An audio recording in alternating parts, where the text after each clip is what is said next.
minutes late, but you know what I'm saying, better late than never. It's another Saturday night, so therefore it's another Saturday night shoot the breeze. I can tell now that I'm coming through. I can be heard.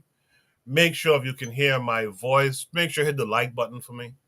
Hit the like button. That helps the algorithms, it seems. But beyond that, also just show appreciation that we're here tonight, another Saturday night, for another Saturday night shoot the breeze.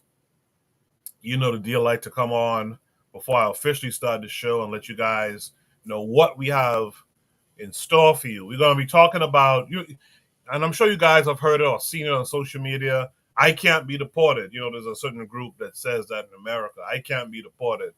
Well, we're going to be looking at the I can't be deported and how well or not well is it has aged.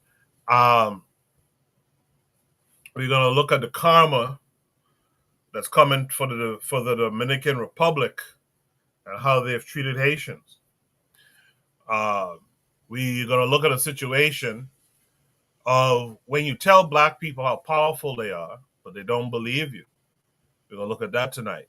That's a part of a deep programming prompt. We're going to look at the British are recruiting black soldiers. Supposed to do this last week, didn't get to it. We're also going to look at get your SAR or you won't get far. We'll look at all those things tonight. You know what I did not do? And I'm just realizing it.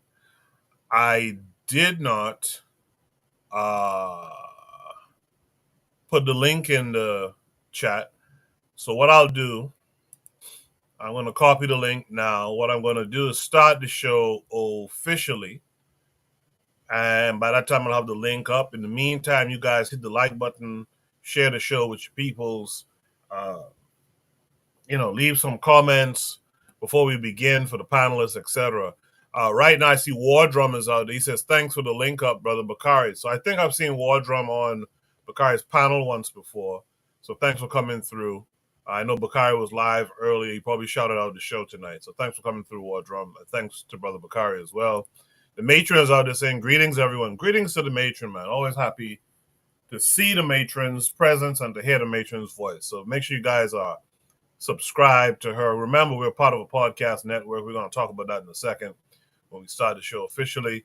But make sure to support the matron as often as much as you can. All right. So what I'll do now is I will start the show officially. And on the other side, I'll drop Shoot the Breeze topic number 1, as well as introduce and welcome any and all of my panelists tonight. So stay tuned.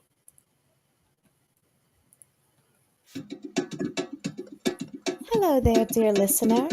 We hope you're enjoying this lovely discussion.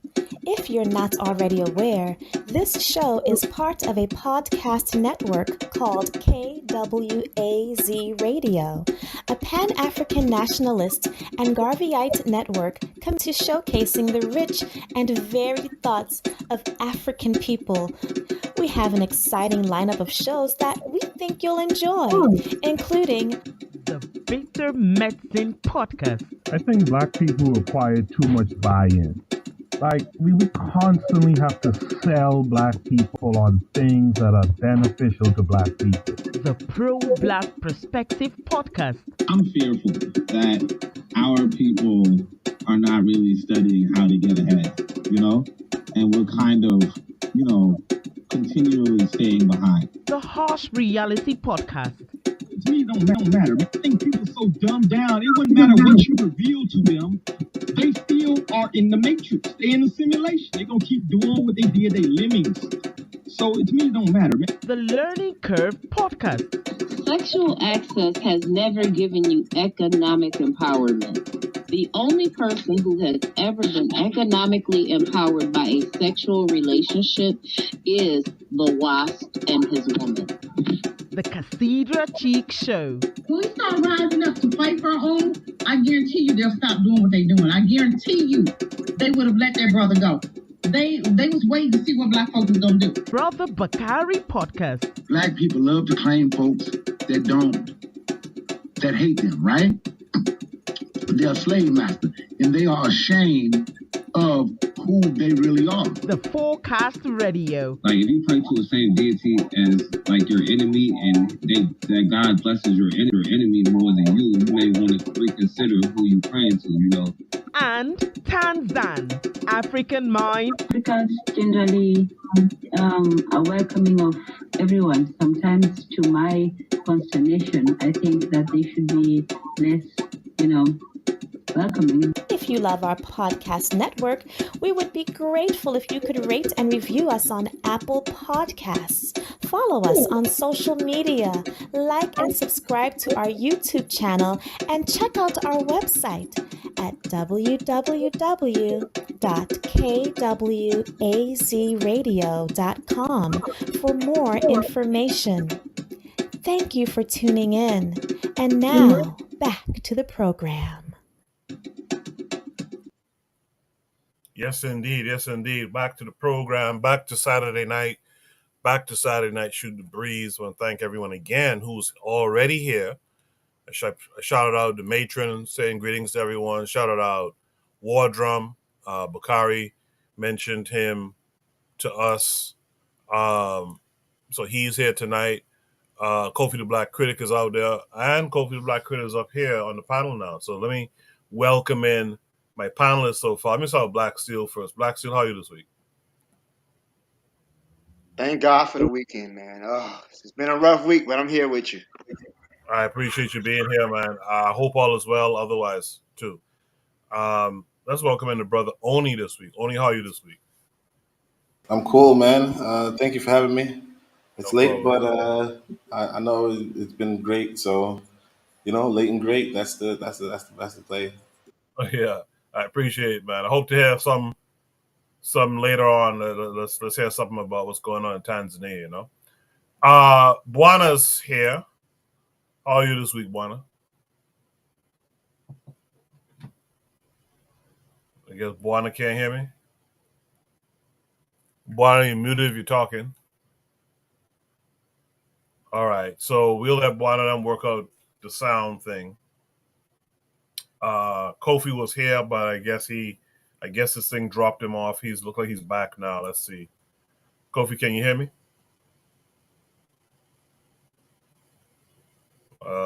Kofi or Bwana, can you hear me?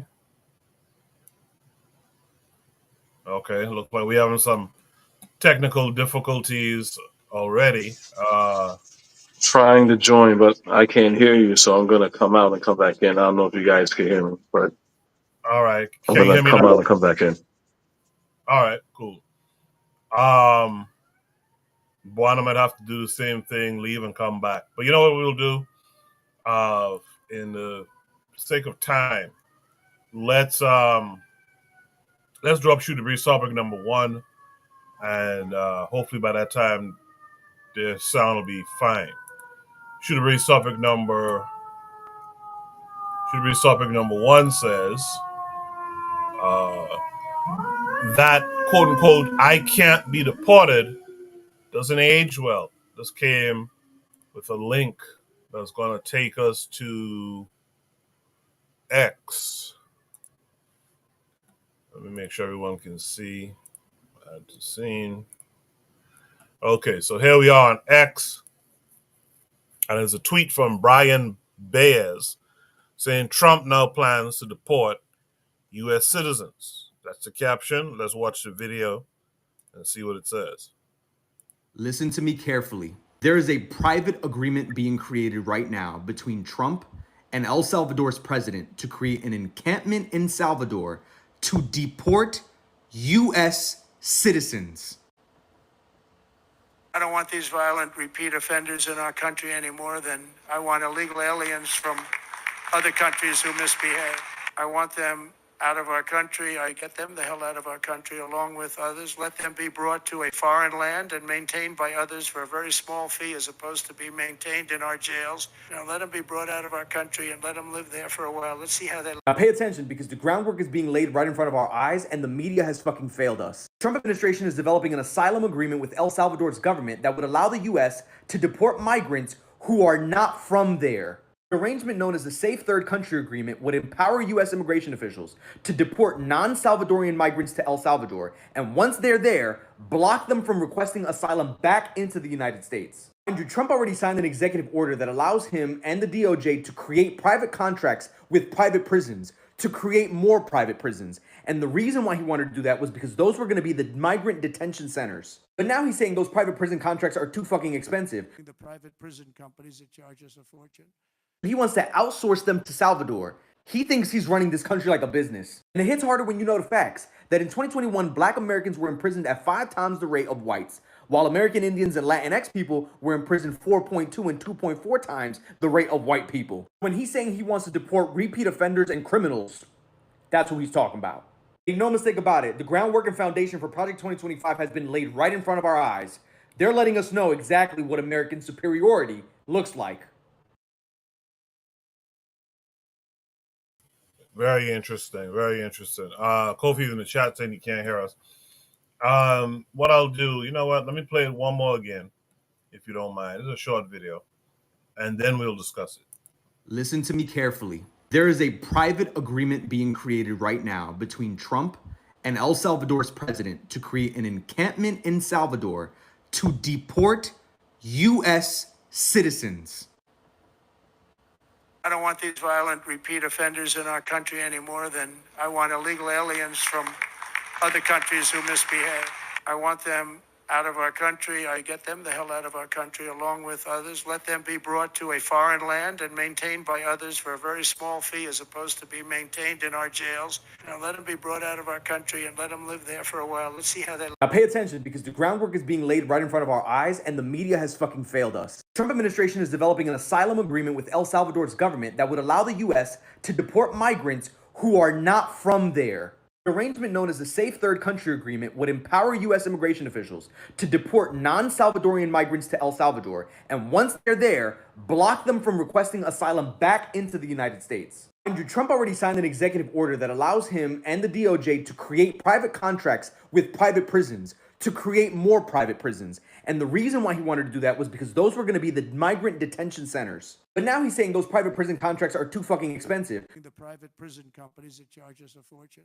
He wants to outsource them to Salvador. He thinks he's running this country like a business. And it hits harder when you know the facts, that in 2021, black Americans were imprisoned at 5 times the rate of whites, while American Indians and Latinx people were imprisoned 4.2 and 2.4 times the rate of white people. When he's saying he wants to deport repeat offenders and criminals, that's who he's talking about.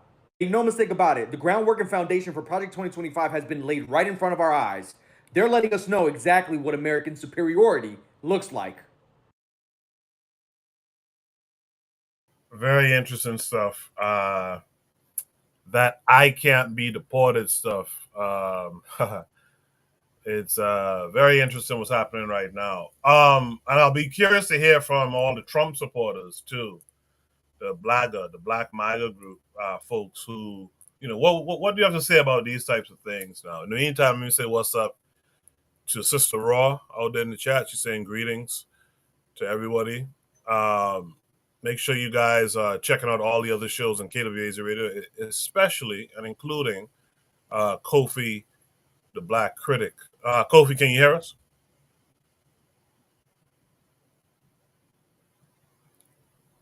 Looks like we still have that problem behind the scene. I don't know what to do about that at this point. But right now I know I have Black Steel. I have Oni on with me. Let me start with Black Steel. Black Steel, what say you to this? I can't be deported. Doesn't age well. It never aged well, right? Some people are in denial of history. They're in denial of reality. Black Americans have never been safe in this country, and I think that sometimes we forget that fact. That was the whole point of these, even prior to the Civil War, antebellum slavery. Many of the anti-slavery societies wanted to free Black people just to have them leave the country. Free Blacks were usually excluded, even in free states, but free Blacks were seen as a contaminating effect on the slaves. So usually, once a black person got their freedom, they were usually forced to leave their home. So we've never been safe in this country. The American citizenship has never protected us. Um, all the amendments of the Constitution has never protected us. If we had those rights, then we would have never had to deal with Jim Crow. We would have never had to deal with um, racial segregation and other forms of American apartheid. We're not safe in this country. And no matter how much you wave the flag, how many times you remind them we built this country, or how many times you remind white people how much we fought in every war since the American Revolution. Oh, a black man was the first person to die in the Boston Massacre. So the fuck what? His black ass shouldn't have been there. You know what I'm saying? Most black people, even in that period of time, they didn't fight for the Americans. They fought for the British because the British promised them freedom. So what was he doing? All the other black people were like, "Hey, we can get out of this situation." But yeah, here this black man, Crispus Attucks, wanted to fight for the colonials. Just black people, just us being in this country, acknowledging our history, doesn't make us safe. It doesn't endear white people to us. In fact, it makes them angrier when you remind them of that.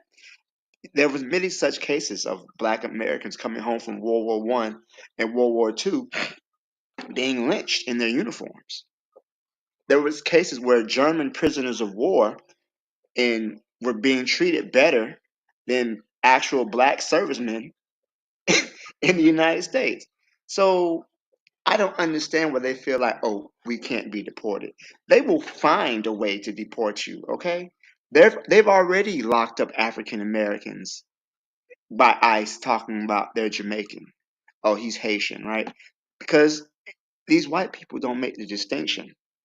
A nigga is a nigga is a nigga. That's they don't really make the distinction. Your ethnicity, what country you come from. Oh, I was in South Carolina. It's not gonna protect you. And the thing is that all of these things that the Republican Party is doing, the attacks on DEI, diversity, equity, inclusion, these are really attacks on black people.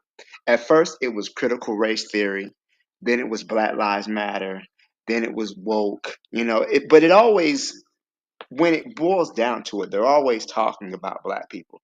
They'll go through the Latinos to get to black people. If you think that Trump's attack on birthright citizenship is not an attack on black people, I don't know what to tell you. Because it was the 14th Amendment that made black Americans so called citizens within the United States. So, this attack on that, if you remove that, where does that leave you as a black American? It was this amendment that made you a citizen. Okay, now we repeal it, whatever, which I don't think is going to happen, but hypothetically speaking, you take that out. Now, what legal protection do you have? You think it's about the Latinos, you think it's about the Arabs and whoever, but understand black people are always the target. The desire that the MAGA wants to do is they want to bring America back to the 50s. They want to bring America pre-civil rights movement. If in reality they want to bring it back prior to the Great Depression, because that's why entitlement programs like Medicaid, Medicare, Social Security are now being looked at. All right. You notice how government waste is never focused on the military, but it's always about those things that help improve the lives of people. So no, this whole thing about um, we can't be deported, they'll find a place to deport you. Okay, they'll remove you from this country if and when it becomes their desire to do so, or if they feel they have enough um, political support to do so. We're not safe in this country, and we've never been safe in this country. So I'll go ahead and I'll leave it there. Thank you. Appreciate that, Black Steel. Thanks for that. Thanks for that. When you were speaking, Wardrum said big facts.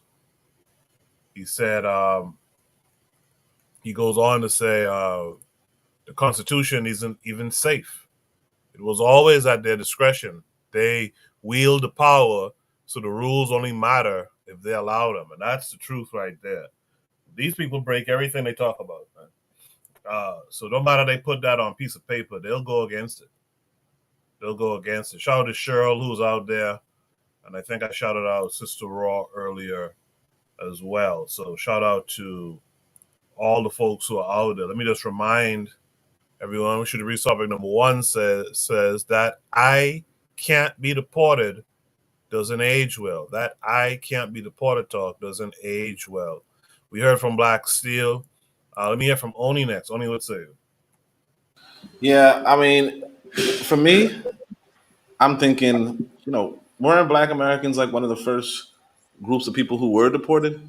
When we're talking about Liberia, the establishment of Liberia and things along those nature. But I think the issue. In fact, I'll say this: the issue with. Yeah, sweetie. Wait, can you hear me? Hold on. Yeah. Okay. All right.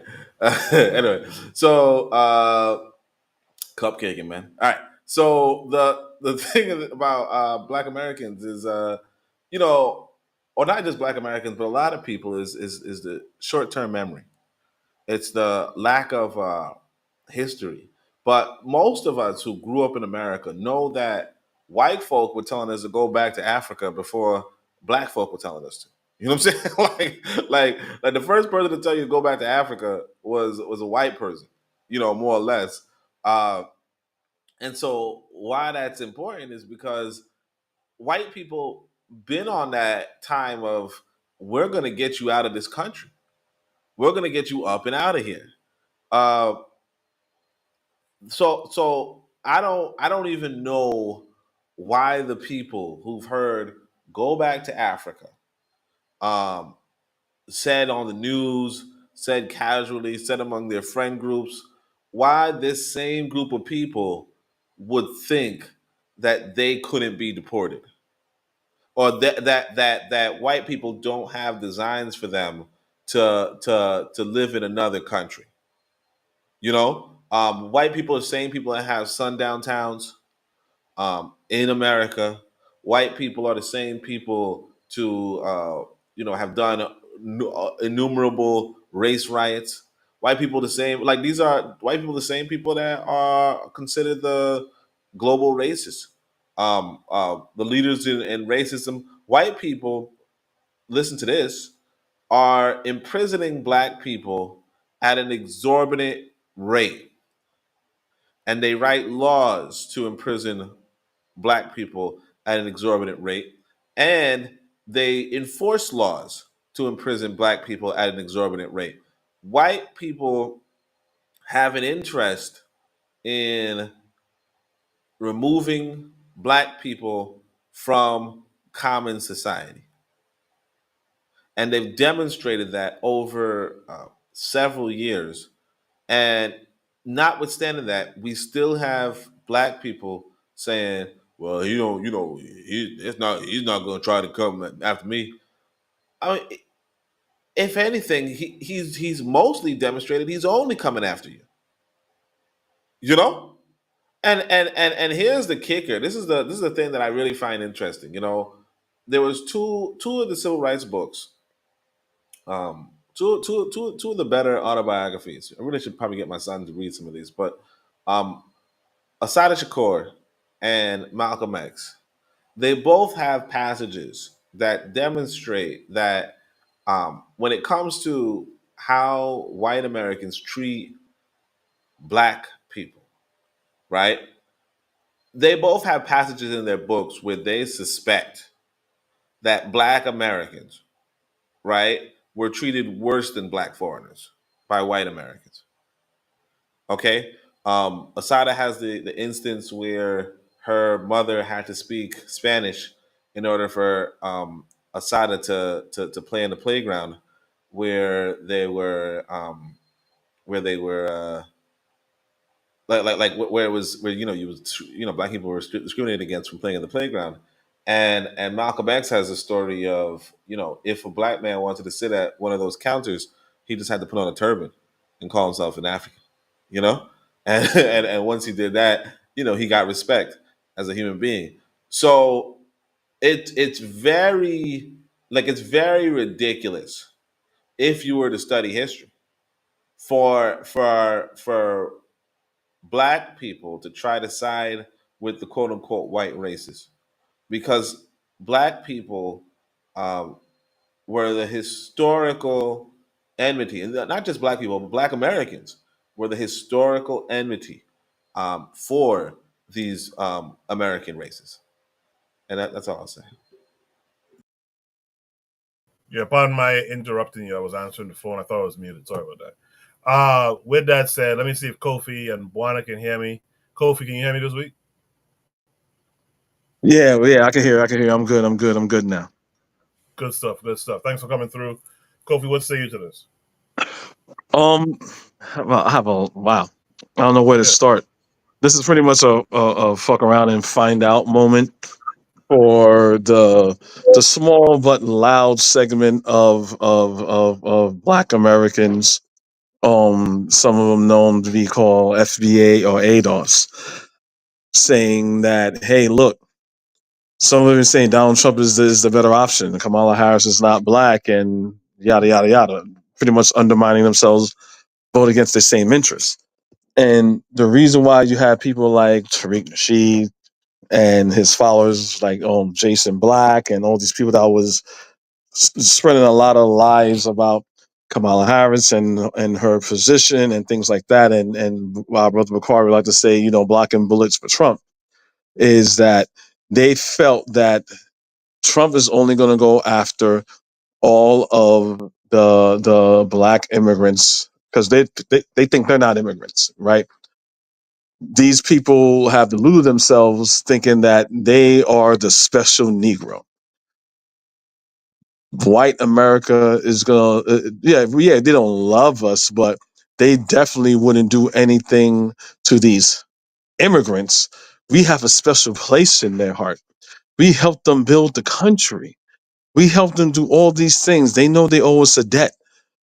So they're not going to do that to us. So I mean, during my show yesterday, I had a proud FBA guy saying like, no, we want this to happen. We're glad this is happening.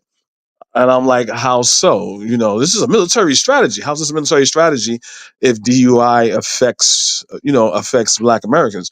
Oh, because the 14th Amendment and civil rights, that was supposed to be all for us, but it wasn't for us. And women got it, and new immigrants got it, and da da da da. And I'm like, wait, so you're literally spiting yourself, you know what I'm saying? Cut your nose off to spite your face, and you think that's a good thing?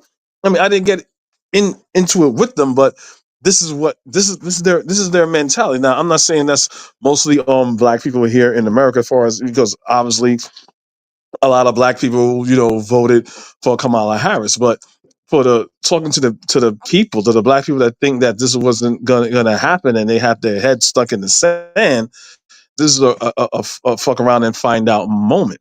And like all of Black Steel said, and the last brother that went, is like they don't understand history. They clearly don't understand history. So you're gonna throw away everything that your forefathers fought over just to spite another group, even though you are benefiting from those things that they fought for. Why would you have them throw that away? And I always said the problem with what Martin Luther King was doing was very, very, very much needed. What Malcolm X was doing was very, very much needed. I can't stand when you got niggas that say, "Oh, Martin Luther King fought for us to eat next to white people." Oh, Martin Luther King told us to leave our businesses so we could shop with white people. No, he didn't. That's the problem.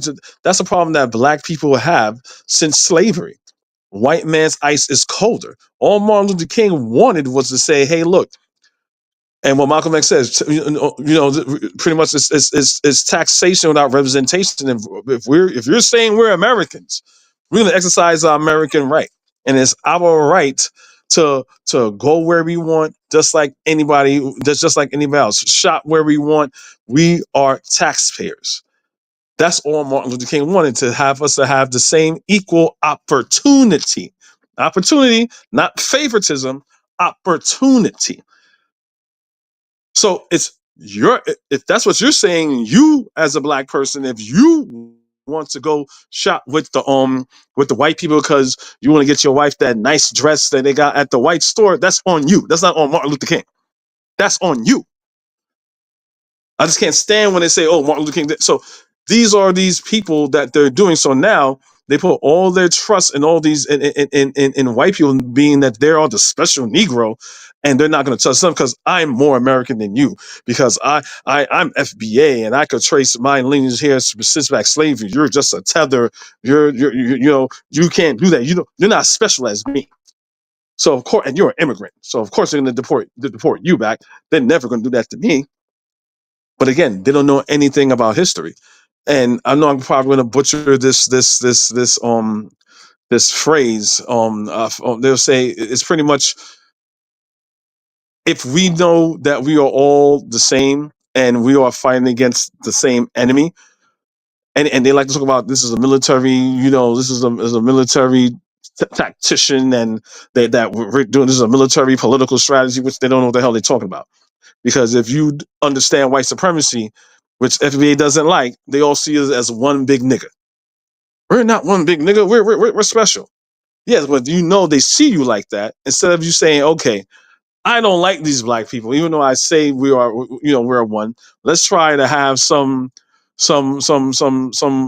coalition with them, and then after we get what we want, then we can tell these niggas to go back to their country. No, they don't even do that. They separate themselves so they're going to be in smaller groups. So there's a saying, hey, when they came for these people, when they came for the Tuscanees, I didn't say nothing because I was in the Tuscany. When they came for the Turks, I said nothing because I wasn't Turkish. When they came for these people, I didn't say nothing because I wasn't those people. But then eventually they came for me, and I yelled out for help, and there was no one there because they came for everybody else, and there was no one left, so they took me. And this is what we need to. That's why Pan-Africanism is so important, right? And this is, again, like the other brother said, I'm not gonna repeat what the last two panelists said. This is why it's very important for us to have a cohesion and togetherness. I was talking to my wife; she was listening to Al Sharpton was talking about what was going on, yada yada yada, and I pretty much told my wife is like, hey, look, we are not. The majority of us aren't our ancestors. Black people in this country is not gonna pick up a gun or anything like that to fight white people. We know that. Martin Luther King knew that. So what else? So white supremacy respects power, military power, and economic power, right? So one thing we could fight them with is through our economics, even though we don't spend with each other. We don't have the discipline to boycott. We don't boycott. We don't boycott, and by boycotting, we should patronize our own businesses. The only black, I'm in New York. Most of the corner stores in New York are owned by Asians and Dominicans, and there's no black-owned store. There's a black corner store like 4 blocks away from me. They don't have everything that I need, so I can't go there. If we all made a concentrated effort to patronize that corner store, right? Then he'll have all this money that he could buy more stuff. We're buying things from him, but we're not disciplined for that. We want our Gucci, we want our Jordans. That's just how black people are. So I pretty much ended there. Appreciate that, Kofi. You guys make sure to check out Kofi's channel in the last episode he did. It was a good episode too. KW Don 7 in the chat says crotch grab, that's Trump, is doing everything right. He is putting reality in faces of Africans in America. Cheryl is out there. She said, we definitely all one big Negro. War Drum says FBA is practicing tribalism. Cheryl says, never get too comfortable. She goes on to say, let's say African Americans couldn't be deported. The problem is still the same. Are we going to go down with the ship or leave? Very good stuff from Cheryl and War Drum. The problem is still the same. Are we going to go down? Buana, I can hear your sound. It sounds like you're on a delay or something, but Buana, can you hear me?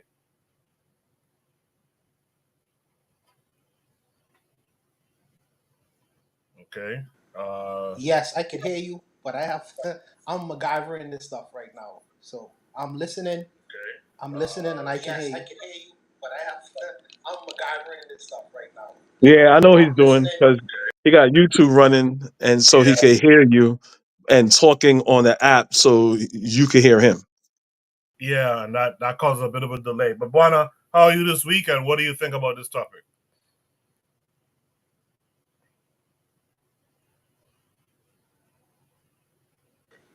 Okay, so I hope you can hear me now, Coco. I'm good. I'm good. I hope all the brothers are good as well. Okay, so I hope you can hear me now, Coco. We What can I hear you. We can hear you. Kofi, I can hear you very good. You know, I can hear you very clearly. So hopefully you can hear me as well. So what I would say to this for this prompt is that Trump, when he got on the platform, one of the first things as president, he said that I am a law and order president. This is what he said, right? So if Trump wants to deport American citizens, not even deport, extradite American citizens to serve prison sentences in third world countries, the question I would have for the panelists and everyone listening is, what law will entitle them for the ability to do that? What law? What law?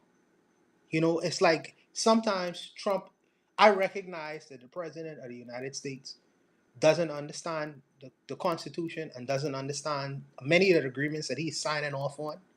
I understand that he is ignorant of many things. He is a businessman. So I have to differentiate whether what he says is lining up with the laws of the country. There are many things that Donald Trump says he doesn't have the ability to do as president. He does not have the ability. He's just talking. He's just talking. You know, if you deport American citizens to third world countries to serve their time, here's what's going to happen.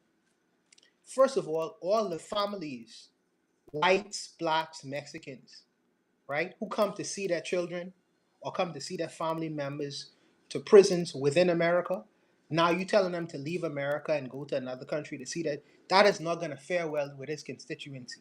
That is going to cause a whole lot of problems. You know, even for the MAGA supporters, and many of their family members are in prison. Then you have to deal with the prison industrial complex as a whole. There are many companies, many billion-dollar companies that has contracts, prison contracts, which is to feed prisoners every day, which is to close prisoners, which is to provide medication to prisoners within America. You sign contracts off on that. So if you was to just randomly deport extradite all these American citizens to third world countries, what happens to the contracts all these prisons have signed with these private companies? Don't you know that will disrupt the prison industrial complex? What is going to happen to Trump after that? Somebody already trying to take him out, because now you're dealing with billions and billions of dollars. You think that one man will disrupt billion dollar companies without that being unanswered?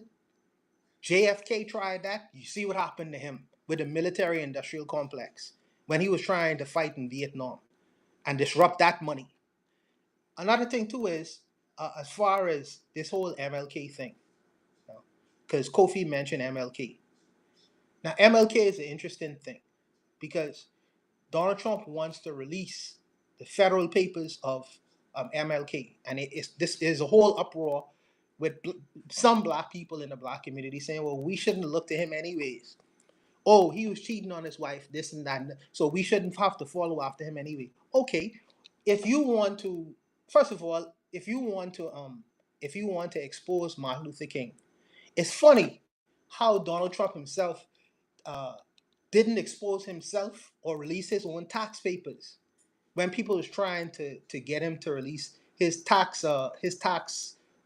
claims or whatever. He didn't want people to see that. Then there was a civil case he decided to settle out of court, because he didn't want the public, general public, to see or hear the facts of the case. So they settled signing an NDA agreement. So you don't necessarily know what went on in terms of that great issue that he allowed to be settled out of court. But he wants to quote unquote expose Martin Luther King, and everyone is jumping at the bits. But I say this: if you say that you're gonna expose Martin Luther King, release the reasons why he is dead now, which is at the FBI files and their involvement. And it's interesting. You want to release all the secrets of Martin Luther King. Why don't you release the secrets of Malcolm X as well? Because people could run on after the fact that Martin Luther King was doing may have been, and I ain't saying that he was, may have been doing things that was untoward. But why don't you expose Malcolm X as well? You know why? Because everybody know Malcolm X was a staunch Muslim, and he is into what he is into. Very difficult to follow after that. So some of the people who kind of like poo-poo Martin Luther King will have to shut their mouths because Malcolm X was an extremely disciplined Muslim. So if you want to throw out Martin Luther King, why don't you expose Malcolm X too, and expose why he is dead as well? All the papers. He want to expose half truths because he wants to justify why he canceled MLK Day and why he doesn't want to pay attention to Black History Month. But like I say, it's his country to run. The American people have voted, so we have to just accept what these people say for now.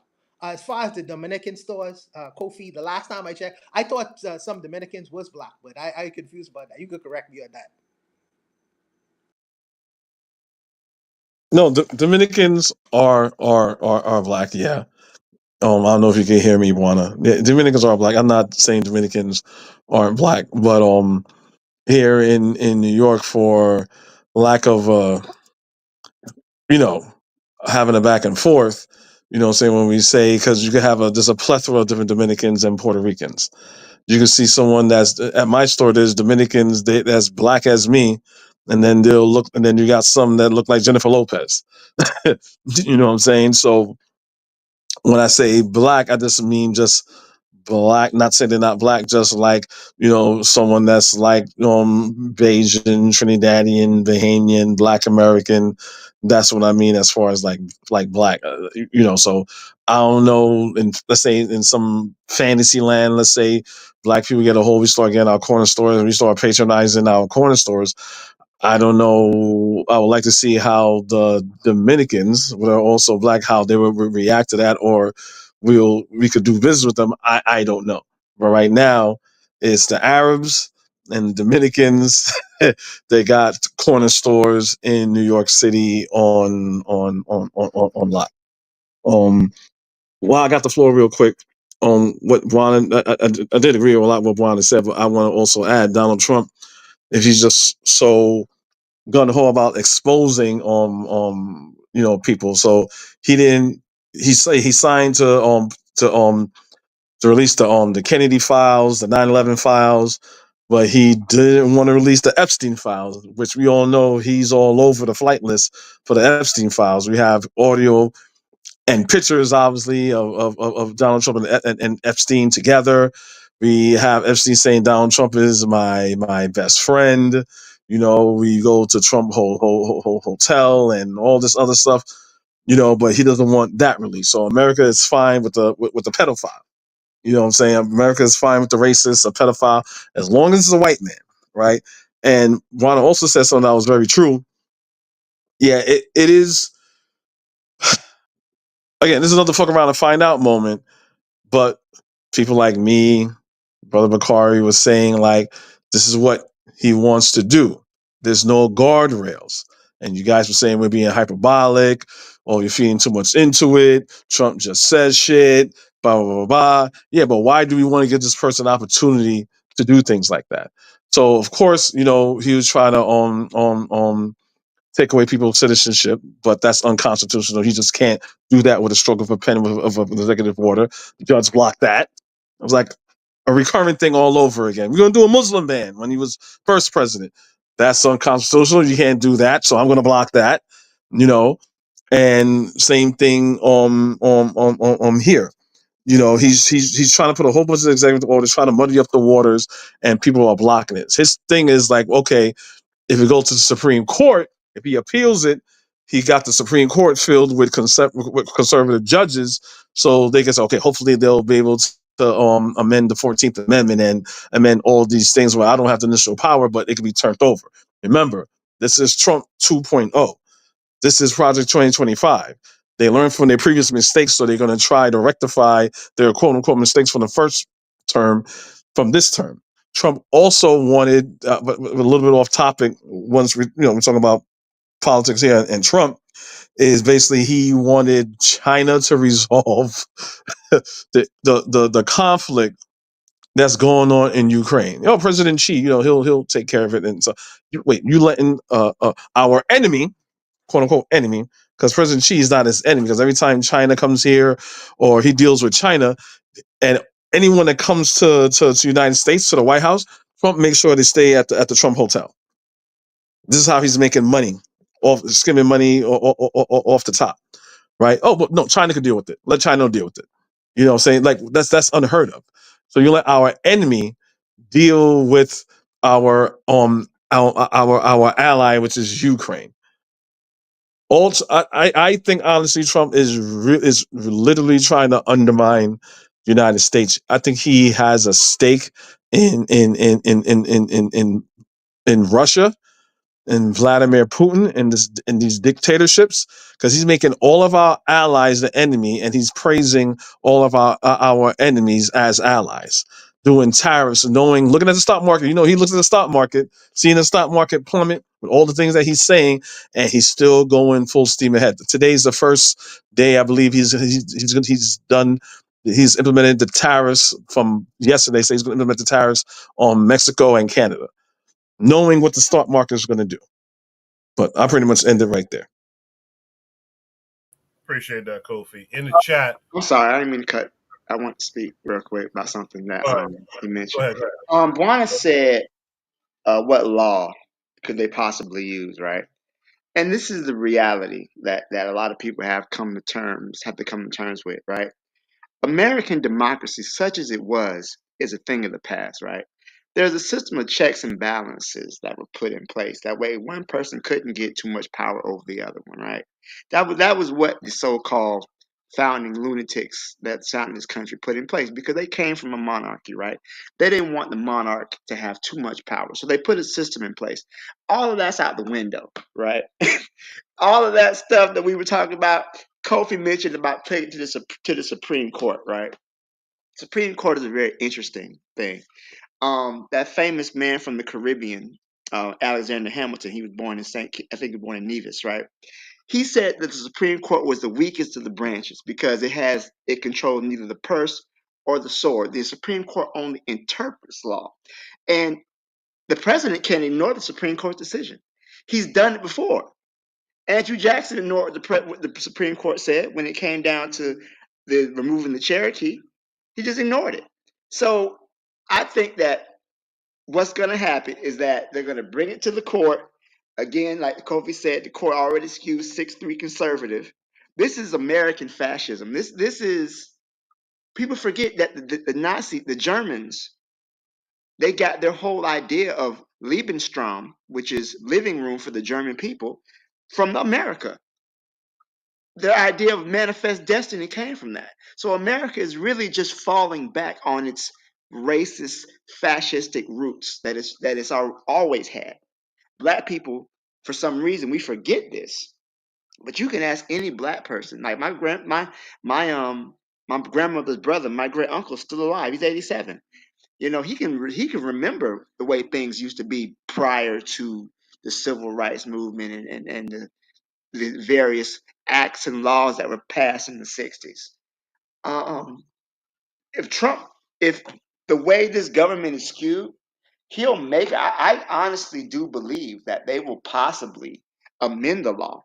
They've already had people where if you've been declared an enemy of the country, right, they can hold you within indefinite detention. Um, if they want to torture you, they'll move you to some of these CIA black sites, which is overseas. Because in America, they can't quote unquote torture people. They just move Guantanamo. you to Guantanamo. That's not U.S. soil. They'll move you to Thailand. That's not U.S. soil. They'll move you to Bahrain, and they'll torture the shit out you. There's always ways around their foolishness that I see that they're starting to do more and more. The hypocrisy that this government was built upon is no longer being hidden anymore. It's being openly displayed for all to see. And that's really what they're going to do as far as deporting American citizens. They're going to definitely try it. I Um, appreciate ca- that. Black Steel. Who's speaking? this is me. I can hear wonderful. This is wonderful. I'm on time. I'm on time. So I go use it while I have it. So Black Steel. If Donald Trump decides to randomly act as not following the American Constitution, if he doesn't follow the rule of law anymore, why does any U.S. citizen have to follow the law?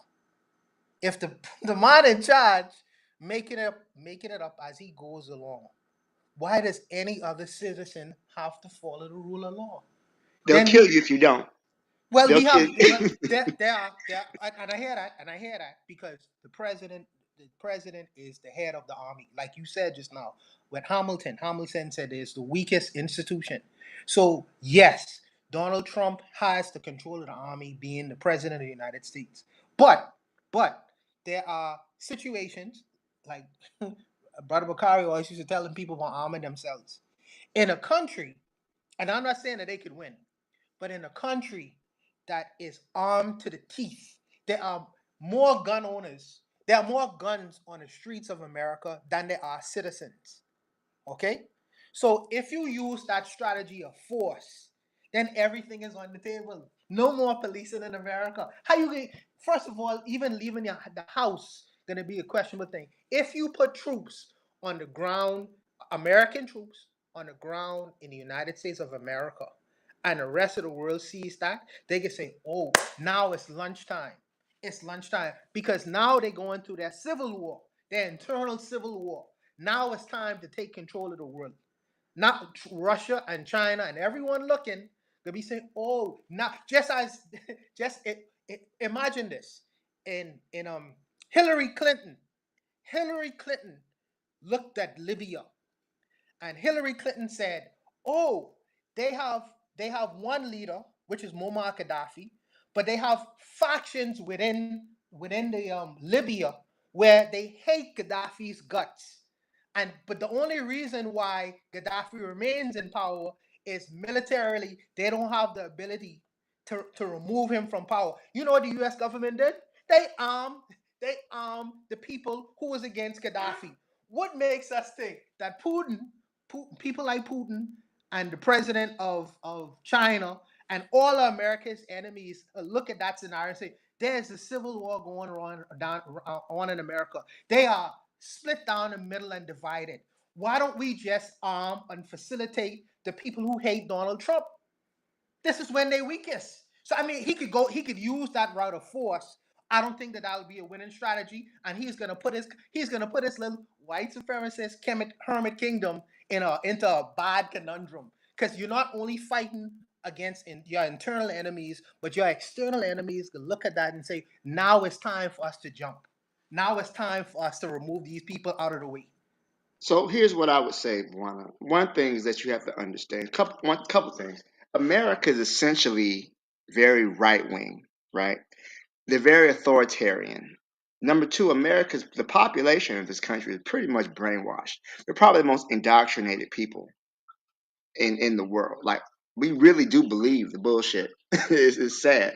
So I would say I think most times because most Americans, I say Americans, I'm referring to white Americans, but we have a growing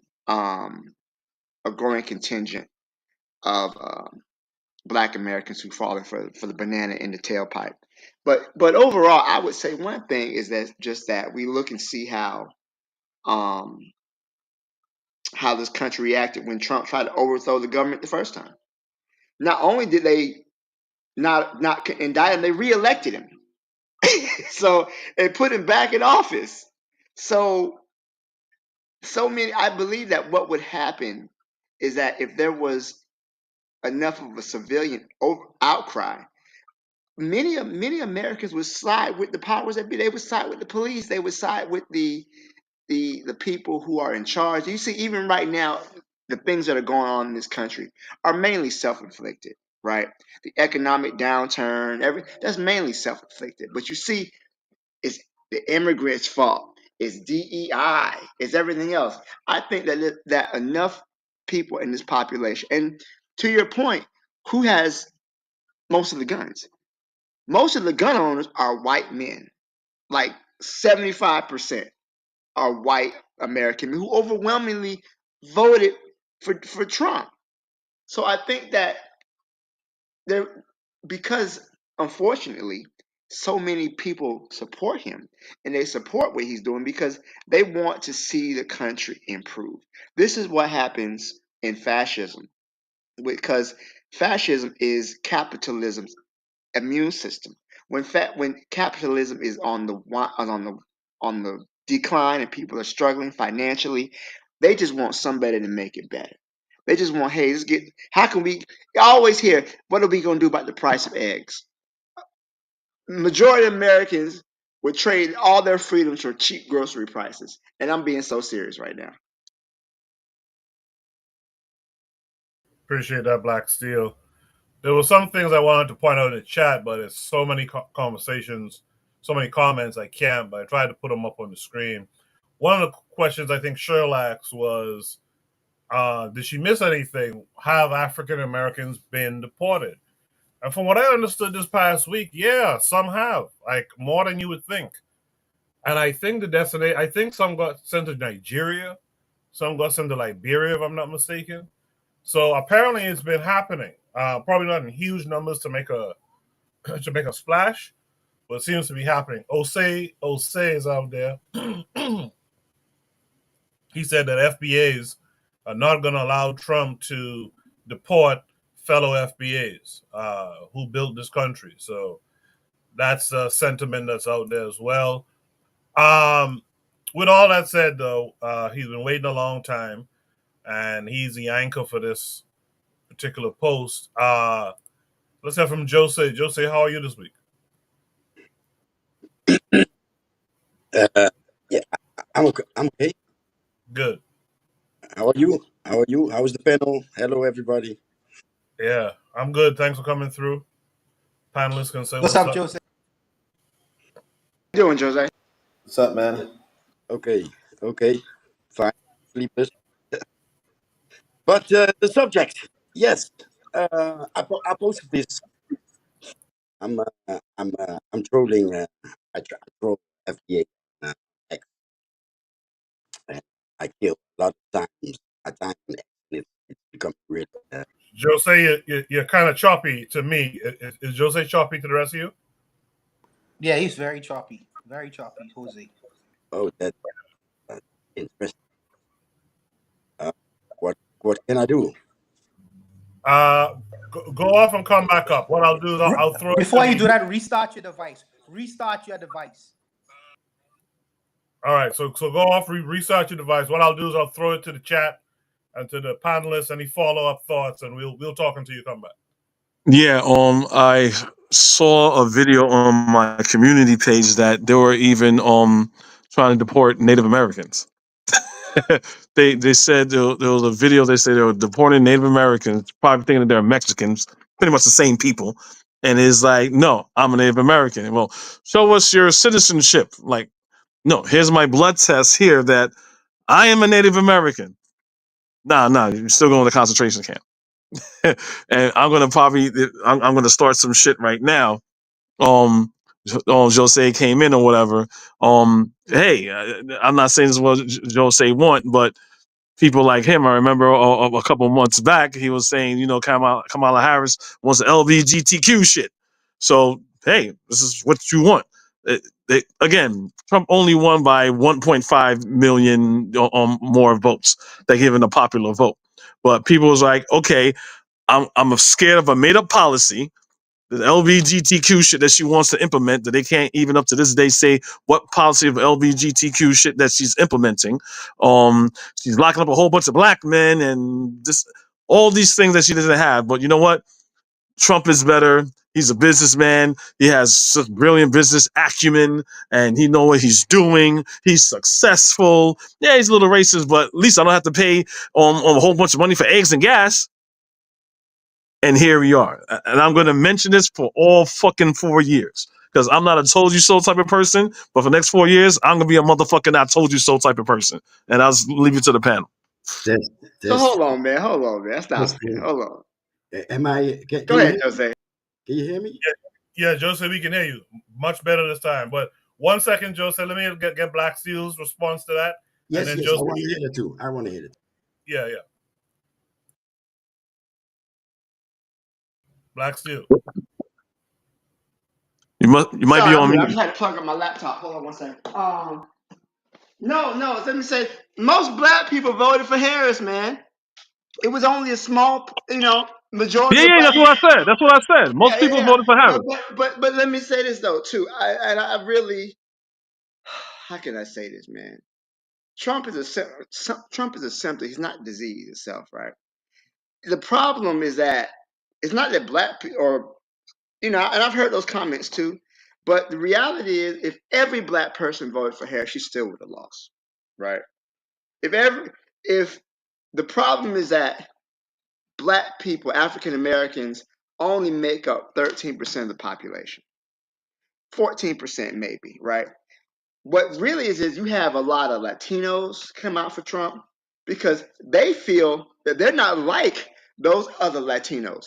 I know a dude who's a Mexican who wears a MAGA hat because he figured we came in this country legally.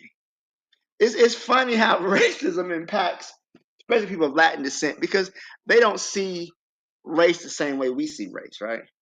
In America, the lines are very clear. But in Latin America, the lines are a little bit blurred, especially when it comes to mestizos, mixed race, um, all of that stuff. Very weird to me. But yeah, I think that I don't know, man. I don't think Kamala Harris had a snowball chance of hell of winning either way, um, because of the conditions of the economy and just America's outright turn towards more and more toxic fascism, which is just this is what this country was built on. Go ahead, Jose. I'm sorry, I didn't mean to cut you off. No, real quick before Jose goes. No, I agree with everything that you're just saying. I'm not saying if all black people, and again, all black people mostly did come out and vote for Harris. I'm not saying if more of us did that she would have changed with the short time span that she had. I'm just saying for the black people that were saying, well, she's this and she's that and whatever, and that was permeating even through the Hispanic and white electorate saying these same lies. You know, so I'm just pointing that out. That's all. Go ahead, Jose. Yes, yes. The I told you so factor.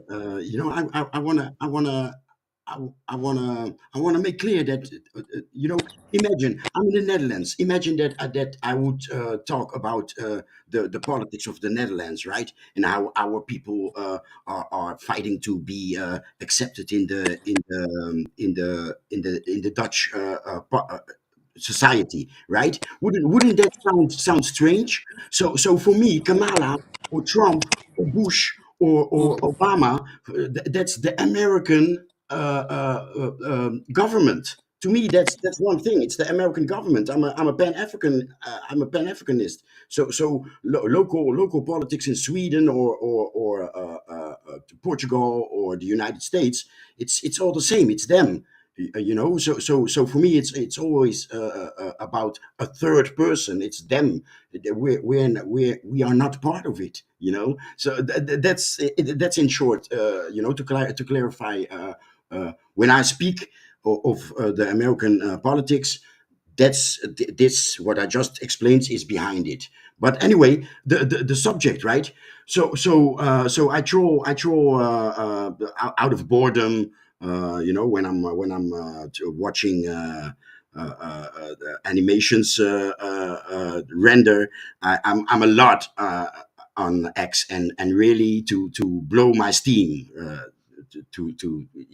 so this is kind of uh, um, an sarcastic post that I made. I literally copied and paste my caption, and that's the title of this subject today.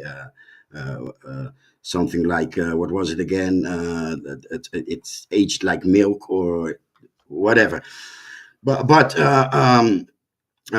Yes, it can be a threat. Trump is like say, make noise first and then see what we can do, right? So it can be a threat. I guess I believe he mentioned El Salvador, right? And that president was kind of hard with the gangs, and he solved the gang and violence issue in his country. So of course, homie has to name El Salvador. Maybe he didn't even talk about with El Salvador about it. It really sounds like a threat. But then there's Guantanamo Bay, right? He can like he did with the so-called terrorists. Many were even from European countries that ended up in Guantanamo Bay, and other prisons in Egypt and Tunisia and whatever. But yeah, I guess he can do it. You know, he who makes the law can change the law. But way before, years before, I've been saying, I've been thinking out loud. How is the United States going to compete against? How trade with China and machines, cheaper machines and cheaper construction companies from China, how they are changing the so-called global South slash third world. How is the West going to compete with the global South? And I always suggested that would be that our people in the United States are in danger, because it would be number 13, right? I've seen Black Americans claim that Bush, Trump, Bush, whatever, the same thing. Claim that the 14th Amendment is for Black Americans, right? But for who is the 13th Amendment? The 13th Amendment is also for our people. We are the most incarcerated, and we're doing we're working for the military industry or whatever is manufactured in prisons, and the fields, the plucking of tomatoes and berries. I'm afraid prisoners are going to do it. So if he's going to do it in El Salvador, Guantanamo Bay, or in-house, I'm afraid my prophecy, quote unquote, or what I was afraid of is coming near, right? I mean, does anybody see what I mean? I mean, they're already using prisoners to fight fires in California, right? Exactly. So that you bring up a very good point. And another thing is that they say the 14th Amendment was meant for slaves, right? The Second Amendment was meant for people with muskets, okay, muzzle loaders.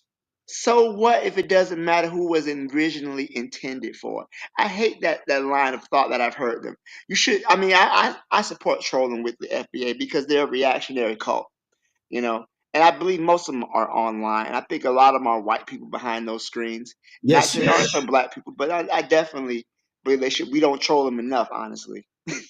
But yeah, I agree. They're already using black people. If you go to places like Mississippi, Alabama, a lot of people working in fast food restaurants are prisoners, and they get paid cents, 25 cents an hour, because the 13th Amendment leaves a loophole for slavery. Involuntary servitude, with the exception of those who are duly convicted of a crime. So they always leave that loophole that they could still have slavery as long as you're convicted of a crime. Involuntary servitude. Yeah, and he mentioned the criminals that go in here in the Netherlands. They have a name for it, and the English word is at the tip of my tongue. But criminals that go in and out of prison, right? That's the people that he mentioned, right? So that's, it doesn't matter if you're 20 generations in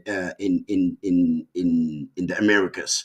If you are repeating criminal, maybe that's the word. If you are a repeating criminal, it's for you. He was talking about you.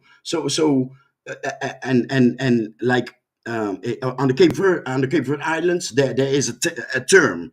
The last 2 decades, there's a term, and it's kashubadi. But and what is it? It's deported gang members and criminals from mainly the Boston area, because that's where we are the most, because of a will hunting history. But anyway, a lot of criminals on the Cape Verde Islands are deported from the United States. So this term kashubadi is cash or body. It's stick up kids, right? So people have been deported with green card. People that don't even know Cape Verde Islands. They haven't set foot. Maybe they were born there and taken out as a toddler or a baby, or maybe even they were born and thus legal in the United States, and they still get deported. You're a repeating criminal, you get deported, and now it's, you get put in prison to work, right? And uh, uh, outsourcing is a thing in the car industry. Taiwan is making the chips, right? So why not outsource? Okay, contracts are signed about food, etc. Maybe those companies are happy because the food is going to be cheaper. I mean, fascism, right? Companies and government intertwined with each other, and the worker, yeah, the middle finger for the worker. I mean, everything is possible with these motherfuckers. Look at their history.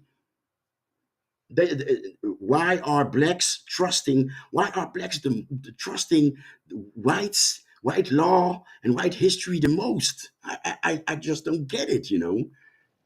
Yeah, I'm a citizen. I can't be deported.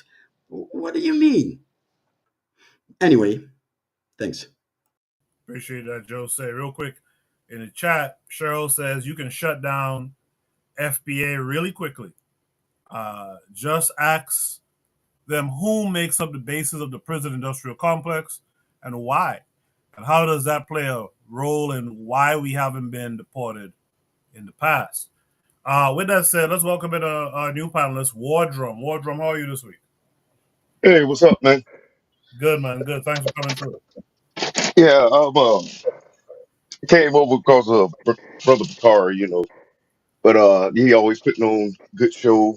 It, it came on Coffee's show a couple of times, but I don't believe I got on the panel. But yeah, man, it's like you see the FBA saying a lot of this stuff, and I've always telling them that whatever laws they think that they're going to be able to use is it's basically not going to happen. You're not going to beat the people that make the laws with law.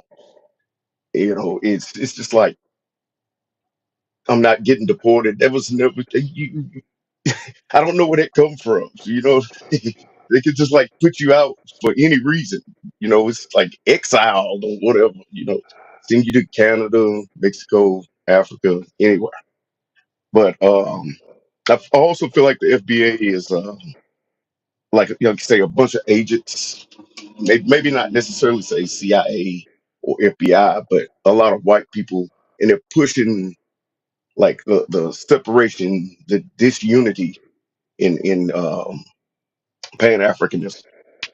Because if we could unite and start, with all the buying power that we have in America, if we could put that money together, we could empower Africa alone. We don't need anybody else, and then it would make it to where Africa wouldn't depend on trying to export mineral resources and things. You know what I mean? But yeah, the FBA, I feel like it's I feel like it's a talk, like it's a tool for white supremacy, and pretty much that's it, man. You know, everything else that you guys say has been on point. So it's like I'm preaching to the choir. Talk to you guys. Yeah, well, Wardrum, still hang out with us some more if you can. All right, Uh, Yeah, yeah. what's up, Warzone? Thanks for coming through, bro. what's up, man? What's up? Um, real quick, in the chat, Cheryl says, I'm going to say this one more time. They're not deporting African Americans in mass because it's not within white America's best financial interest to do so. They need African Americans specifically. So I'd like to address that a little bit, if you don't mind. I'm going to introduce the next panelist. Is they here? Yeah, they're here. Oh, actually, it's two panelists. So I'm going to just ask this follow up question, and I'll start with the new panelists to answer it, and then I'll get it from, the response from the rest of you guys. But does Cheryl make a point here that because of how the prison industrial complex works in America and its impact on the economics here, do you think they would get rid of all Black Americans, or I'm trying to say this sensitively, or the criminally inclined or criminally minded Black Americans, and just try to keep more affluent, I guess you could say, Black people in America? But first, let me welcome in Ditso. Ditso, how are you this week? Okay, there we go. Doing well, thanks so much. Yes, Yes, thank sir. you for being here. And let me welcome in Brother Bakari while I'm at it. Brother Bakari, how are you this week? Shit, everything is everything, my man. Good, good. Thanks for being here. And thanks for sending War Drum our way today, too. I appreciate that. But Yeah, yeah. Ditso was here first. Let me ask Ditso. Ditso, what are your thoughts? I guess I should repost the prompt on the screen. Should read something one says, the I can't be deported doesn't age that well. And then we watched this video on how Trump is maneuvering things to deport Black Americans. What are your thoughts on that? Okay, so I'm gonna make it simple. This moment of mass deportation in the United States is not a unique moment in their history as such. We saw the wave of deportations historically after the Great Depression, especially of Mexican born workers in the New Deal welfare programs back in the day. 54 with, and I'm not kidding you, that was the name of the Operation Wetback by the Eisenhower era, which deported 1.3 million people, including people who were U.S. citizens but were darker browned in that sense. So, from a historical standpoint, is it plausible to think that in this sweeping reenactment of mass deportation, something that is customary occasionally in the United States, uh, people who are U.S. born citizens but from a Latin American heritage or from a Afro descendancy heritage or from any other form of heritage that does not adjust to the idea of an American is supposed to be white, tall, and blonde type of bullshit gets into this whole thing? Yes, because it has happened before. It has already happened before, and it will happen again. Um, However, in this sense, um, good luck.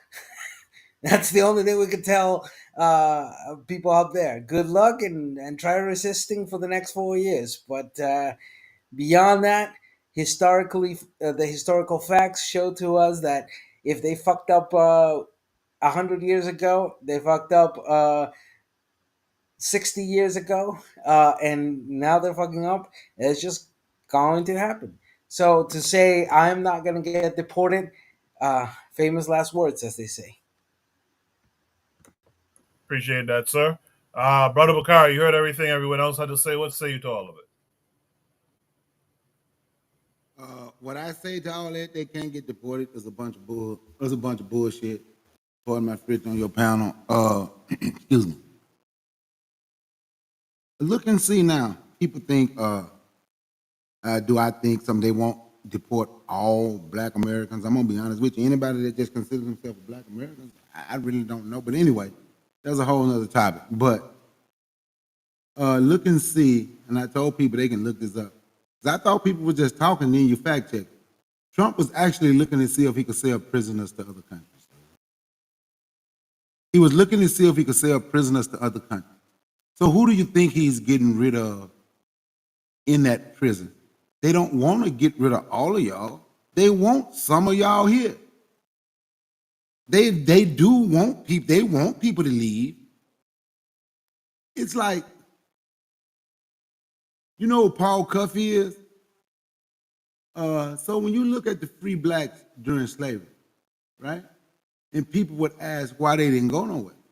And those free blacks would tell you they stayed because they were concerned about the people that was enslaved and they was trying to figure out a way to enslave them.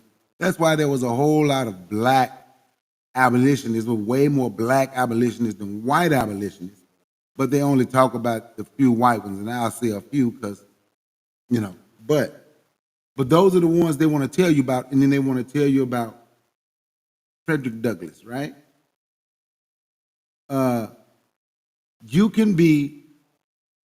These people can be deported, but they are so happy that they had an opportunity to say that they are next to whiteness.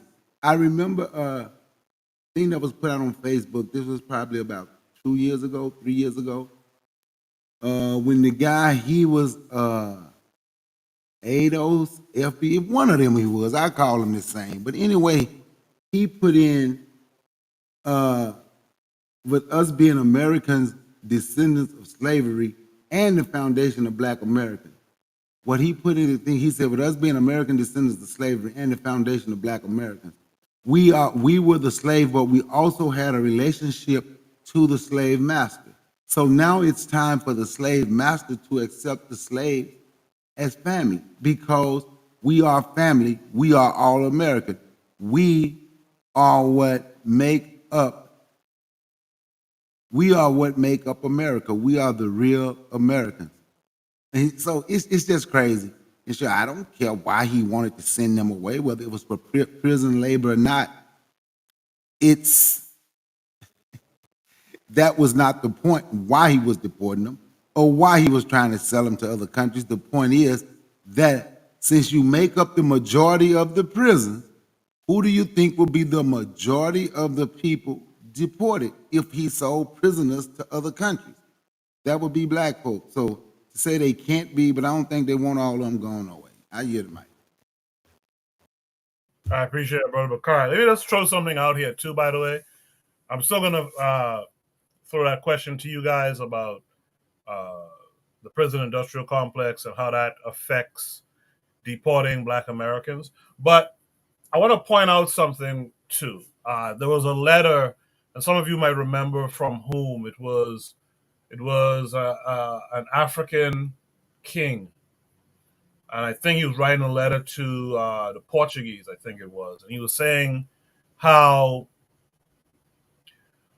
Africans, just like everyone else in the world, did with their prisoners what they failed to do with their prisoners. So when I hear particularly FBA's, ADOS, and others talk about, well, Africans sold us. Well, what it was you were a prisoner of war to those particular African people, and they said, well, to our prisoner of war, we're going to sell them. And you hear the same conversation coming from Trump. They're trying to sell prisoners and for a small fee, right? This is what people did. This is what everyone did at one time, and we happened to do it. Our ancestors happened to do it, not knowing the beast that we was doing this transaction with. So I just want to point that out, that it's something that everyone does. And as a matter of fact, if you look carefully, people still do it. right? They get rid of their prisoners, they sell them. With that said, final thoughts and or responses to the prison industrial complex and how it affects what Trump is proposing to do. Anyone can answer in any order. Go ahead. Well, I would say this. There's no distinction, right? They don't make the distinction between law-abiding black people and non-law-abiding black people. They will find a crime to charge you with. So after the end of the Civil War, during Reconstruction, they had vagrancy laws on the books. So if a black person was considered a vagrant, they were considering loitering. They would charge them with the crime and lease them out as a convict. So they had what they call convict leasing. You couldn't pay the bail, you couldn't pay the fine. This white man says, "Oh, I'll pay the fine for you. You work for me for 3 months, I'll pay your fine, you can go free." You end up working for him for a year, right? So this was a form of involuntary servitude, convict leasing. White people love slavery. America loves slavery. America loves slavery. They love genocide. They love stealing stuff. It's as American as apple pie.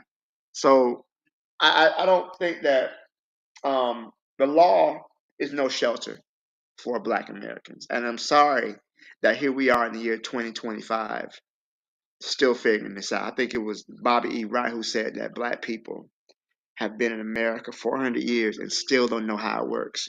I think that's sad that we still are repeating the same mistakes, or we're believing that white people woke up one day and they changed. I think what Bakari's quote was crazy. That whoever said, should come and accept us. We the real Americans too. We're what? This is a version. This is such a sad version of battered wife syndrome. And I think that the conscious community has an obligation to make the unconscious conscious. I think that maybe we need to maybe pick it up because we're looking at some really bad times ahead of us.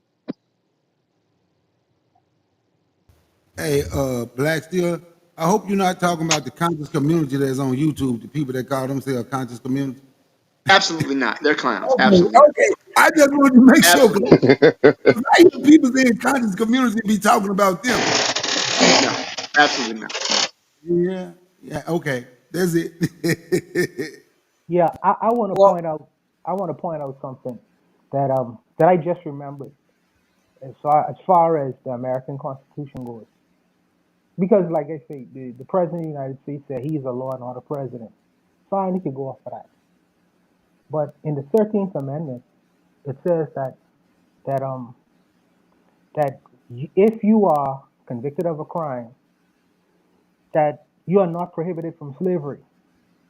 So if you sent to prison from a crime that you committed, you are relegated to slavery. It says that it prohibits slavery or involuntary servitude except for punishment of a crime. Except for punishment of a crime. So if you are a criminal, let's just say the Supreme Court was to read this document on the face of it without using any interpretations from it, that means that if you are a person who is being punished in prison for a crime, then you no longer have citizen rights. You no longer have the rights of a citizen. You are relegated to a person who is a slave. A slave can be a citizen of America.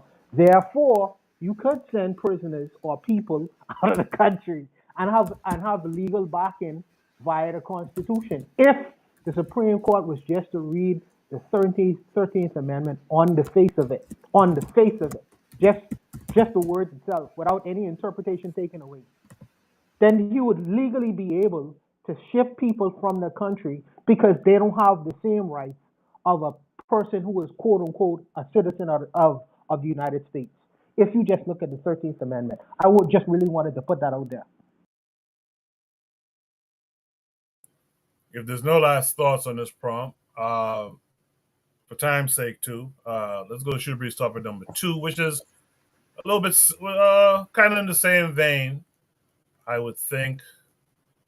Shooter Breeze topic number 2 says, "It's no fun when the rabbit has got the gun."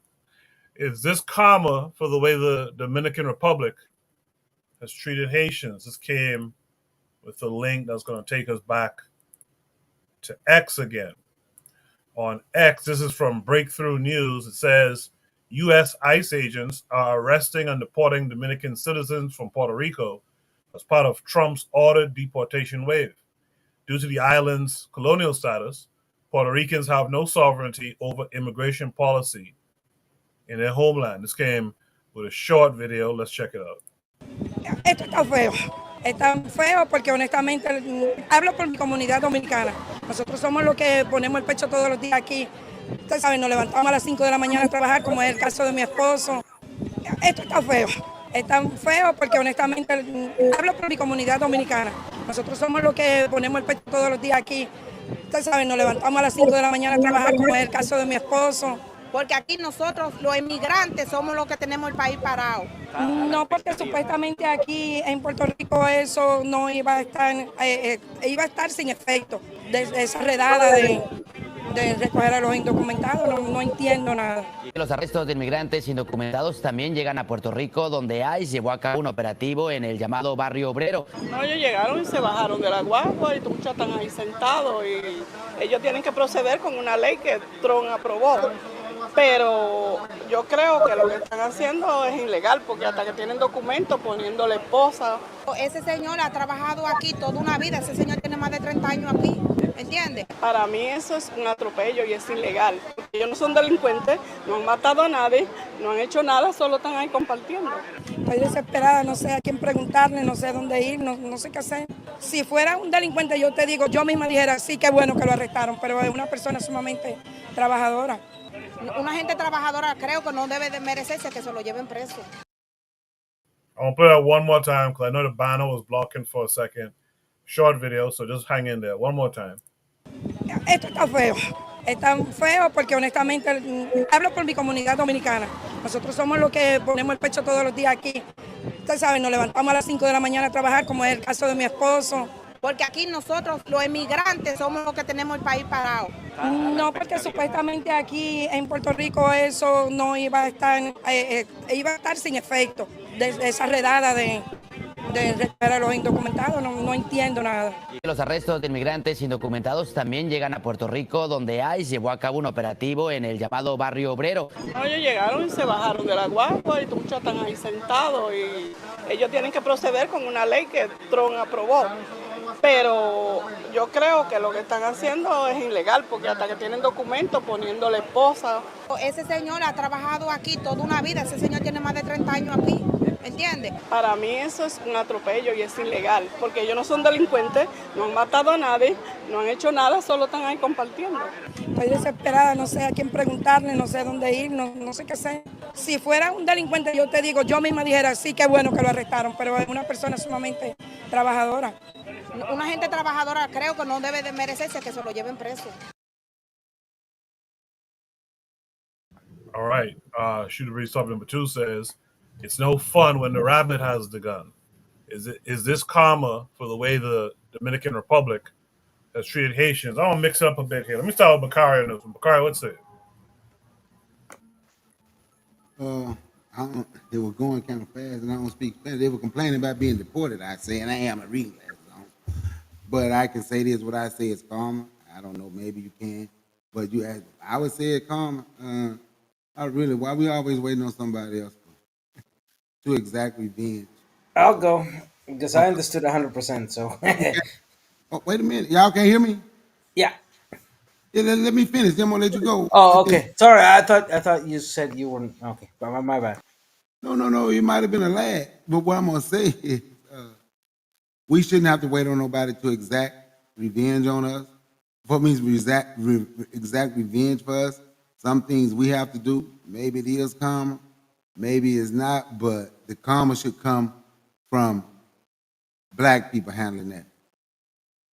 That's my opinion on that. Appreciate that. Let me hear from War Drum next. War Drum, what's it? Yeah, it's been a long time, that they've been treating Haitians bad, the Dominicans, by them being like on the same island. And, it's karma, I guess you could call it. But I mean, I don't understand why most of the Dominicans try to say that they're not black when they look black. Well, some of them do anyway. But I mean, if you treat people bad, things come back on you, man. I don't think. I think, like Bakari said, we shouldn't wait for karma, but I also believe we we don't have any political ground to hold over here. I mean, like if you look at the Isle of Hispaniola, like us Black Americans, we can go to the Dominican, but we can't do anything there. Like if we had to leave from America, the Dominicans wouldn't want us in there. We would have to go to Haiti. So that's why, I don't feel any remorse for getting put out of Puerto Rico, but yeah, I don't know, man. I don't really have much to say about it. I think it's like karma, though. I appreciate that, War Drum. Jose, what say you?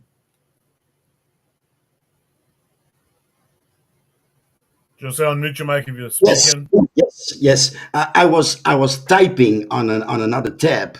Um, you know, um, um, we suffer. We all suffer. We are all traumatized by Mafa, and Dominicans make me think of my people, and we are on the African continent, right? An archipelago on the coast of West Africa, right? But yeah, geographically, we are Africans, and we have this same bullshit. I'm not African. I'm Micronesian. I'm not African. I'm mixed. No, we are a new race, right? And how does that sound? That sounds like, yeah, exactly, FBA. So I just, watching the video, it came to me like, wait a minute, these are FBAs. And when they say me no black, what they mean is what they see. We are, a lot of us, not we all, but a lot of us look to us through blue eyes, right? So FBA look in the mirror through blue eyes. These guys look in the mirror through blue eyes. Cape Verdeans look in the mirror through blue eyes. They see something that they don't like, of course, by the image that our enemy has created of us. So when they say me no black, it's see look at them as a Cape Verdean saying I'm not African, or an FBA saying I'm not African. So yes, I agree.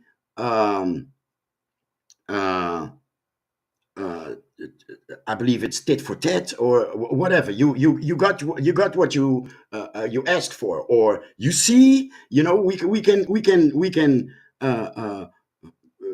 fall into those kind of reactions and those kind of sentiments, like yeah, yeah, yeah, yeah, yeah. But to be honest, a Cape Verdean denying his Africanness, a Dominican denying his Africanness, FBA denying his Africanness, the difference are nuances. Maybe the Dominicans, we've all seen those videos of them lynching Haitians, and they are deporting at this moment. They are deporting Haitians, and I even saw an African American tourist, a dark skinned sister, that was almost deported to Haiti. Yeah, some of us are more advanced in the fuckery, but it is the same fuckery. It's the mental disease that we inherit from Mafa, the chaos that we have been thrown into, and that is still attacking us till this day. But yeah, deportation. Yeah, there you go. You voted you voted against your own interest, by sentiments created in their media, and whoever they is. I don't see no difference between fake Jews and the traditional colonizer. So yeah, that's what I have to say about it. Appreciate that, Jose. In the chat, Cheryl says, if you don't understand why Dominicans refuse to call themselves black, you don't understand the history of the island. And she says, to Jose's point, it's more like FBA sounds like them. They existed before FBA, bro. With that said, let me hear from Buana. Buana, what's it? Yeah, I think that what I think Trump has the right. Trump has the right to deport criminals from uh, serving prison sentences in in American prisons of people who are not citizens of the country. He has the right to deport them. It happens all the time, right? But it's an interesting thing what he says. See, there's something called the Muriel boat lift. The Muriel boat lift. I think it happened in the 80s when Fidel Castro basically emptied the prisons of Cuba and put them on put those people on the boats along with people who wanted to come to America to live the dream, and it created chaos in South Florida, mass chaos. It's worse than almost like a foreign person invading another person's country and territory. If you say that, oh, these people come over here and these people are criminals, terrorists, rapists. They call them rapists, call them terrorists. He call them even unalivers.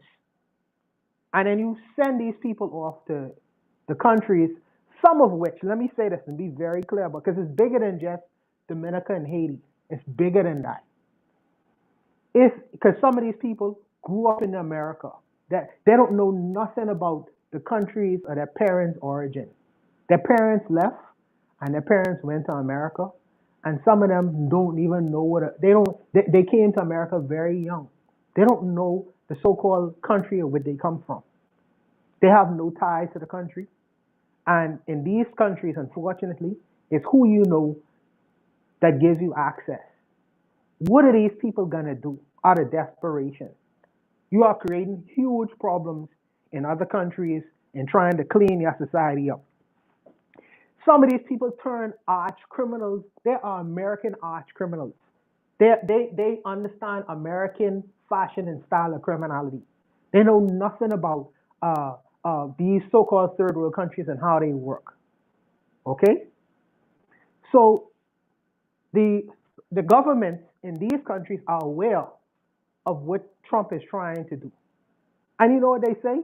I hear the Jamaicans talking on their radio station. They say, "Listen, if you send these people back to this country, we have basically a bullseye on their jacket, because they're about to cause no bigger issues than the problems we already done have.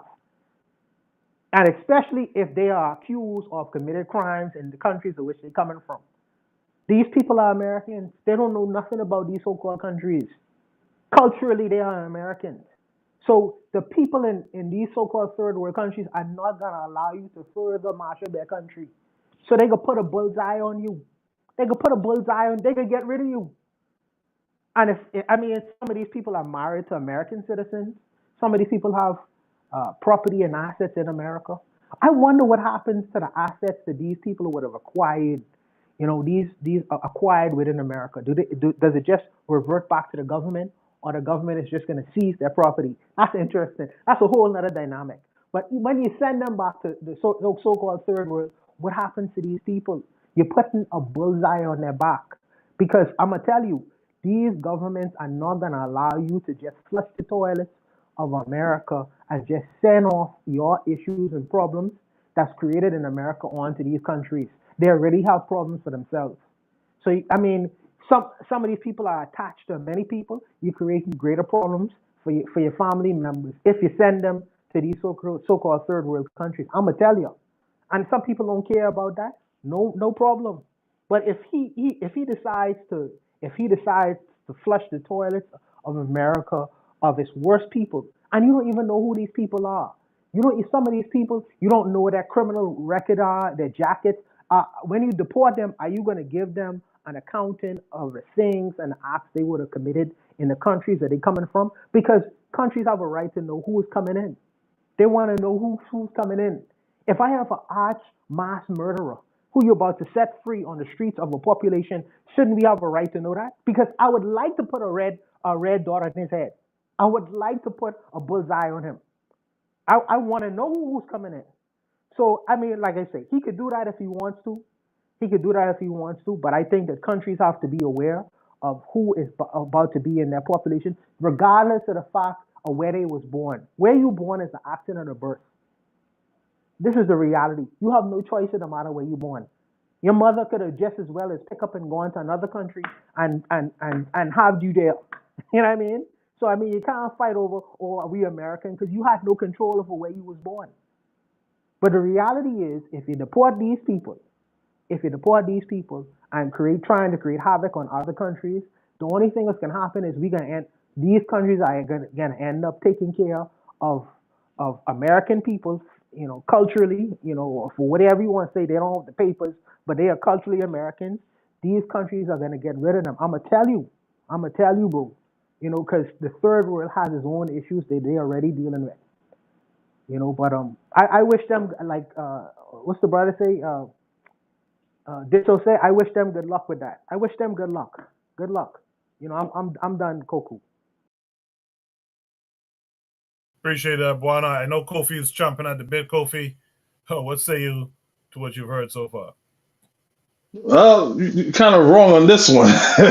Everyone said pretty much a mouthful. It just is what it is. Papi, I know black, I Dominican. I know black. But the unique thing about this is that there is a rift between Dominicans and Puerto Ricans. Past airline I worked for, office environment, it's a friendly, how should I put it? It's a friendly battle they have against each other. We could be talking about work or something like that, and they'll say something in Spanish that is like, it's not me, I'm Dominican, it's the Puerto Ricans, it's Boricua. And everyone starts laughing. So there is a rift between them. And I think that rift is basically there on both sides. Their deniability of them being African. I know I'm going a little bit off topic here. I mean, it's pretty much what War Drum says. You get it's karma, but I don't think it's a direct. I mean, you can have some Haitians like, oh wow, looking at this like, oh, how does it feel right now? You know what I'm saying? So I understand that, but there is a rift between Puerto Ricans and Dominicans to the point where I actually got into it with one of my subordinates, right? About her being like saying she's not black. She's saying it was St. Patrick's Day. And around St. Patrick's Day, niggas is just Irish. No, I'm really a Miles. I'm really a McLean. I'm really a McDonald. I'm really a McDuffie.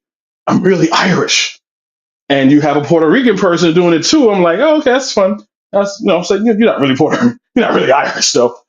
Yes, I am. I'm like, excuse me?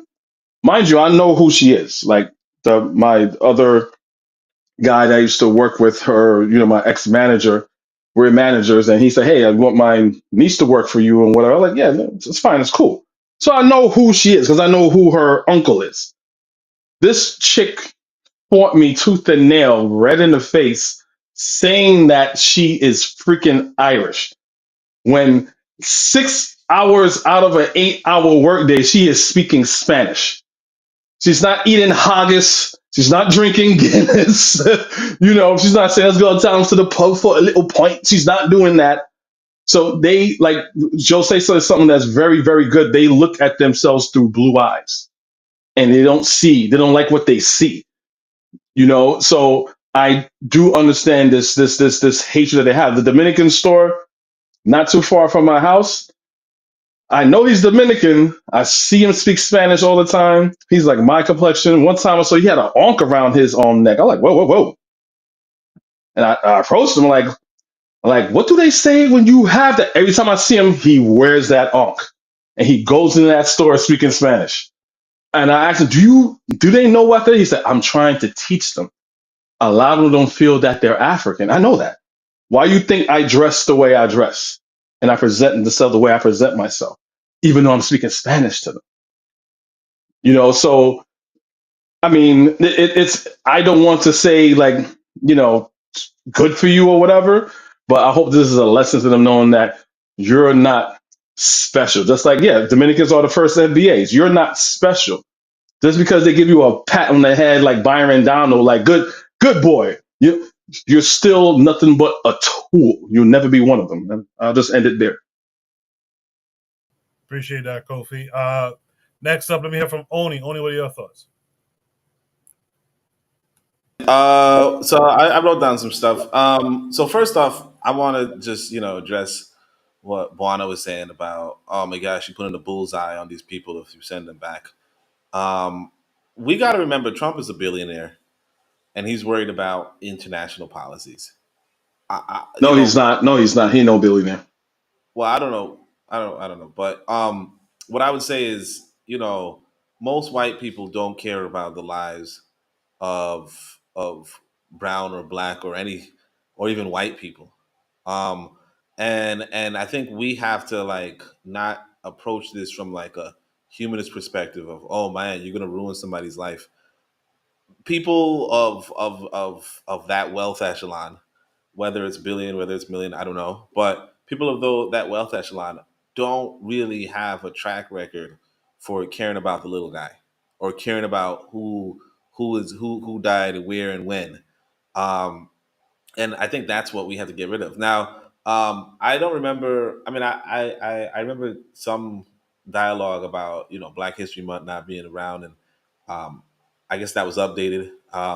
But what's interesting is the justification. I mean, the passage that Trump or the memo Trump printed regarding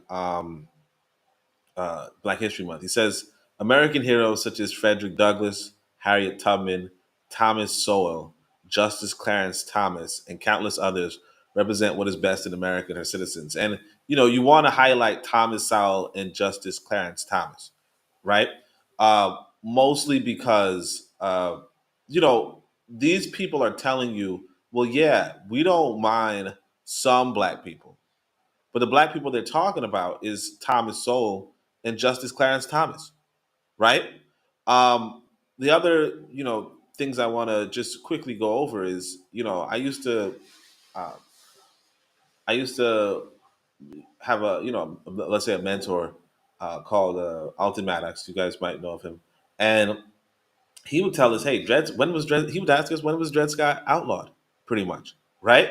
And it's not even so much, if you say to yourself, "Well, Dred Scott was overturned," and so on and so forth. If you feel like that's the case, you really have to also ask yourself, why did Supreme Court justices agree with the ruling for Dred Scott? And for those who don't know what the ruling for Dred Scott was, it was basically that no black person has rights that white people are bound to respect. So when we talk about, the rights that black people have in the country and blah, blah, blah, blah, you have to remember that, Dred Scott is still on the books. Or even if you don't think Dred Scott is in the book, right? There were Supreme Court justices who did. The masters of the law of the country who were of the opinion that black people do not have rights that white people are bound to respect. And as far as, oh yeah, well, they're just trying to deport criminals. What the two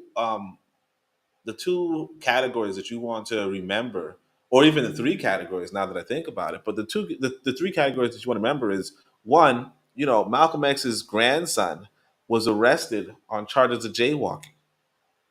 Okay, so they arrested Malcolm X's grandson for jaywalking. You continue. There are political prisoners in America right now from the civil rights era who have been in prison for over 50 years now. Mumia is a popular example, but the reality is that there's a lot of that it's almost a disgrace how much we've forgotten a lot of the quote unquote freedom fighters, or a lot of the quote the civil rights activists who fought for the rights that a lot of us enjoy right now, right? And they've been locked away for 50, 60 years, right? And then of course there was the this whole what I'm talking about just kind of reminded me of what they call the black identity extremists, right? Which basically was a like a new designation for quote unquote criminals. I don't remember if it was Trump's administration that made it. I don't remember, but the whole thing with that is that you don't when other people write your laws, you become a criminal. Okay, when other people write your laws, you can become a criminal for anything. Like I said, Malcolm X is jaywalking is a crime, but it's never enforced. It's never enforced unless you happen to be a quote unquote black identity extremist. Um, that's pretty much all I want to say. But as far as sorry, the other thing was that I don't think anybody believes that all black people are going to get deported. Um, I don't think that is a logistical that's a logistics thing that Trump is trying to coordinate. Um, However, we have to recognize that countries do deport undesirables when they feel like it, and a lot of black people are undesirable. Now, you might say, "Oh, well, they would," but what about the prison industrial complex? What about them? And that's the thing. We have to remember that there was a time where black people were segregated and limited to Jim Crow settings and limited to apartheid and limited to so on and so forth. And that white people have, if it's financially beneficial, there are white people who are approaching government who can put that into effect. And so you might be able to stay in the country, some of us, right? You might be able to stay in the country, but you're talking about a very diminished condition. Um, but just to answer the question as regards to the Dominican problem, and whether this is karma for what they do for Haiti, again, karma is not a real thing. Um, um, I I think that everybody and their mother knew that the Latin American community was going to be targeted by Trump in particular. Everybody and their mother knew that, so it's not like this is some sort of surprise. This is just the results of an election from people who thought that elections didn't have results, and I'll leave it at that. Appreciate that, Oni. Cheryl says, "Nigga, what?" Not sure why. But I wanted to leave this panelist for later because they're from a Spanish speaking background. So Ditso, this is why I haven't called on you yet. I want to hear your thoughts on this, being a Spanish speaking uh, Yeah. person. Go ahead. First, good move. Thank you for leaving me for last. I appreciate that and appreciate the consideration. Okay, so several points. One, the issues of Dominican and Haitian realities. You need to understand the history of both countries, the relation of both countries, and the 200 some odd years of history between each of those countries. Just to mention some facts, the massacre of Parsley, or La Masacre de Perejil, back in 37. Prior to that, it was the whole process of Haitians becoming independent, Haitians then moving towards Dominica.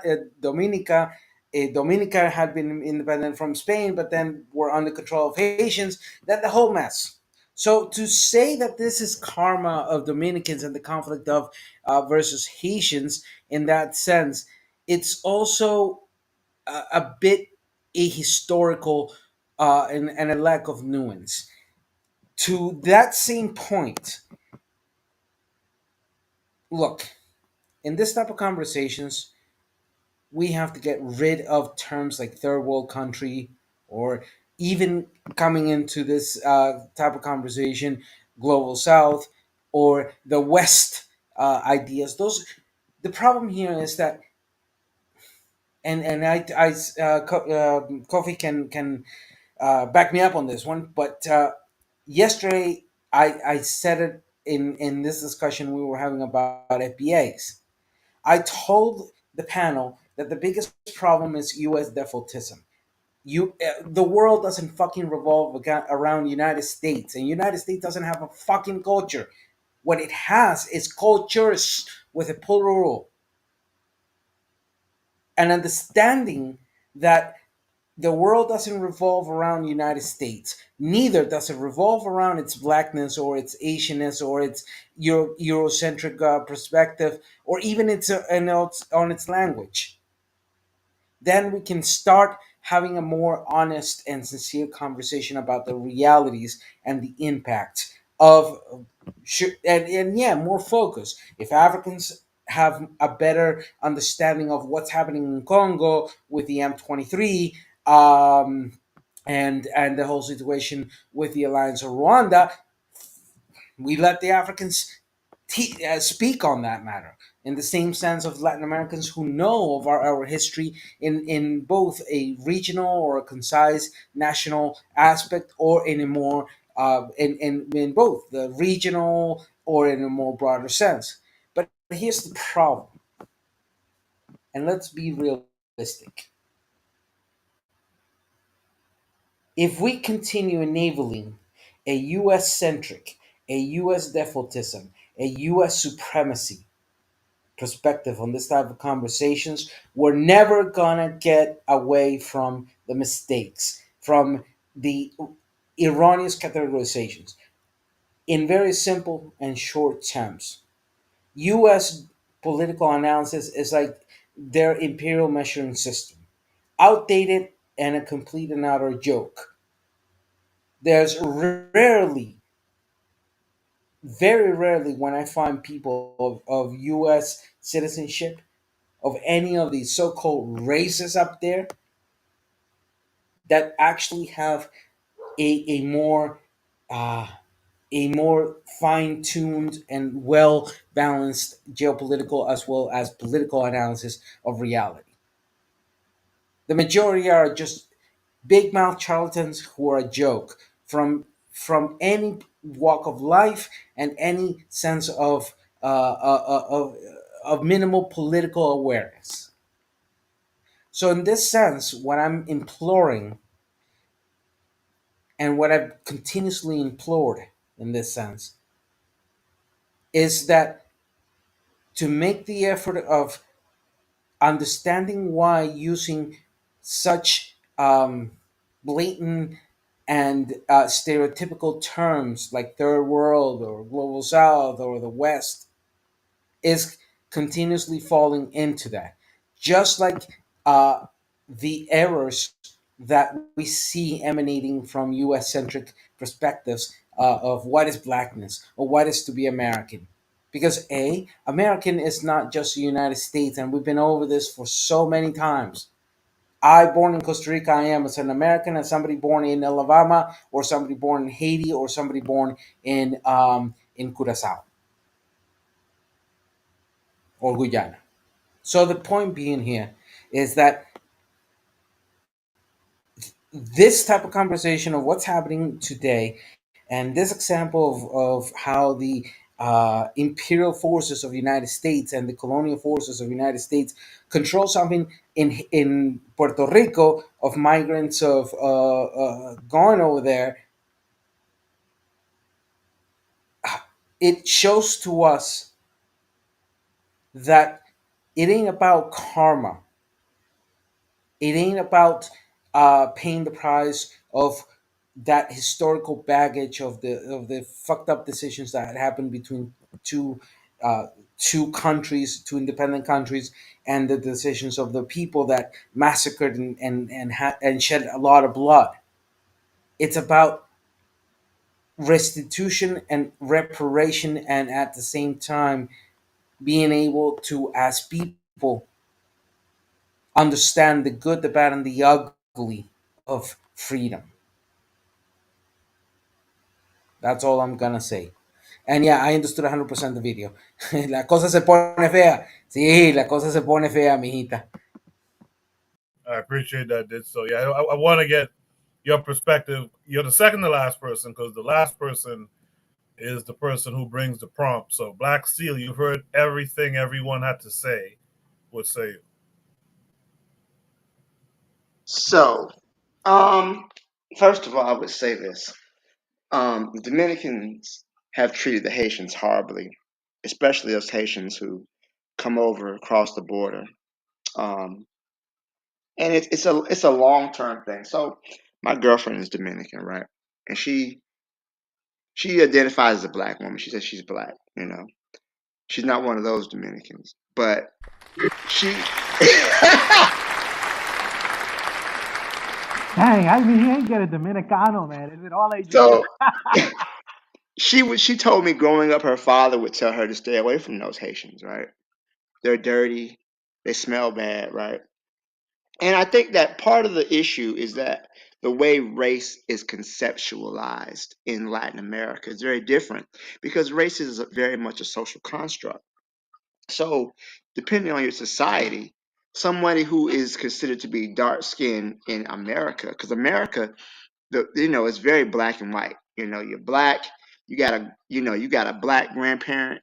You're black. If you got at least one Negro in your bloodline, you black. Whereas in many cases in Latin America, it's not that clear cut. Um, and there's also a lot of social stratification within their society. But the desire for whiteness is very strong. They call it mejor la raza, improve the race. I know we've all seen that picture. Maybe some of y'all haven't. The redemption of Ham. It was a black woman who had a half black child, and her daughter was marrying a white man, and the grandchild came out, light bright. She was raising her hands to God because to free them from the curse of Ham, from the biblical Ham or whatever the fuck. I don't believe none of that stuff, but walk with me here. They've treated them very bad. They treated them very poorly. They've looked down upon Haitian people. Um, and I feel that now that these Dominicans are being deported from a country where they worked hard in, they built a life in, right? Now they're being deported from Puerto Rico. To me, I don't understand. Maybe karma may have been a bad word. Maybe I should have used the word ironic. There's an irony to be found in this, that those of you who persecuted African people, who were yourselves African people, but in denial, now you're on the same receiving end of the bullcrap that you've been subjecting other African people to. Except they won't chop, except maybe for their sake, they're not going to chop you up with machetes the way the Dominicans did the Haitians under Trujillo, right? So maybe karma was a bad word, but I do sense there's an irony in this.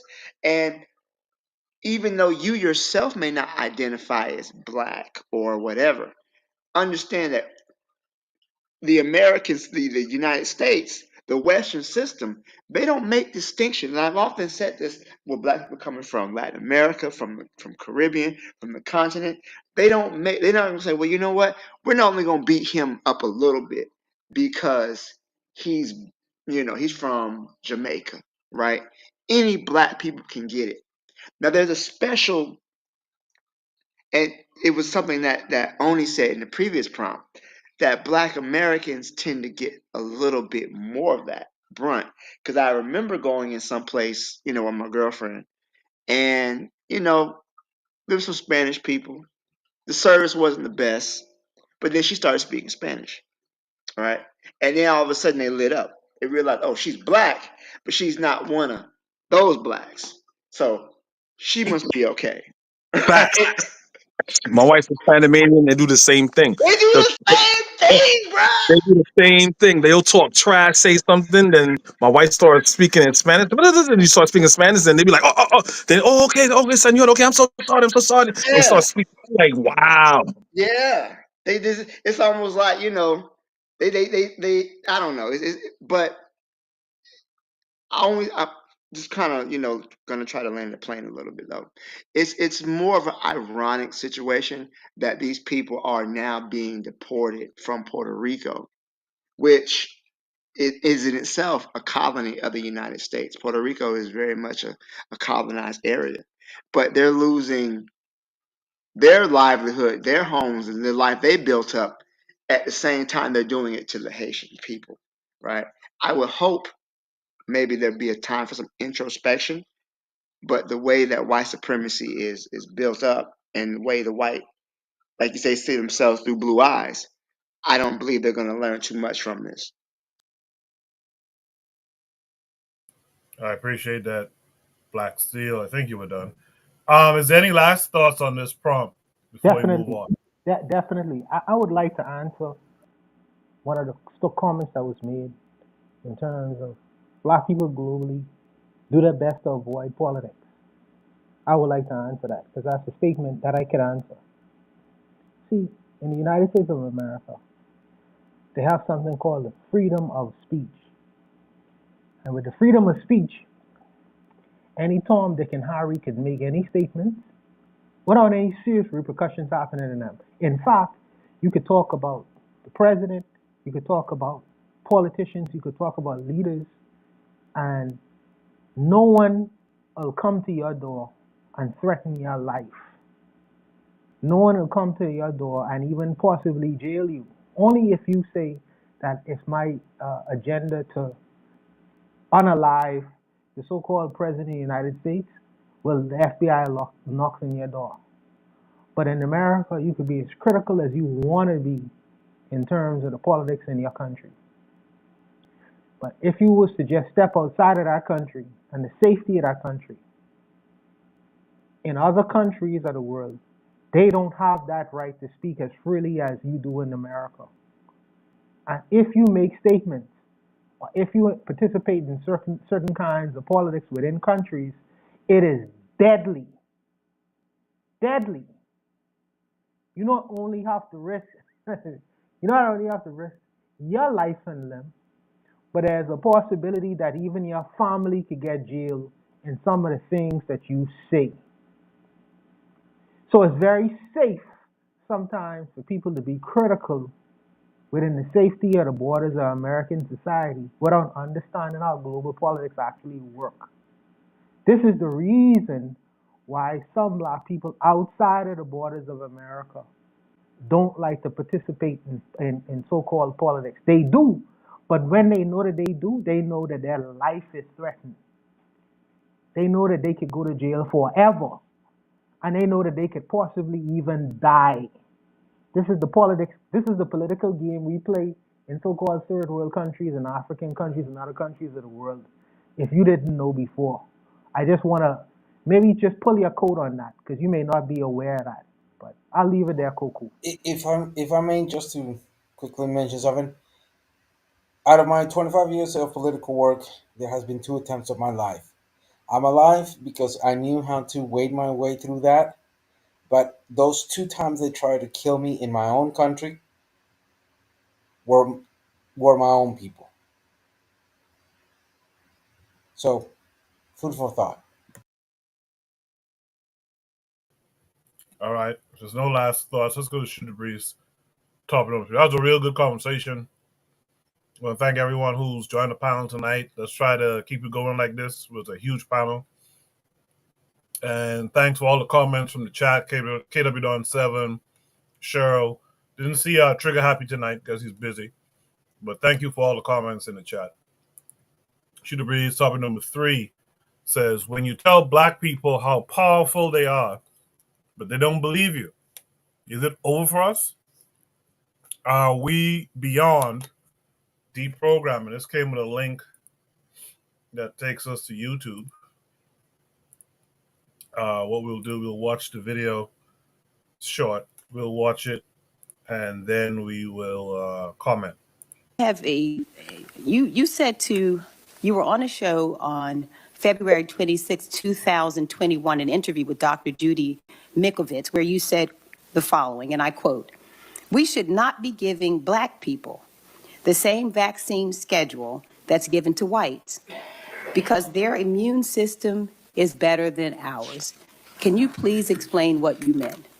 There's a series of studies, I think most of them by Poland, that show that to particular antigens that blacks have a much stronger reaction. There's differences in reaction to different products by different races. So I have 17 seconds left. Let me just ask you then. So what different vaccine schedule would you say I should have received?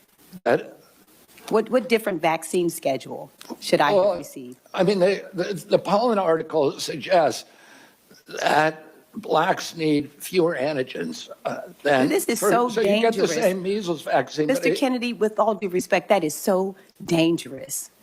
Your voice would be a voice that parents would listen to. That is so dangerous. I will But be the voting truth against is your nomination because science. your views are dangerous to our state and to our country. I mean, do you think? Interesting prompt and video. I didn't really expect that video. For when you tell a black people how powerful they are, but they don't believe you. Is it over for us? Are we beyond deprogramming? That's an interesting prompt and video combination. I'll be curious to hear what others think about that. But that I found that to be kind of curious, because I'll just say it.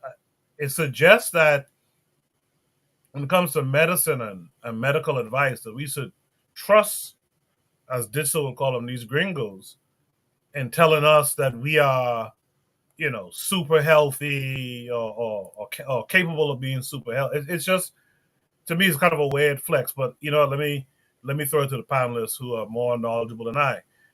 Black Steel, let me hear from you first on this. When you tell black people how powerful they are, they don't believe you. Is it over for us? Are we beyond deprogramming? Oh boy, boy, man. This, my friends, ladies and gentlemen, is called medical racism, right?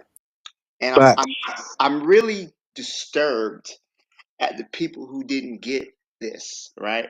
Have we regressed so much as a people that we don't understand what this man is saying to us? And it's not knowing our history. So there's a good book. Got this book on my shelf. I often mention it. Medical Apartheid, right? That talks about the way black people have been used through the medical system.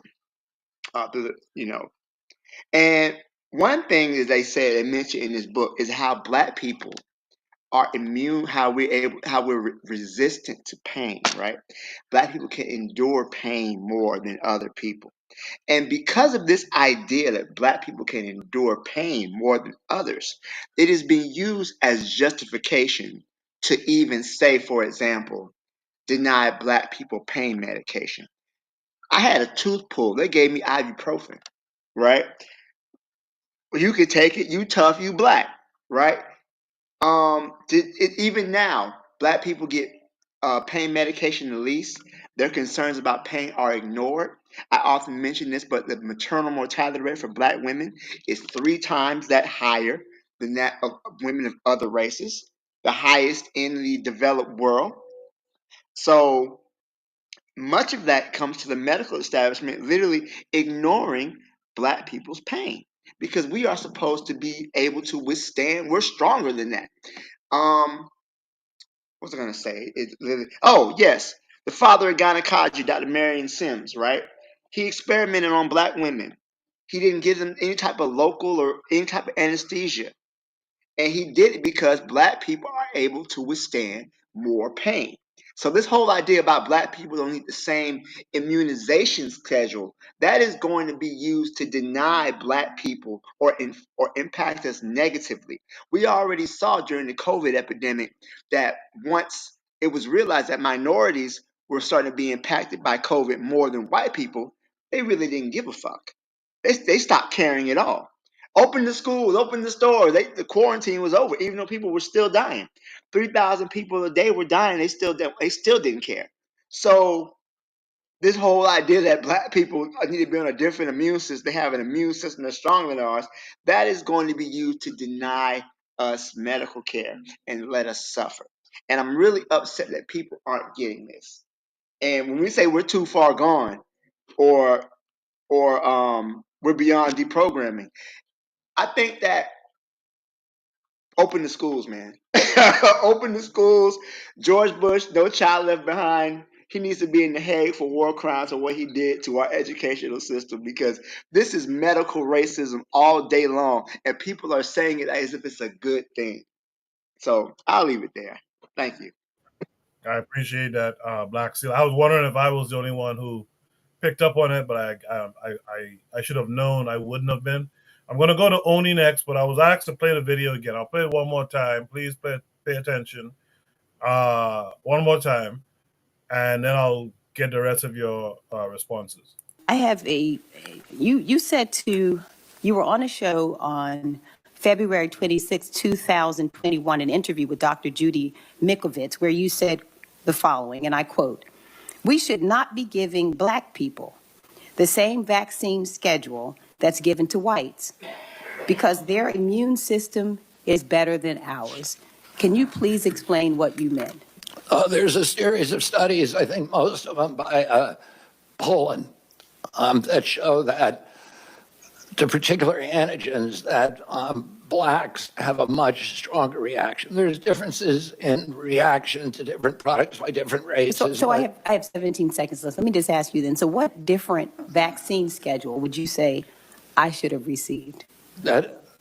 What different vaccine schedule should I have received? I mean, the Pollen article suggests that blacks need fewer antigens than. This is so so dangerous. you get the same measles vaccine. Mr. Kennedy, with all due respect, that is so dangerous. Your voice would be a voice that parents would listen to. That is so dangerous. I will be voting against your nomination because your views are dangerous to our state and to our country. I mean, do you think science is dangerous, Senator? Real quick before we get next, I want to say before you start, Koku, that Black people being stronger was a justification for slavery. The idea was that when the Spanish first came to the Americas, they enslaved the Taino, but because the Taino, a lot of them, died, got sick from European diseases. The idea was that one African was as strong as four Indians. So this whole idea of us being stronger, more resilient, has literally been a justification for our enslavement. I hate Black Steel. He took all my talking points except for one. I hate you. My bad, bro. I'm sorry. I'll sit the fuck down. Sorry. The truth is the truth. So we all that's good. I like that you mentioned all that, but Yeah, you took all of my talking points I'm gonna except say for the one. same thing as Coffee. Black still just took the whole talking points. Only I'm thing I was gonna now mention. mute. Only thing I was gonna mention is that this is also a form of eugenics. This is also a form of eugenics, basically saying that these people are different from other people, but eugenics is basically saying these people aren't as human, or these are throwaways of society genetically. But everything that Black Steel says is basically the same thing that we said, and it goes to the FBA conversation when they were saying the eugenics conversation that we were having. And if you guys are saying that Black people are the original Americans, to the example that Black Steel just gave, right? If you understand American history and slavery, they were trying to work the Native Americans, but they couldn't work the Native Americans due to smallpox. Especially the fact they were giving them, we all know the story about they were giving them blankets as the first form of chemical germ warfare to kill out the Native Americans. So just like Black Steel said, one Black person is just is stronger than a couple Native Americans. So that undermines the whole genetic thing that we're genetically the same. Not to rehash old topics, but that's one of the points that I was bringing up. But it is all form of eugenics. It's all the reason why we were considered on 1/5 of a human being, because we aren't people. We're just a very smart animal. That's why in this country, besides the word DEI and woke and affirmative action and all these things, another code word for nigga would be boy. You know what I'm saying? Call a Black man in his 70s boy. He's ready to fight you. He's ready to fight you because we all know what that means. We all know what that means. But he took all my talking points. I don't want to repeat everything, but yeah, he's absolutely right. One thing about the father gynecology, he had a statue here in New York in somewhere in Central Park, and a couple of years ago we had to fight to get it down because a lot of people didn't know who he was, so they started studying him. And I'll give it back to the panel. Appreciate that. Without further ado, Oni in the chat, you said the Black woman took her glasses off like she'd uncover that she was actually a white woman. What else would you like to add to this conversation? Yeah. I mean, I don't know. Y'all saw that when she's all talking to this dude calmly and whatever. She's like, "What do you think about black people?" And then she takes off his glasses. Like, what do you think I would have? Like, he knows who the fuck you are. They're here not fooling anybody. But yeah. I mean, actually, I think I'll borrow from Jose and our matron when they ask black people in Poland. Like, what are you talking about? like you doing a study on black people in the middle of Poland? Like, I don't see what that got to do with anything. Now, the other two things I want to point out is, let's say this is true, right? Or let's say that this is a real study and blah blah blah blah. What if it's wrong? Because a lot of times we do get into the subject of, well, genetics. There's genetic patterns. Genetic patterns are such that, on a pattern level, black people might be this and white people might be that. But it's just a pattern. You understand? There's no hard rule, there's no fixed rule, and there are exceptions to patterns, right? So even if you say, well, because you're black, you don't need to be on this schedule, basically, even if it were the case that black people, generally speaking, didn't have to, on a specific level, that is not, it's not a universal. It's like, yeah, it's just not a universal, and that, I think, is why what the woman is saying about, hey, what you're saying is dangerous, has some validity, right? That said, I don't know when he's going to get approved, but it seems like 9 times out of it seems like come Thursday maybe, or whatever, he's going to be approved, and that should tell you about the impotence that black people in America are facing. Okay? Because even if somebody gets up and blatantly says, we're going to adjust um, helping, the schedule for helping people based on race, because we read this, because, and the justification is some study in the middle of Poland, not even an American study, because you're in America, right? Some study in Poland where there are no black people. And it doesn't even matter if they justify it or not. The point is that they could sit there in front of black people's faces and white people will still say, you know what, this is who I want in charge of what, the health department, right? And as such, you're going to face the consequences of that. Because now you're going to get a different health premium. You're going to get different health coverage. They are going to do this open air discrimination. And I know the sister said, segregation was better than integration. Black people didn't think so. You know what I'm saying? like very few black people were of the opinion that integration wasn't the move. And if people don't recall the situation in segregation, you just got to read Malcolm X. You just got to read Assata Shakur. Okay, they spelled it out explicitly. Malcolm X told us, hey, you know what?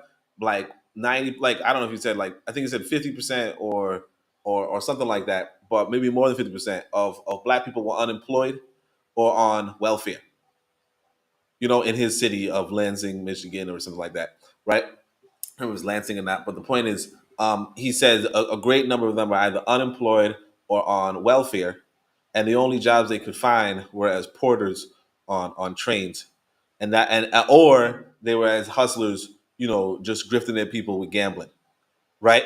This is not my words. This is the words of Malcolm X. Okay, the point is that white people are making it clear, right, that you're on an allowance. Okay, they're allowing you to get medical care. They're allowing you to get jobs. They're allowing you to use the internet. And they don't. And the thing is that, me personally, like I said, I don't. White man don't give me no allowance for nothing.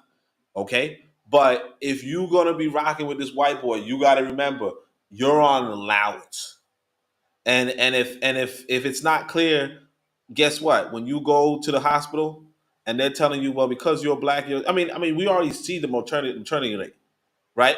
But as that gets more extreme and that gets more formalized, you'll just say, oh well, you know what, maybe things were a little better before, when the allowance was a little more, less clear. But it is what it is, um, it is what it is. That's all I got to say. Appreciate that, Oni. Let's have from Buana next. Buana would say. Yeah, Coco, I want to troll a little bit. So it's what I'm seeing here is like when I hear some FDA talk about they want to delineate, he's delineating. Yeah, he's delineating. This is how delineating looks. Yeah.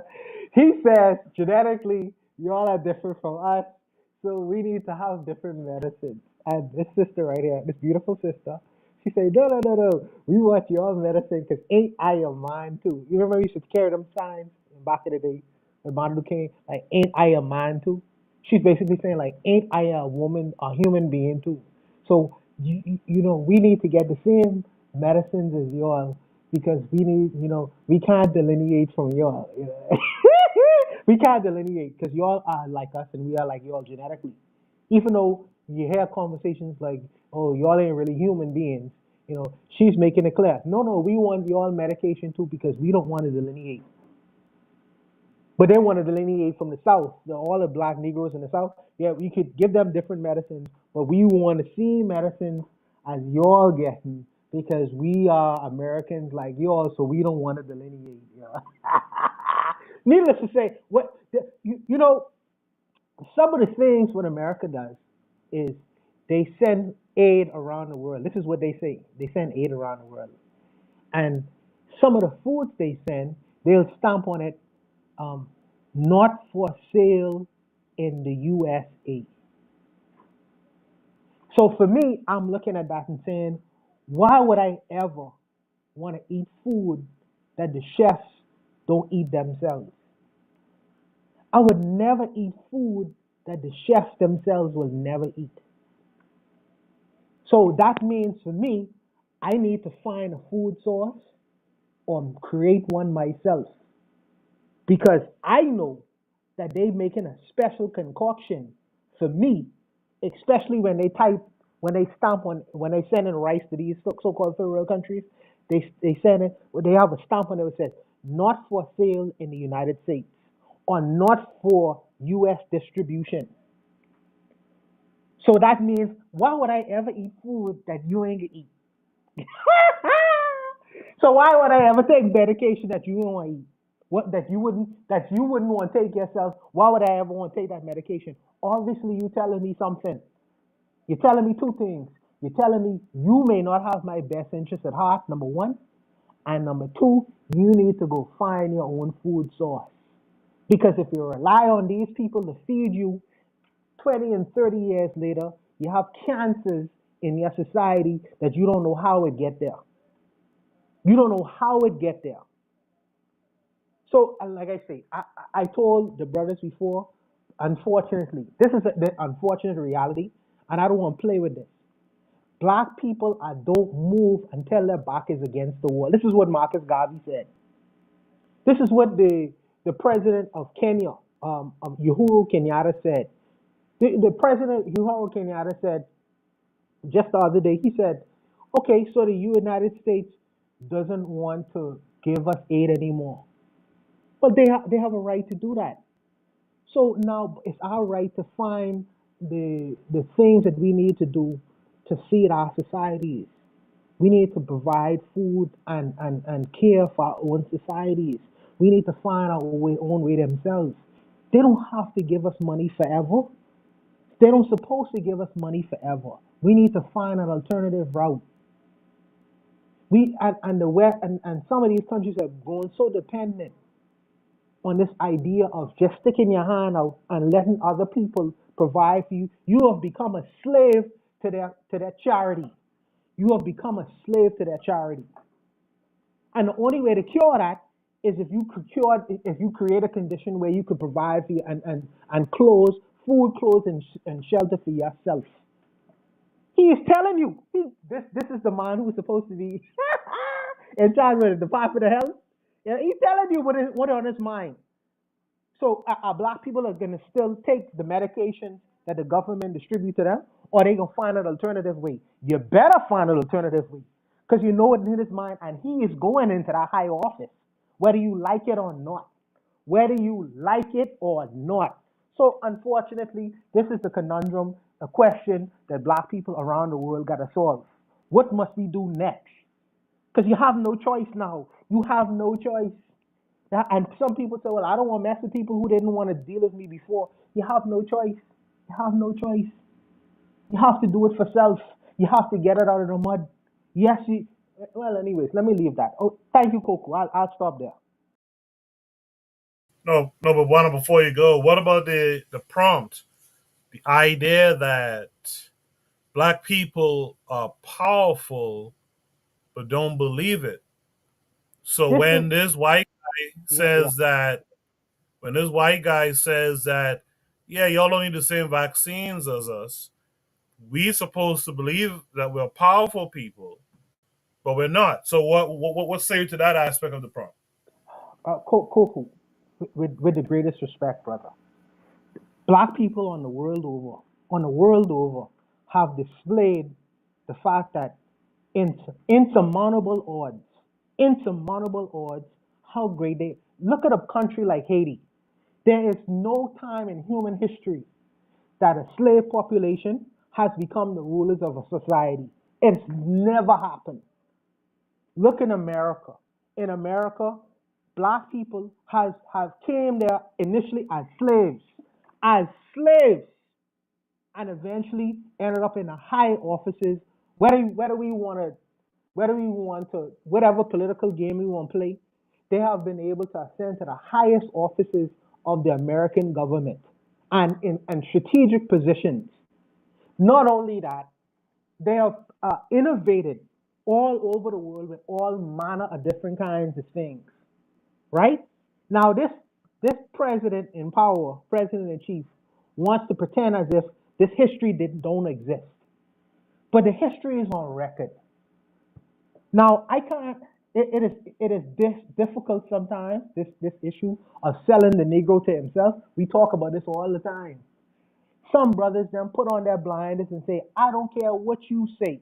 We are nothing. We have no state. We have no issue. No matter what the insurmountable evidence that's before them, they'll always have an argument to say we can't do it because of these reasons. There will be people like that. There will be people like that. And the people like that is going to always exist. But usually the people who do the work, there's something called the Pareto principle. The Pareto principle. Pareto principle is like in a work scenario, usually the people who's most effective is 20%. Okay? It's 20%. The 80% just talking, the 80% just beating their feet, the 80% just coming to work to look at the clock, to wait till the clock and finish. But usually 20% of the people doing the work. If we have 20 strategic people who are diligent in doing what we need to do and understand where we are and where we need to go, the things will get done. The 80% will have to bring up the rank. In Hitler Germany, the Nazi Party represented a small minority of people, but they was able to galvanize in a way that they was able to control the government, all aspects of it. So is the Make America Great crowd. These people was extremists. These people they're so far in the right, no one was really listening to them until people started listening until America got themselves in a situation, and then they got financial backing, they get all manner of different kinds, only a small group of people, Trump and his other ridiculous people, and then everybody fell in line. Well, what goes for them, the same thing goes for the black world as well. There will always be people who are naysayers. The black man has no brain, the black man who can't do it. I'm not worried about these people. I'm worried about the vanguard. If the vanguard is the tip of the spear, the people who are not only talking, but actually doing. People like Traore, not Dr. Johnson, Traore. The people who are getting things actually done on the ground in their respective countries. These things spread like a disease. The success of groups of people, it spreads like a disease. When Nkrumah decided to become an independent nation in Ghana in 1958, that spread throughout Africa like a disease. And everybody wanted to be liberated and independent after Nkrumah did it. So I'm concerned about the vanguard. He already believes in the success of the black man. In fact, in his flag, he had the black star. He had the Marcus Garvey philosophy from back then. We already didn't convince them. So it was all about him executing. It was all about him executing. You know, so this is what I actually look at. I do try the best as I can to Negroes who are unconvinced to sell him to himself, but I'm more concerned about people who won't listen to the message and try to execute it. Because by and large, the people them want dance and party and drink a lick and eat crack on. It is what it is.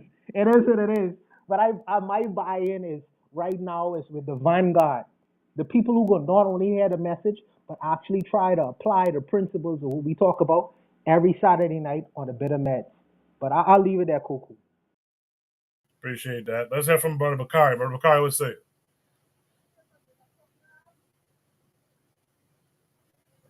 Bakari, you muted if you're talking. Yeah. Can you hear me now? Can you hear me? Yes, sir. Yes, sir. Oh, I don't know. I might have forgot, but Juana talked a long time. But anyway,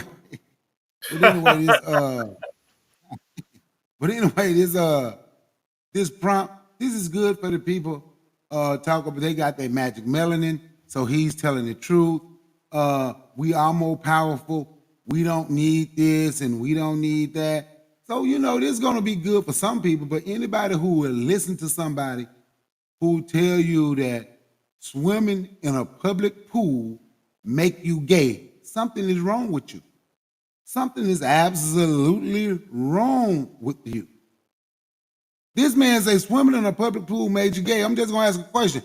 Do any of y'all swim in a public pool? Yes or no?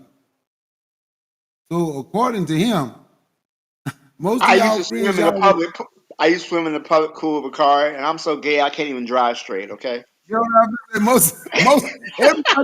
Most of our friends just gay. Like, what's the purpose of? But this is what happened when black people ain't serious.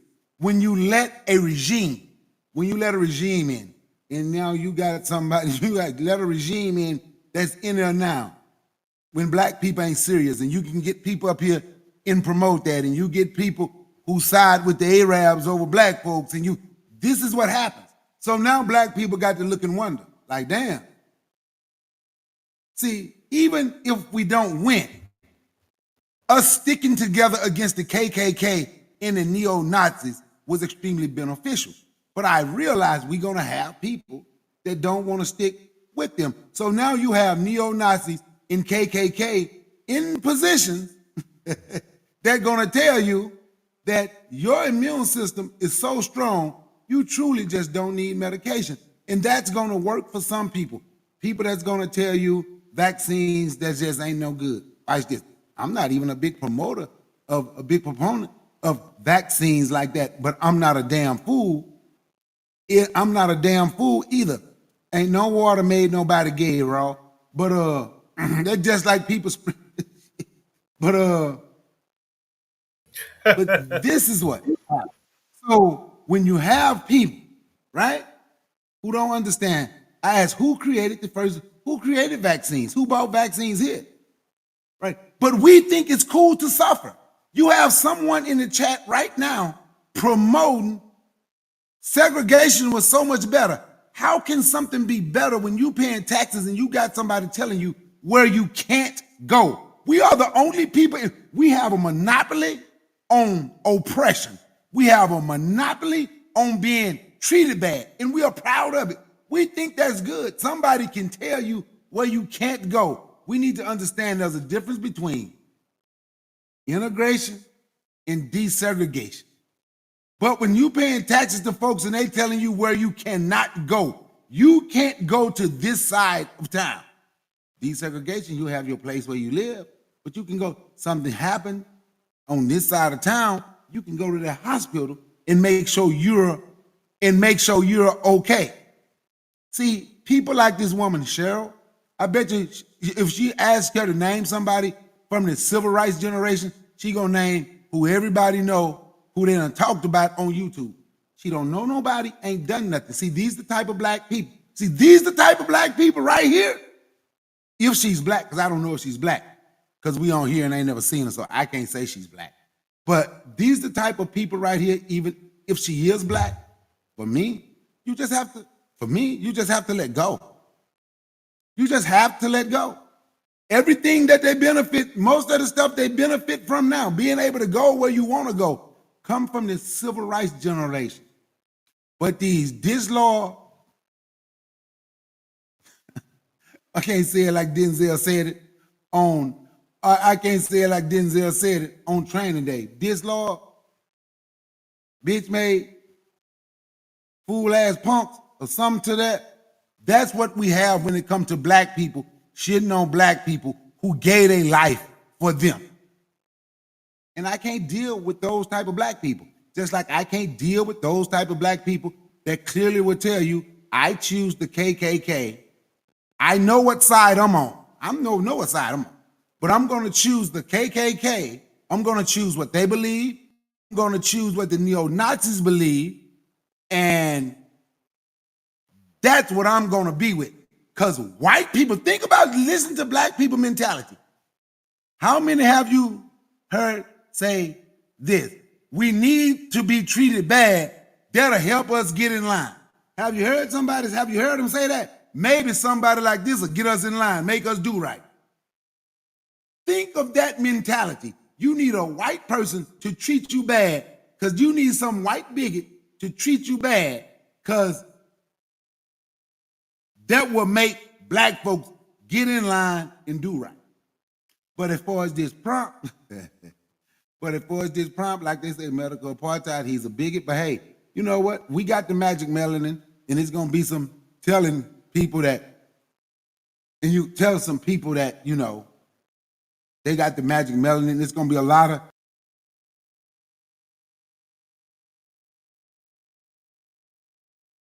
Looks like Cheryl cut Bakari's internet.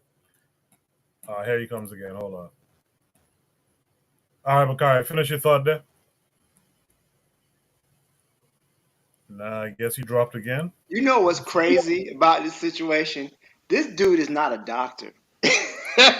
Could you imagine being made attorney general and you're not a lawyer, or the head of Department of Education, you're not a teacher? This dude is just a regular dude. We're watching YouTube videos and they're making him in charge of the FDA. This is insane. You know what? We talk a lot about Trump, and Trump is a problem. But it's not just Trump, it's the people he brings with him, right? Could you imagine somebody, I'm laughing to keep from crying, right?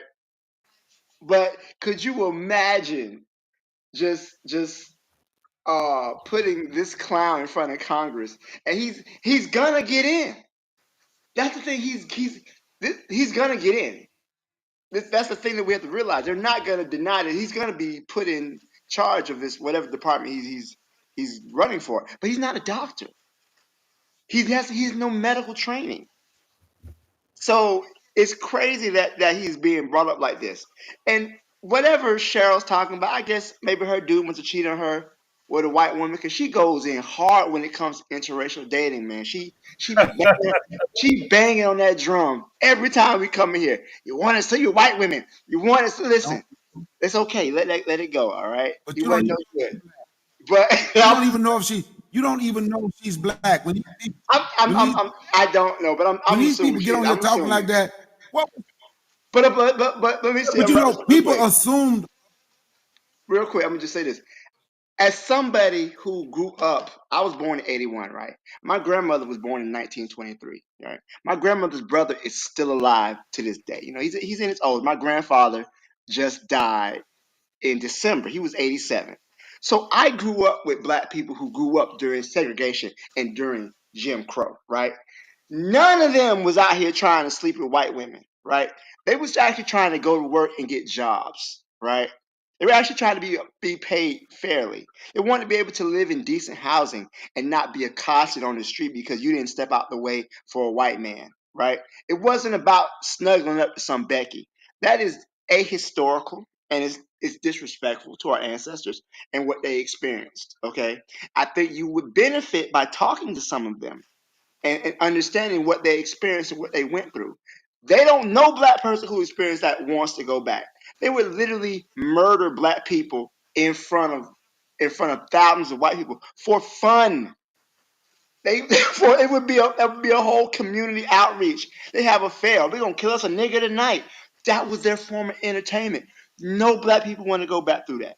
All right. So I would say just talk to some black people who grew up in that time period. Real quick, No, no, Bakari, you know, and Bakari, then and then I got to get to three other people. Go ahead. I'm trying to finish because my thing, I keep having technical difficulties. But don't nobody want to go through that. They can name a few towns, but how many black people could get to all of those areas? That is something they don't want to talk. It's good, people with these YouTube degrees. You understand what I'm saying? With these YouTube degrees, they can mention a couple of things, but don't want to look at everything. Desegregation was better than integration. But if you look at civil rights leaders, especially if you know some and you talk to some, you would realize that's what most people was fighting for. That's what most people wanted. And now Ross say the gay bomb and what they did to fish in the aquarium. I don't live in the water in no aquarium and I ain't no fish. They said the same thing about frogs, but did nobody get gay? All these people on the panel say they swim in public pools. None of them gay. All y'all friends gay. See, man, it's just crazy. And that's what I'm talking about when I say it's going to be a lot of black people talking about he's telling the truth. Our magic is so powerful and our hair, when it go up to the sky, that going to make us even strong. It's going to be a whole lot of crazy stuff on YouTube said about that statement. And that's what they are going to point out. They're not going to mention medical apartheid. They're not going to mention racism in the medical industry with this idiot. They're going to start talking about a whole bunch of. They're going to have Phil Valentine talk about it, and ain't no telling what he going to say. I appreciate that, brother Bakari. Jose, what say you to all of it? 100% what Brother Bakari just said. 100%. It's actually the cope, the cope, the fuel that is driving this FBA movement, right?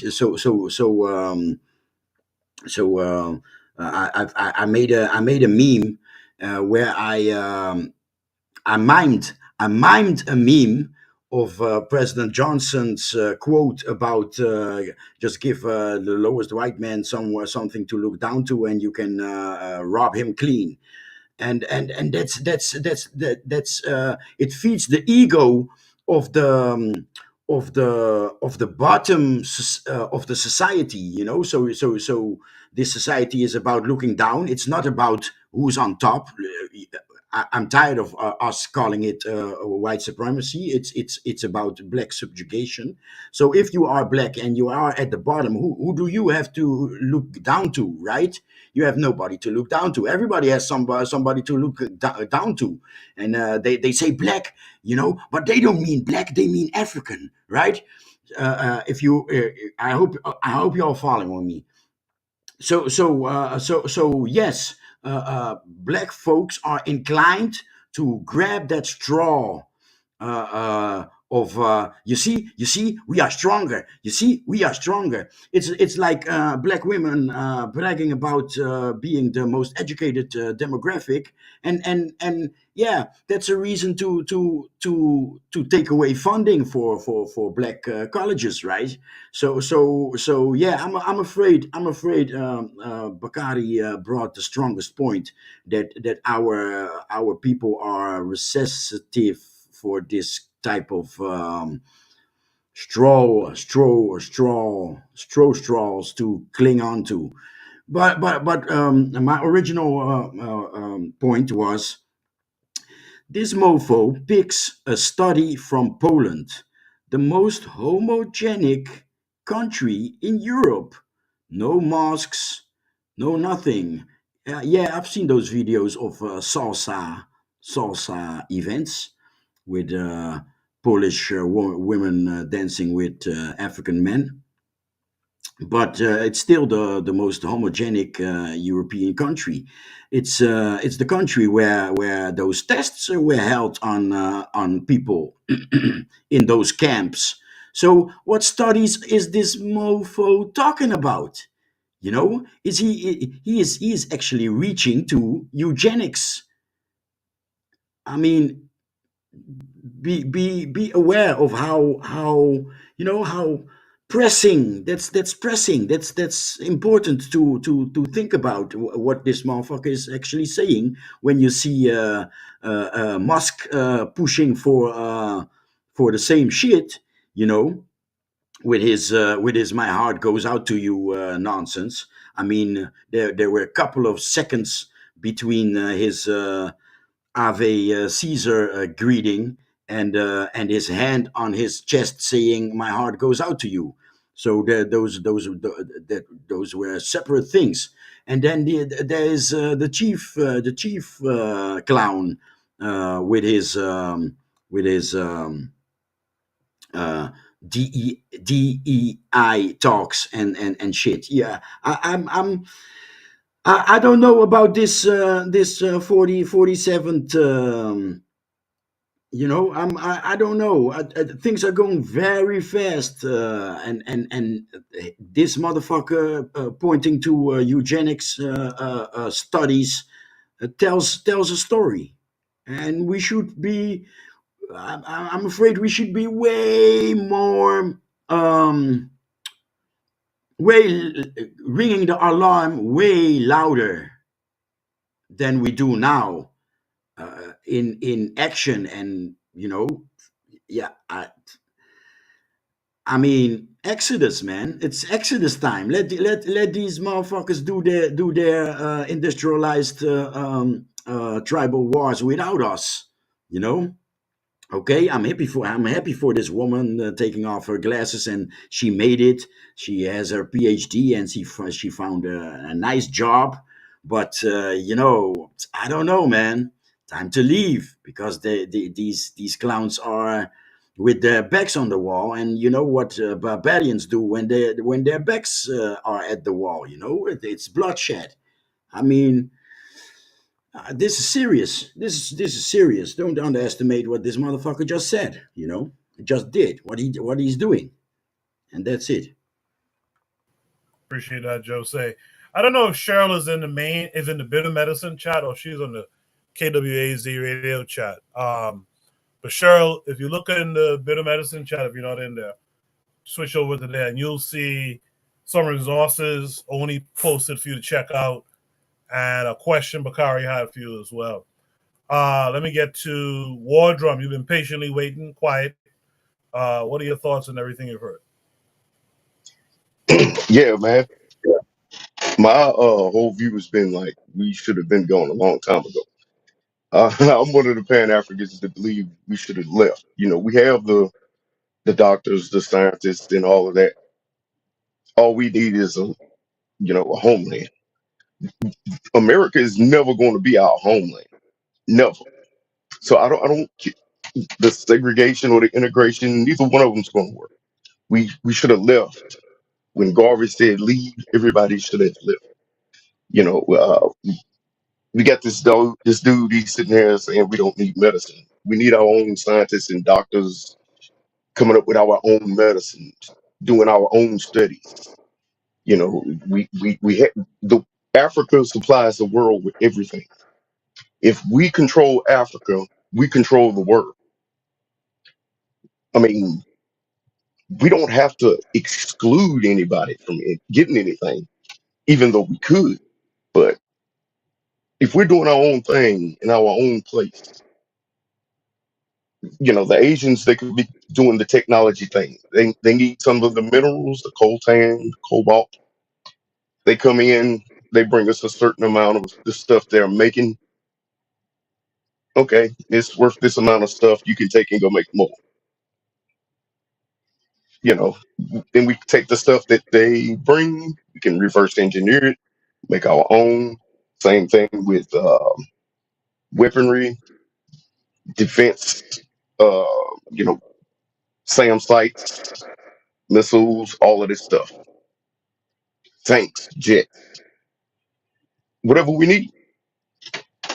Everybody has to come to Africa to get what they need to make what they want to become the powerful nations that they are. And we sit in their nation trying to, I don't know what you call it, man, sit beside them in the nation. And, I hear a lot of the FBA people and stuff, they say, oh, we built this nation. We didn't build this nation. We were forced to build the nation. So I don't have any pride in this country at all. But, like I say, I'm just one guy. And people have different viewpoints, but we should have been gone. That's just the way I see it. That's it. I appreciate that, War Drum. Good stuff. I appreciate that. Uh, but Bakari put it out there in case. Oh, two things real quick before I go to Ditso. Cheryl is black because she tried to come on the panel one time and her mic camera's on. I could confirm she's black. But Cheryl, Brother Bakari put the offer out to you to join the panel, join the conversation. So click the link if you can and join us if possible. With that said, let's go to Ditso. Ditso, what are your thoughts on all of it? Well, first of all, damn you, Black Steel, you took the fucking points. All right. So, I'm sorry. I'm sorry. I'm damn long-winded, you. bro. My bad. My bad. No, you did awesome, man. Dude, you rocked it on that. So, picking up and giving credit to Black Steel in that sense, and picking up from his points. First point, RFK Jr. lied his ass off and just said stupidity after stupidity after stupidity in that particular hearing. Just to give an example, on that same hearing, Mr. RFK said that a study, which he did not cite, indicated that black kids developed more autism because of the MMR vaccines. He was caught on the lie. The study he mentioned on this particular video was actually a reference of a Mayo Clinic study that it shows that there was a a higher autoimmune response out of black Americans in the United States. However, the pool to which they referred was very small. Not only that, but the author of that particular study, which I was able to locate in that sense, stated uh, there was no reasoning whatsoever to differentiate the scheduling of that vaccine towards population it, by race or whatever. So RFK lied his ass off right now, and that type of idiot, scammer, and mass murderer like RFK. And why do I say mass murder? Because if anybody knows a little bit of the history of RFK, you would know that he is responsible for a missile outbreak in Samoa after a visit with his terrorist organization, anti-vaccine terrorist organization, and that happened. Now, to the point of the question, in this subject, and just to make it very simple, making clear a distinction of the diversity of blackness throughout the whole world, and speaking on particularly my area of blackness, but perhaps a little bit pretentious in wanting to expand on this aspect. Number one, let's face it. In the last 124 years, the expectancy of life in humanity has risen exponentially. If we look at throughout the whole world in that sense, and we look at, for example, Middle Africa, the expectancy of life in 1900s was anywhere between 26 to 36, the age of that in Middle Africa, and it has risen up to 60, almost 70 years in the last 124 years. But if we just go here on the Western Hemisphere, same thing. We see that, for example, in South America, the life expectancy by the beginning of the century was about 51, and now has risen to 74, 75. Uh, that's an average. I'm speaking in average numbers. So the question is, how has life expectancy been incremented in humanity, and what are the factors that played a major role in that increment of life expectancy, regardless of race, regardless of ethnicity, regardless of point of origin in the world? Well, one of those factors is vaccines. And that's a matter of fact. The fight against measles, the fight against the yellow fever, the fight against sarampion. I'm thinking on the illnesses in Spanish. The fight against flu, for example, etc.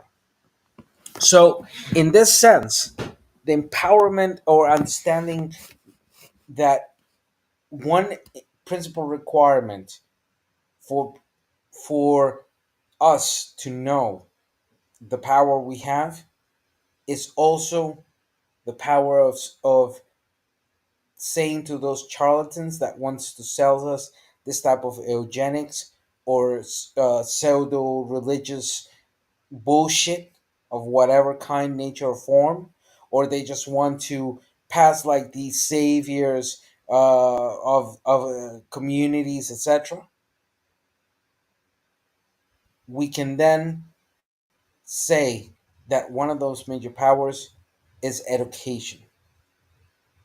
And in matters of health, yes, there's no denying the misuse of science against Africans or Black Americans from Argentina up to United States, etc. Being an example of that, the Tuskegee experiment. There's no doubt that those issues happen. But because of the misuse of idiots that used science as a weapon, does not mean that the advancements of science are not there to be utilized in order to have better perspectives of lives against illnesses and other conditions in that sense. And that we cannot fall into the game of eugenics and pseudoscientific positions that then feed into those fears that then put our lives and health in risks. Because then we will be doing the work that the white guy wants.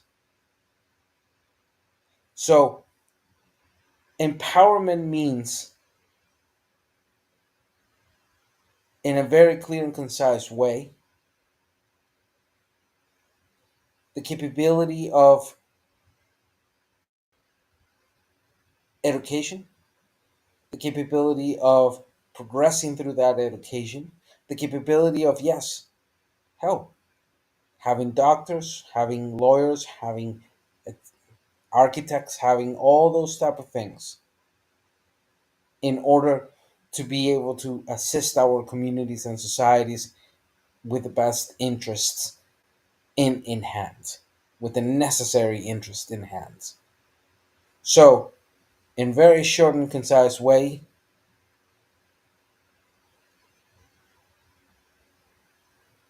we are not far gone, but we're enabling, without doubt, that the charlatans, both external and internal, lead us to that point of no return. That's all I want to say. I appreciate that. Did so in the chat. Cheryl says, "Do y'all know how hard it is to teach our children to stay away from these Caucasoids?" She goes on in chat and says, "Social media TV, billboards, schools, all teach them that interracial is the way to go. That's what civil rights fought for. War Drum in the chat says segregation is a death trap.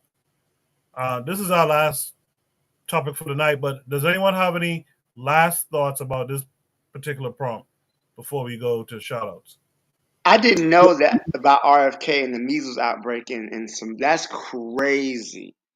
That is crazy. I did not know this man went to his people. I just looked it up. 83 people died. Yeah, That is nasty work. he's a He mass told them murderer. not to take the vaccine, right? And then they didn't take the vaccine, right? And So that's how, and that's what just happened. I'm like, because I heard of it. I'm just making sure. I'm asking, is that how it happened? yeah, just in short, what happened was there were actually two deaths of people, of children who had died when a vaccine was applied. But it was found out later that it was human error, that the person who applied that vaccine had mistaken a combination of muscle relaxant and the vaccine and injected muscle relaxant combined with a vaccine into the person. After investigations and everything, it was determined that this person had no.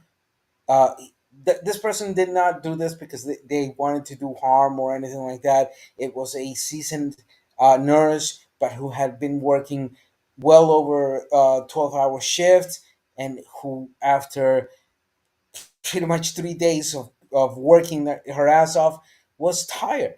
And that tiredness led to the error, which then led to the death of the children. So, in this sense, he took benefit of that. There was a pause by the government of Samoa of the vaccines till that investigation was done. And that's when his organization came in.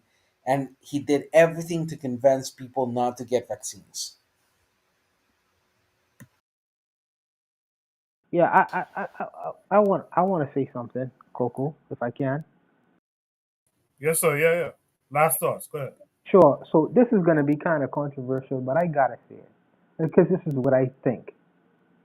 I think that Donald Trump is a necessary evil for the black world. I think he's a necessary evil, and the reason why I say that is I, I already initially said black people don't move until their back is against the wall. Unfortunately, and I'll back it up by saying this: black people had Marcus Garvey, one of the greatest leaders in the 20th century. Black people decide we want Barabbas. We want Barabbas. Barabbas is Babylon. Barabbas is the government, the American government. The Barabbas is integration. Black people had Elijah, after Marcus Garvey came people like Elijah Muhammad. Black people say we want Barabbas. Barabbas is just an analogy in terms of the Bible. I don't know if people are familiar with the Bible, but in the Bible, there was a choice between Jesus and Barabbas. And the Roman leader at the time, Pontius Pilate, said, well, choose which one of the people you want to either go get the death sentence and either to be set free. And the Jews at the time say, we want Barabbas instead of so-called Jesus, the Savior at the time. So I'm using that analogy. Now you got to be careful, Buana. I'm That's using it for a reason. I'm That's being very careful. anti-Semitism. No, I'm being careful for a reason. I know. I'm messing with you. That's To see if I could anti-Semitism, though. spread to the largest amount of people as possible. That's why I'm using a Christian analysis. So they had Garvey. Then you had Elijah Muhammad, who say, do for self. Separation is the key. Not integration, not segregation, separation. We want Barabbas. We want Barabbas. This is what the black community says. Then you had Martin Luther King. Say, we want justice and equality and fairness. Black community say, we want Barabbas. They say, Martin Luther King, he is an old preacher who was sleep with a bunch of different women. We're going to disrespect him. We're going to disrespect what he stands for. We want Barabbas. You know what Barabbas is? Now, there's a guy named Big Meech. Big Meech coming out of jail. After spending 30 years. So all the rappers, big name rappers, rappers of influence, about to attend to the Big Meech concert. You know, and everybody about to shroud them, but we could disrespect Martin Luther King, but we gonna big up Big Meech. Find out who Big Meech is, if people who don't know who Big Meech is. And then the same audience says, oh, oh, we want these kinds of initiatives that these people bring in power because we want Barabbas. We want Barabbas in power. So we want Bull Corner. We want to see Bull Corner 2.0. Bull Corner is, for people who don't know who Bull Corner is, just look up that name, Bull Corner. We want Barabbas. We want Bull Corner for this generation. So I say, after having the greatest of the greats, who is to put into your face what is the deal for the black world, we're going to give the audience what they want. We're going to give them Barabbas. Unfortunately, I don't want to see black people suffer. I don't want to see black people suffer. And I don't want to see black people, let me finish though. I don't want to see black people suffer. And I don't want to see harm. Well, that's fine. I don't want to see harm come to black people. But unfortunately, I believe that black people is only moved when they forced to move. When they forced to move. Now we're gonna put the problem front and center, and we're gonna give the audience what they want and see what they do with it. I know personally, if Donald Trump says, okay, we don't want your N-words up in our universities, where is the black people gonna educate their children if not black universities? Now you may not want to deal with them, and you may not want to do business with them, but you will not reject the monies that is going to come in from their children being sent to their universities because they're not being allowed in white universities. You're not going to say, no, hell no, we could deal with you, no. You're not going to do that because it's going against your idea of black voice, black universities, and all that other things. But like I say, I'll just leave it there. I just wanted to put that out there, and I'll let Brother Bakari tell me how much of a liar I am. Go ahead, bro. When you listen to any soft shoe, weak shit like that, and I'm just being honest with you, a black man gonna tell you we need a good white man to get us in order. We need that good racist bigot to threaten to kill you.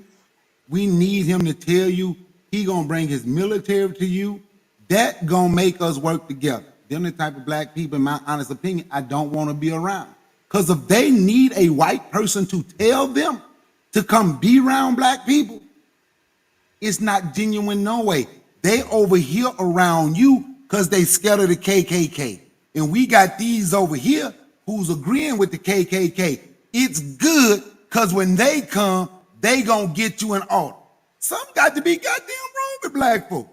We can't think for ourselves. You need somebody who can sit here and tell you how he wanna hurt you, how he wanna come and be violent with you with your military. Well, that's what we need to get us together. If he just gone, he can say, but I don't want to see us hurt. That shit is stupid. It's like the whole statement is like, it's contradictory. I don't want to see you hurt, but we need him to do this to get you in order. If you say you need him to do it, you want to see him hurt, which means you want to see them hurt because you think that's gonna get them in, that's gonna wake them up and get them in order. Which is absolutely asinine to me. Black people sitting here waiting on some white person to try to kill them to say, you know what? Now we gonna get together. Who you gonna get together with? You ain't gonna get together with me. See, because like I said, me and my crew, we gonna be okay. I don't ask nobody, but like I said, shit hit the fan. I've been preparing for the zombie apocalypse for a while. So when stuff hit the fan, I ain't reaching out, asking nobody, can you come help me? I ain't going through all that. This is something we've been talking about for years. This is stuff people been seeing for years. So if you need the neo-Nazis, you can't say they ain't because his right-hand man, Musk, he threw it up at the damn inauguration. So if you need the neo-Nazis, and if you need the Klan, And if you need people telling you if he loses, it's gonna be, they have threatened you in so many different ways. They have told you how they're gonna hurt you. If you need folks to sit there at a city council meeting and tell you what they gonna do to Haitians because they don't want those people in their community. So it ain't them. The problem is us who need that. And the problem is us telling people that. So if you have young people listening to this, we will have young black people saying, yeah, you know, that's good. We need some white folk that gonna come in and treat us bad and want to do this to us, and they got the power. That's gonna straighten us up. That's basically what he just said. That's the message we want to push to black people. Y'all don't see a problem with that message. So hold on, Bakari, because I'm gonna say this, and I want you to take this and receive it in the spirit that I'm giving it to you. Okay, I do not think that we need somebody like Trump, but Trump is an accelerationist, right? Trump is gasoline. The American empire is already in decline, right? Trump, by his actions, whether intended to or not, is actually speeding up the process of the decline of America, right? So we don't need him in that Trump is good for us, he's going to hurt us, but it is good that Trump is actually causing the decrease. He's turning on his allies. He's doing everything possible to make America into a quote unquote third world country. So with that being said, I'm not a Trump fan, but I do understand what Trump is doing. And it's not good for America, which could be in turn good for black people if we are organized and are able to take advantage of the chaos that he's doing. If I may kick I'm in being, there for one quick second, Bakari. wait 1 second, just wait 1 second. I Yeah. want to say this. 1 second, please. Some being good for black people is one thing, but to hear black people talking about black folks need Trump because that's what it takes to get black people in order. That's the problem that I have. This is what it takes to get black people in order. That means black people ain't gonna ever be in order. Which means, like I said, I don't want to deal with those black people that need some bigot to treat them like this to say, now we can work together. I don't want those black because it's not genuine. And they are waiting for an opportunity to turn on you. Because they need somebody like this to make them like we thinking black because of this. Knock your shit over. That's the point. That's the point I'm making. That's all I'm saying. We're like black folks need to be treated. We've been treated bad all these years here. Want me to talk about the lynchings since the year 2000, the murders since year 2000. So everything that black folks done went through, ain't straightened black folks up. You understand what I'm saying? But now this person who done sent out all the threats gonna straighten black folks up. Black folks don't want to straighten up then. If this is what it's gonna take. So if I may kick in there for a quick second because I just couldn't hold it any longer. I'm gonna add something to the point of Black Steel of his controversial comment. If we take his argument on face value and then take it to the extended or to the extreme possibility and its conclusion of saying if Trump would become a beneficial stupidity that then will enable black people to separate, then I would argue that we also have to separate from Islam, from Christianity, from Abrahamic religions, because they are also used as tools to destroy black identity. I would argue that we would have to divorce ourselves from Spanish, English, Portuguese, any other language of the European nature and start developing our own language. I would argue that taking your logical extreme, uh, and completely getting rid of the analogy of Barrabas or Bar. Sorry, I'm so used to saying its name in Spanish that difficult for me to pronounce it in some other language. But Barrabas, eliminating that analogy, I would give the examples of, for example, Tupac Katari in Bolivia, who whose intention was the elimination of the white race, or the actions of Pablo Presber in Costa Rica, who whose revolution burned 14 Catholic church temples that were constructed here, and when killed, I don't know, about 20, 30 monks and Catholic fathers, soldiers, and even a wife of one of the high soldiers here, and their children. I would argue that if that is so beneficial, then we gotta say fuck off to anything that is related to those who colonized us. Again, I want to repeat something. If the alternative has not been effective, and I mentioned a series of people who've been impactful in the black community, and what the black community still there towards and ask for consistently what they want. I say give the people what they want. And if the answer to that is, the people should be able to think for themselves, they have. And they have decided what they wanted. They want Bull Corner. They want Bull Corner. They want Big Meech. They want Donald Trump and a Donald Trump initiative. Don't want it to move away from that. They want to delineate from the black South, and they want what they want. So you give the people them what they want, what they're asking for. Sure. And the consequences of that, we'll have to deal with. Well, the When road. Donald Trump says, outside of the Americas, that we want to stop aid in Africa and Caribbean countries.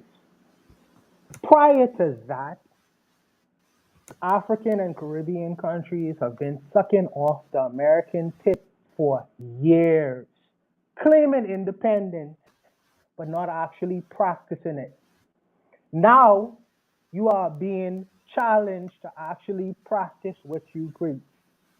Not rules for me and not for thee, but practicing what you preach.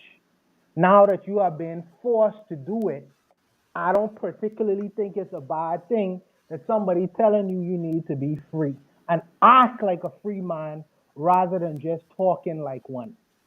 Because all us have these big claims and whatever, but I'm saying that doing is something different from saying that you're going to do.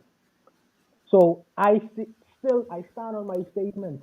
Donald Trump is a necessary evil for the black world.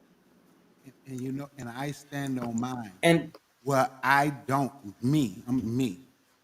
want to be around no black person who say this is what they need to try and do right. So for the people who claim they pan Africanists and all that, and who did he get to be his over the Department of DOJ? Pete Hegseth, and he've already told you what he wants to do to Niger and what they want to do to the Sahel states.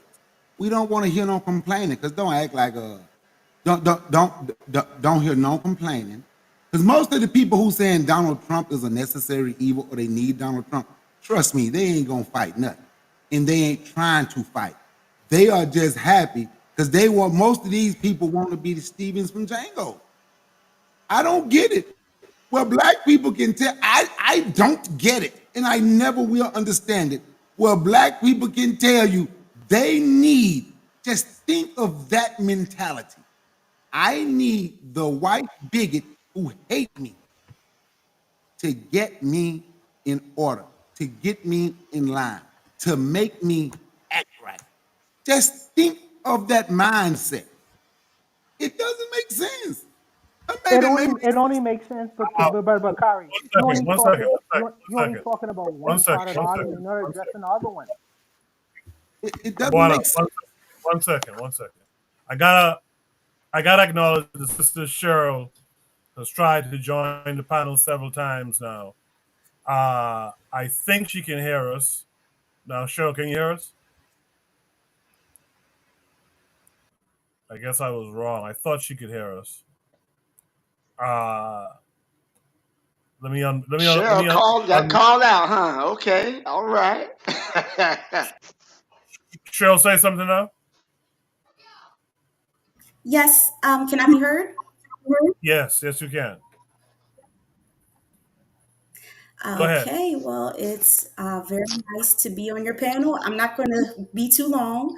I just want to preface everything that I'm saying by just saying I do have a very healthy respect for all the elders on this.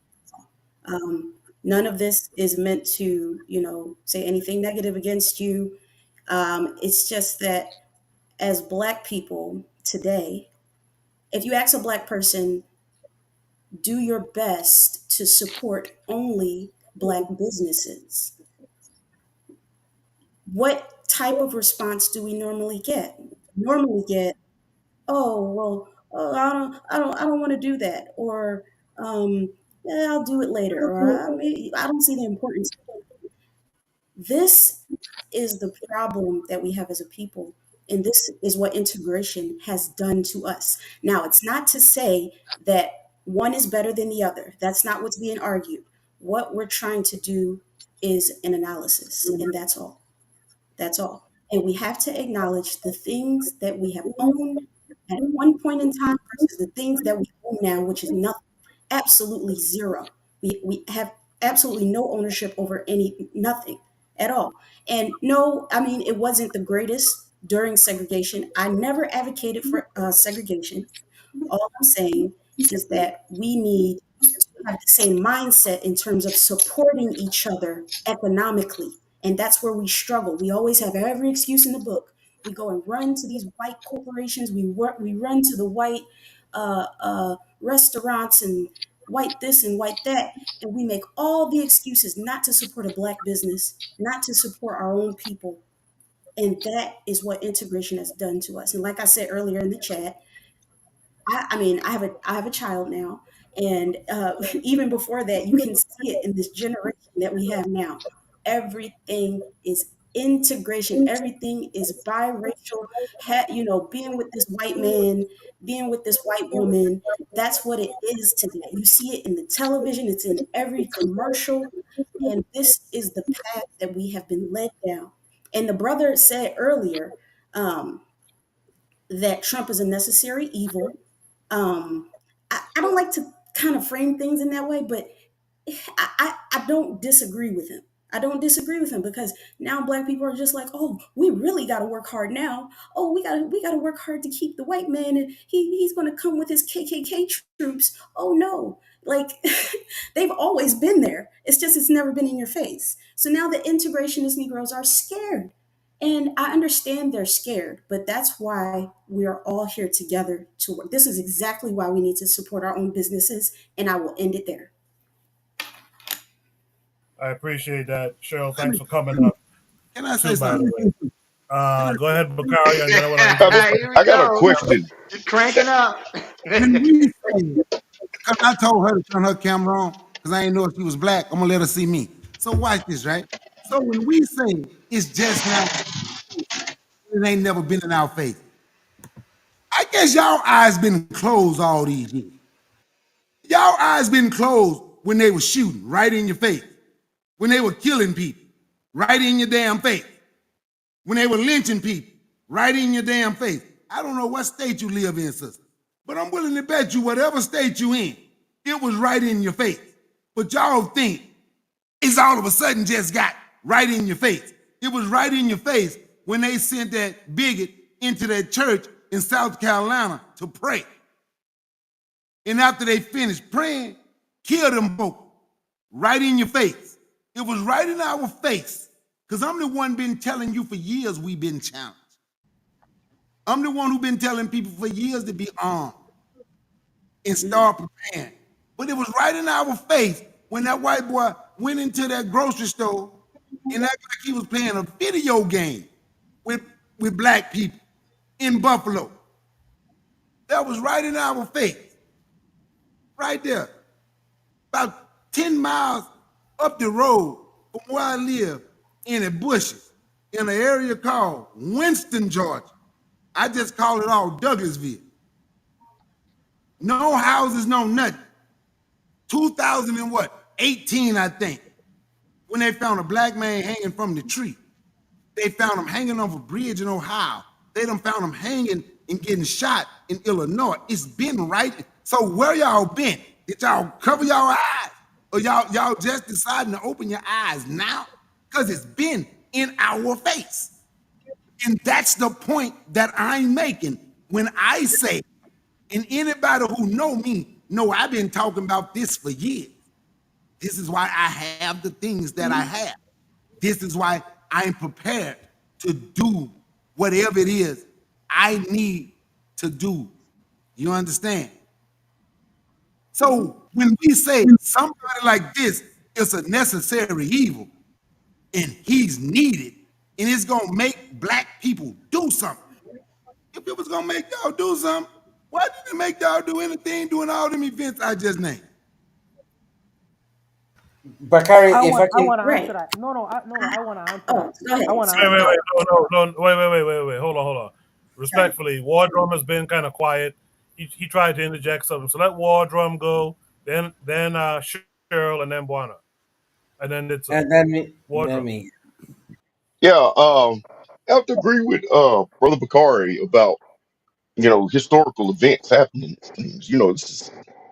They've been slaughtering people. The woman that Condoleezza Rice, the Republican, she was supposed to be at the church or was at the church when they bombed the church down in Georgia, I think it was, or might have been in Alabama. But the girls got killed. They arrested the Dynamite Bob Klan man, and you got Tulsa, Oklahoma. They dropped bombs on Tulsa.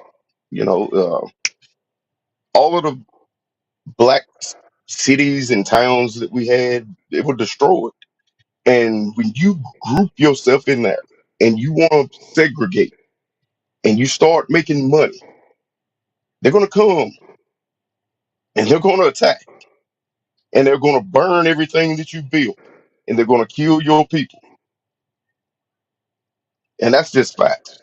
So that's why I say, if you want to build something, we have to lead. You cannot build anything in another man's land. Period. That's just it, man. I'm done. Somebody else can have it. Yeah, Buana, go ahead. Yeah. So here's the issue with what's being mentioned. But Bakari mentioned individual cases of individual citizens who would have harmed black people. And the problem with that statement is that's not what I'm talking about. When I say the black community say they want Bull Corner, Bull Corner is not the brother who shoot up the older ladies in South Carolina. Not brother, the white man who shoot up the people in South Carolina. Bull Corner is an extension of the state.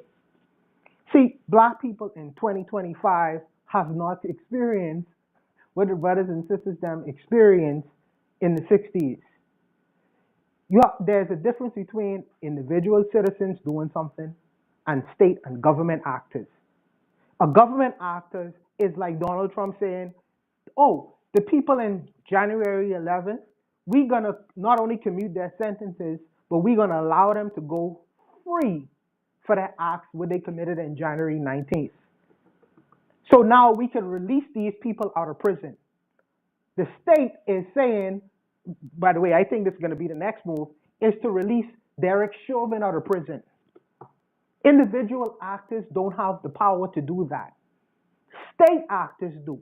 So when the state acting in a white supremacist way and fashion is much different than when the individuals in individual states acting and doing particular things. So you ask the sister, how come y'all ain't been seeing what's happening? Because the state is not acting. If Dylan Roof do what he do in South Carolina, I may hear about it. But if I'm in Las Vegas or New York City, okay, these people was harmed in this particular state. I don't like that happening. But things like that will never go on in New York City, even though it will go on in New York City. But when the state justifies these actions, now it's a different scenario. Now we going back pre-1965. Now black people have to do certain things, because the federal government doing something, and the laws what they do in the federal government is affecting not only one state like South Carolina and New York City, but it's affecting all the people in the contiguous United States of America. When the United States says, oh, we cutting aid from Africa and Haiti, now the people in America, the black people in America say, wait a minute, what they doing in Haiti to the Haitians, they doing the same things to us when they cutting federal funding, not allowing Medicaid and the allowances of the issuances of money and medicine, what used to be allowed to us, now it stopped being allowed to us via Donald Trump.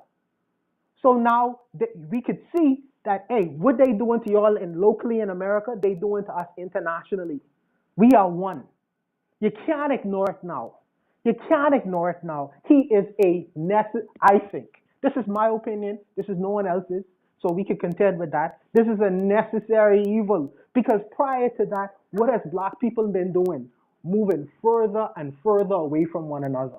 In fact, now you're getting certain factions saying, well, we have our own ethnogenesis. In fact, we Indians. We Indians. This is how the black man have us the white man have us in the Western world, saying that we have nothing to do with Africa or the Caribbean. So what is gonna bolster the opposite reaction? Since this is what the black people doing in the Western, what is gonna move people to do something that's different from that? If it's not something that's dramatic, unfortunately, like I'll stick to what the words of Marcus Garvey, black people don't move until the black is against the wall. And I figure that this man is a necessary evil for black men to start moving in the way that they should have been more than 200 years ago. I'll leave it. Yeah. So what I'll do is I'm going to do Cheryl and What Garvey Ditso. actually said is, you don't want our back up against the wall. It's peculiar and uncomfortable. I'll do Cheryl, Ditso, and then I have a panelist I have to introduce. He's been waiting for a little while now. So Cheryl, then Ditso. Let's go. Okay, so again, I appreciate everybody's comments and everything that everyone is saying. Brother Bakari, I think that a lot of the things that you're saying and a lot of the things that I'm saying are are similar. Yeah, and I grew up in Philadelphia my whole life. My whole family's lived in Philly. My dad was there when the move bombing happened. We in it. You know what I'm saying? But um, I'm just going to say something that my husband always tells me, and it's something that like took me a long time to understand, and that is that socialization beats information. We have a wealth of information on this panel. Like there's some things that some people in this chat have been talking about that, some things that I haven't known. And I do appreciate people for speaking on those things. But when it comes to socialization of our children, of our teenagers, even myself, I'm 35 years old. Um, you know, how we are socialized is the biggest factor. We can have all the information in the world. If you're not getting to children, if you're not getting to them on a personal level, if you're not getting to them socially, you're not going to have them. The United States, the Western powers, whether I don't care if it's in the United States, UK, Canada, they're always going to have their minds. Um, and that's why you see the interracial thing is pretty high. And if we're talking about doing for ourselves, how do you build an empire? How do you build anything if you are sleeping with the enemy? You cannot build anything. And it's not personal. A lot of people like to take it personally. Nobody, no other race, no other group of people takes it personally. When Indians do them thing, they do them thing that they marry Indian people. They don't care how disgusting their language sounds. They don't care uh, um, that you don't like their turbans and the Sikhs that they wear, the turbans that they wear. They don't care what you think. So why do we care so much what other people think when we say we just want to marry black? We just want to procreate and create black children. What's wrong with that? If a white person says, I want to just be with white people and I don't want to procreate with no one else, that's great. Up, applause. Applause for the white people. I love that because guess what? When we say that we're going to do it, that's what we're going to do. And we don't have enough people in certain parts of the world that are willing to emulate that. And that's part of the problem. That's a large part of the problem. Um, I think I'll end it there. All right, did so. Keep it a little bit brief so I could introduce the panelists. Sure. Okay. So I'm gonna make it very simple and straightforward. First, appreciate the sister that came in. Thank you for coming in, Ama. Highly appreciate it. I turned on my camera. You can look. I'm the first one on the list right now. You can see my face right there, Ditso. So I'm gonna grab this aspect of what Black Steel was referring to, and what I attempted to do when I gave my position. Okay, so in very simple terms, I when I make my political analysis, and something I've learned in my political life is that deterministic conclusions can be misleading.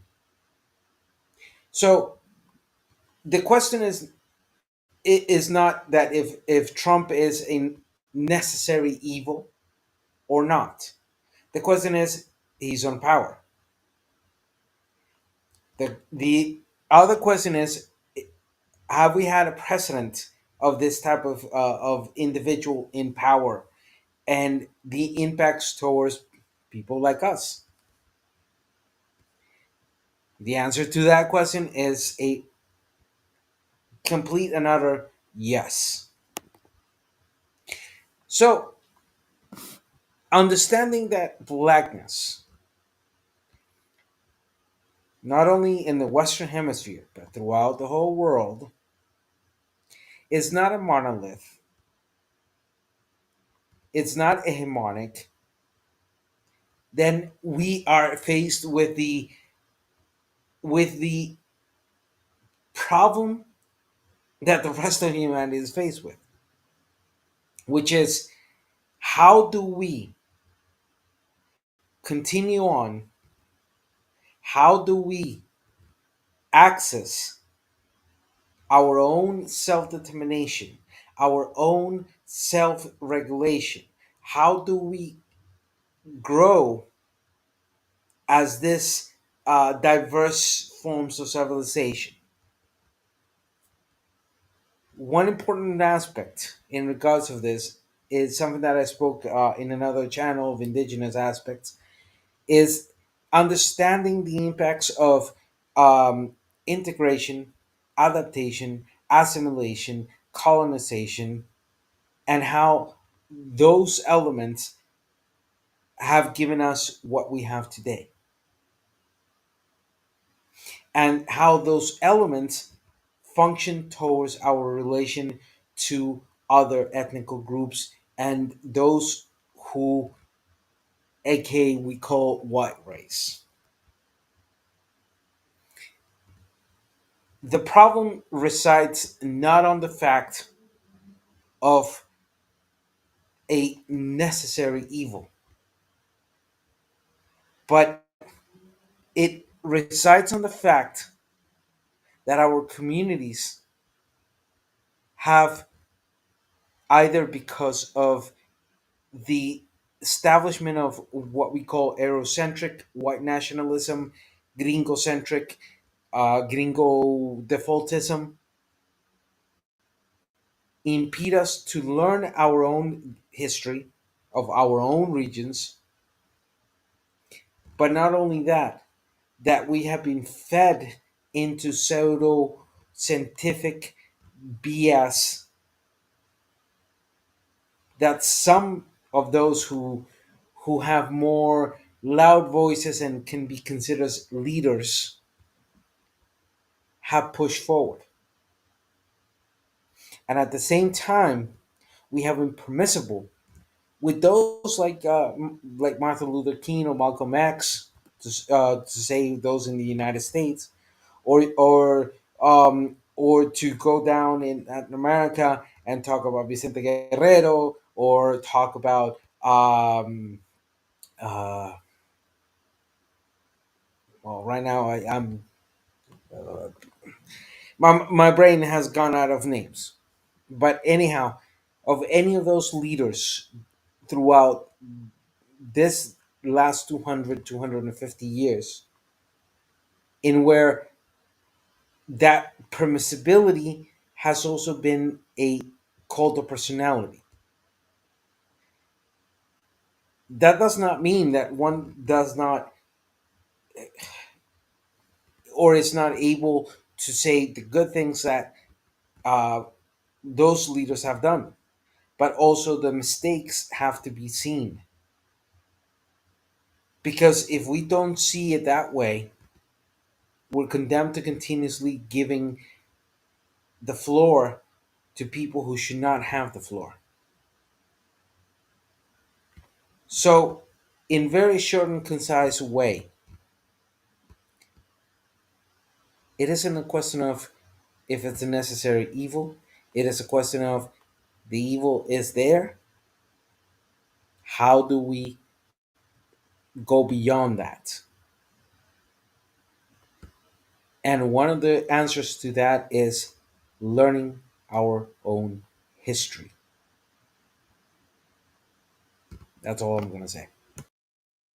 Appreciate that, did so. So, this conversation kind of spiraled a bit away from the original Shoot the Breeze topic, but I let that go on because this Trump thing is an issue. And it's going to be something on our minds for a while to come. We have 4 years of this. So it is an issue and it is worthy of discussing. But I do want to bring in the next panelist because this was their prompt. And I want to kind of bring it back to what it was. Should we start number 3 was when you tell black people how powerful they are, but they don't believe you, is it over for us? Are we beyond deprogramming? And the video attachment is of RFK, white guy, Kennedy, who's not a doctor, but he's talking about how vaccines that are for whites don't necessarily need to be given to blacks because we have different immune responses, blah, blah, blah. And, most of the panelists, when we first started talking about this, spoke about how it's dangerous and whatnot. And that is what led to the Trump conversation because Trump has these kind of people around. But the next panelist is Zuliism. Hopefully, he'll bring it back to what the conversation really was. So, Zuli, how are you this week? Yo, can you hear me? Yes, sir. Yo, first of all, y'all didn't think Clinton was a necessary evil. Y'all didn't think Obama was a necessary evil. Y'all didn't think freaking Biden was a necessary evil. All of a sudden, Trump comes in. It's a necessary evil. Y'all wild. I'm not going back to Haiti. Yo, y'all wild. Y'all wild. All of a sudden, because Trump is... Man, shut up. Now it's a necessary evil. Anyway, somebody mentioned about Tulsa, Oklahoma. Did you guys know Tulsa, Oklahoma rebuilt after that incident? Did you know that they rebuilt everything? So black people did rebuild after that. You know what destroyed it? Policies. The highway that they built and destroyed the community. So stop acting like black people didn't rebuild Tulsa after that. Do the research. I don't understand how people saying, oh, because Trump is in power, all of a sudden he's a necessary evil. So every president, Reagan was not a necessary evil? This is how I know all you ends are programmed. And basically, I wasn't here. This person said, this man said, RFK said, black people have a stronger immune response to foreign bodies coming into your body. So you shouldn't give them the shots. You shouldn't give it. You shouldn't give the kids 18 or 20.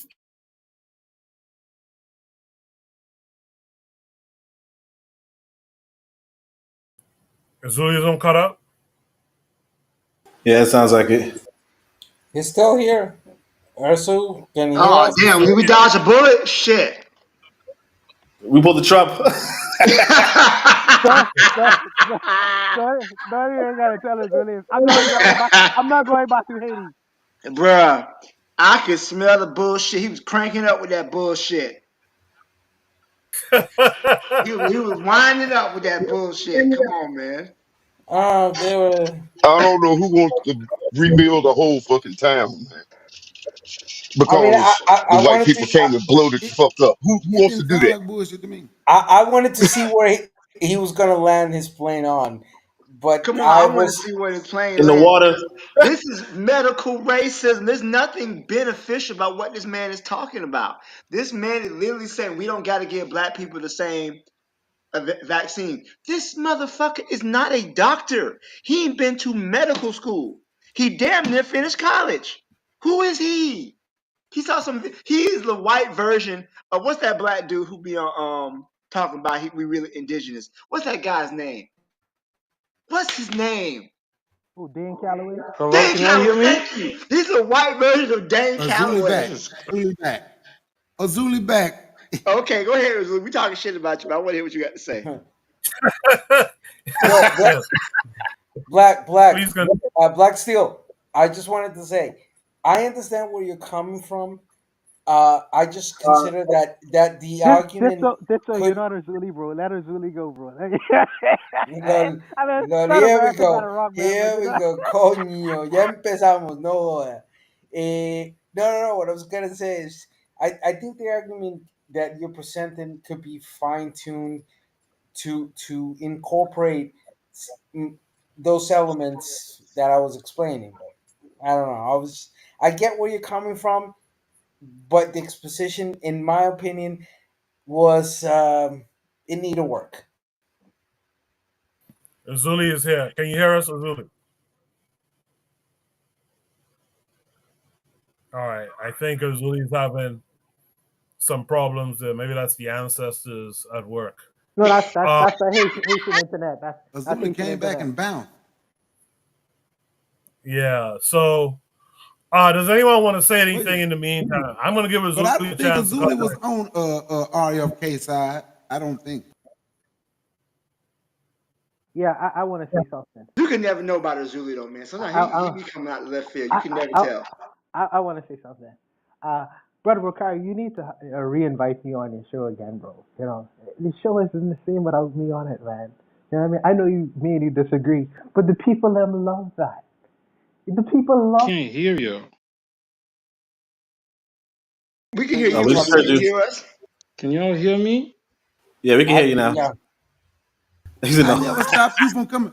But Juana, I never stopped you from coming. I still call you little brother.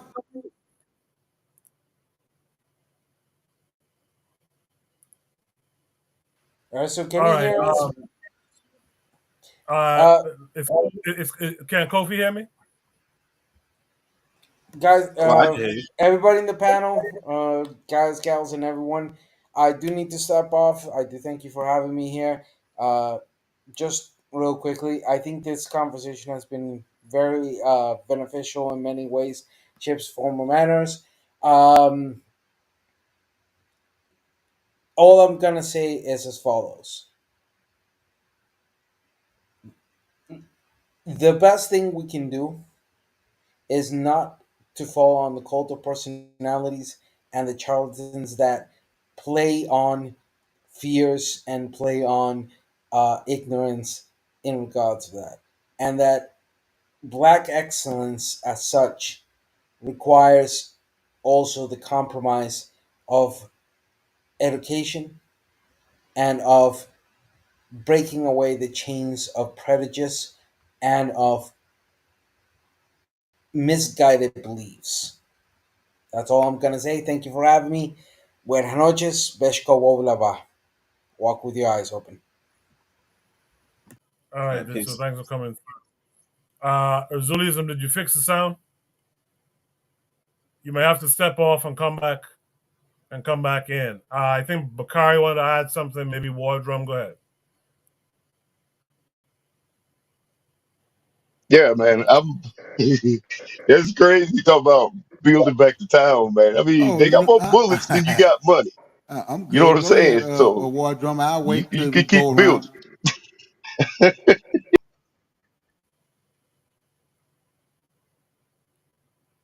Yeah, Bakari, go ahead.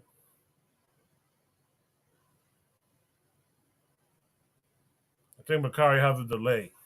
Can you hear me? Yes, sir. Can y'all hear me? Yeah. Yes, there's a Yeah. delay.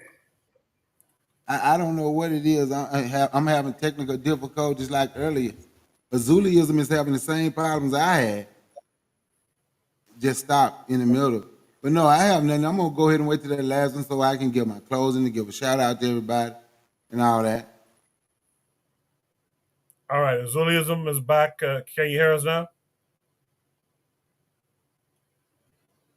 All right, looks like we're not gonna get Azuli tonight. It's something about this EV Mux, man. I don't know. There's one thing StreamYard had down pat. Someone joined the call for the most part. 98% of the time they'll get on. I don't know what it is with this one. That's a shame though. But you know what? As Bakari suggested, man, let's do shout outs. We went overtime tonight. It's cool because it was a good conversation. But let's do our shout outs. Something positive you saw or experienced in the black world, or in your black world, during the week. Since the last time we did this, which was last week Saturday. So I'll start with Oni on this one. Oni, what shout out would you like to give this week? Well, I'm gonna shout out my family. Obviously, we decided to read some Booker T. Washington yesterday, and the brother, he packed a lot of good insight. I also going to say that I like that question about what was maternity rate in during before the civil rights era. I decided to look it up. I put it in the chat for those who didn't see, and it was pretty bad too during the times of segregation. So it was something that I didn't know, but now I know. I mean, I kind of knew, but it's good to confirm it with the data. But besides from that, like I said, just being able to read some Booker T. Washington with the fam is a good thing, and that's it. Appreciate that. Thank you for having me. Oh, no problem at all. No problem at all. Black Steel, what would you like to shout out this week? Great show Black Steel. tonight. It's Black History Month, so I want to shout out Black History Month for the whole month of February. Celebrate Black History Month. I don't care what Trump or whoever is in office is trying to say. I never needed their permission to celebrate our history, and I'm not asking for it. So, happy Black History Month to everybody. Appreciate that, Black Steel. Joe said, would you like to shout out this week? Yeah, shout out to everybody in the panel, everybody Pan African, and actually everybody black, and may they find themselves and the right way, because it's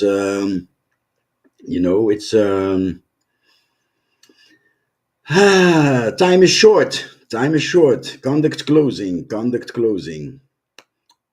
That was it. That was it. Appreciate that, Joe say. War Drum. I think this was the first time he was on the panel. So I'd like to hear your shout outs for this week. Yeah, I want to get a shout out to all the Pan Africans, all the ancestors.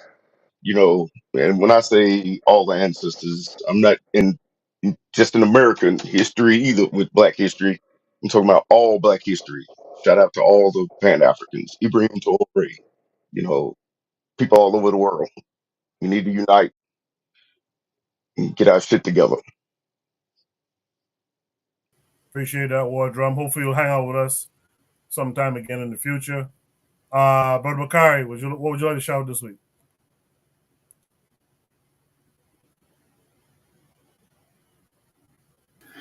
Okay, I have a delay, so I don't know how long you said that because I'm having technical difficulties too. I had to turn on my I had to turn on and watch. I had to watch the live in order to be able to hear. I don't know what happened. At least it let me speak now though. But I want to shout out to everybody on the panel. I want to shout out to Sister Cheryl for coming on to the panel. And I want to tell her I apologize to her for some of the stuff I said to her in a chat. Peace, Queen. Hopefully see you. And shout out, I'm going to tell y'all, man, shout out to the BBN, Black Business Network. It's an awesome channel. Y'all probably should go check it out. The host is awesome too. So y'all probably should go check it out. Don't have no set time he going to do no show. Don't have no set day, no set time. He just do it. That's me, by the way. I'm quite sure y'all knew that. But and Bawana said I should invite him back. I never stopped inviting you. I always called you little brother because any disagreement or debate or argument we have, and shit, I'm gonna tell you, it never stopped me feeling. Sometime I might say, you know what, I got to get away for a while because it was a minute. I say I can't do. I'm being honest. A minute. I say I can't be around no Black person that supported Trump in no way, shape, or form, and I mean that. I meant that wholeheartedly.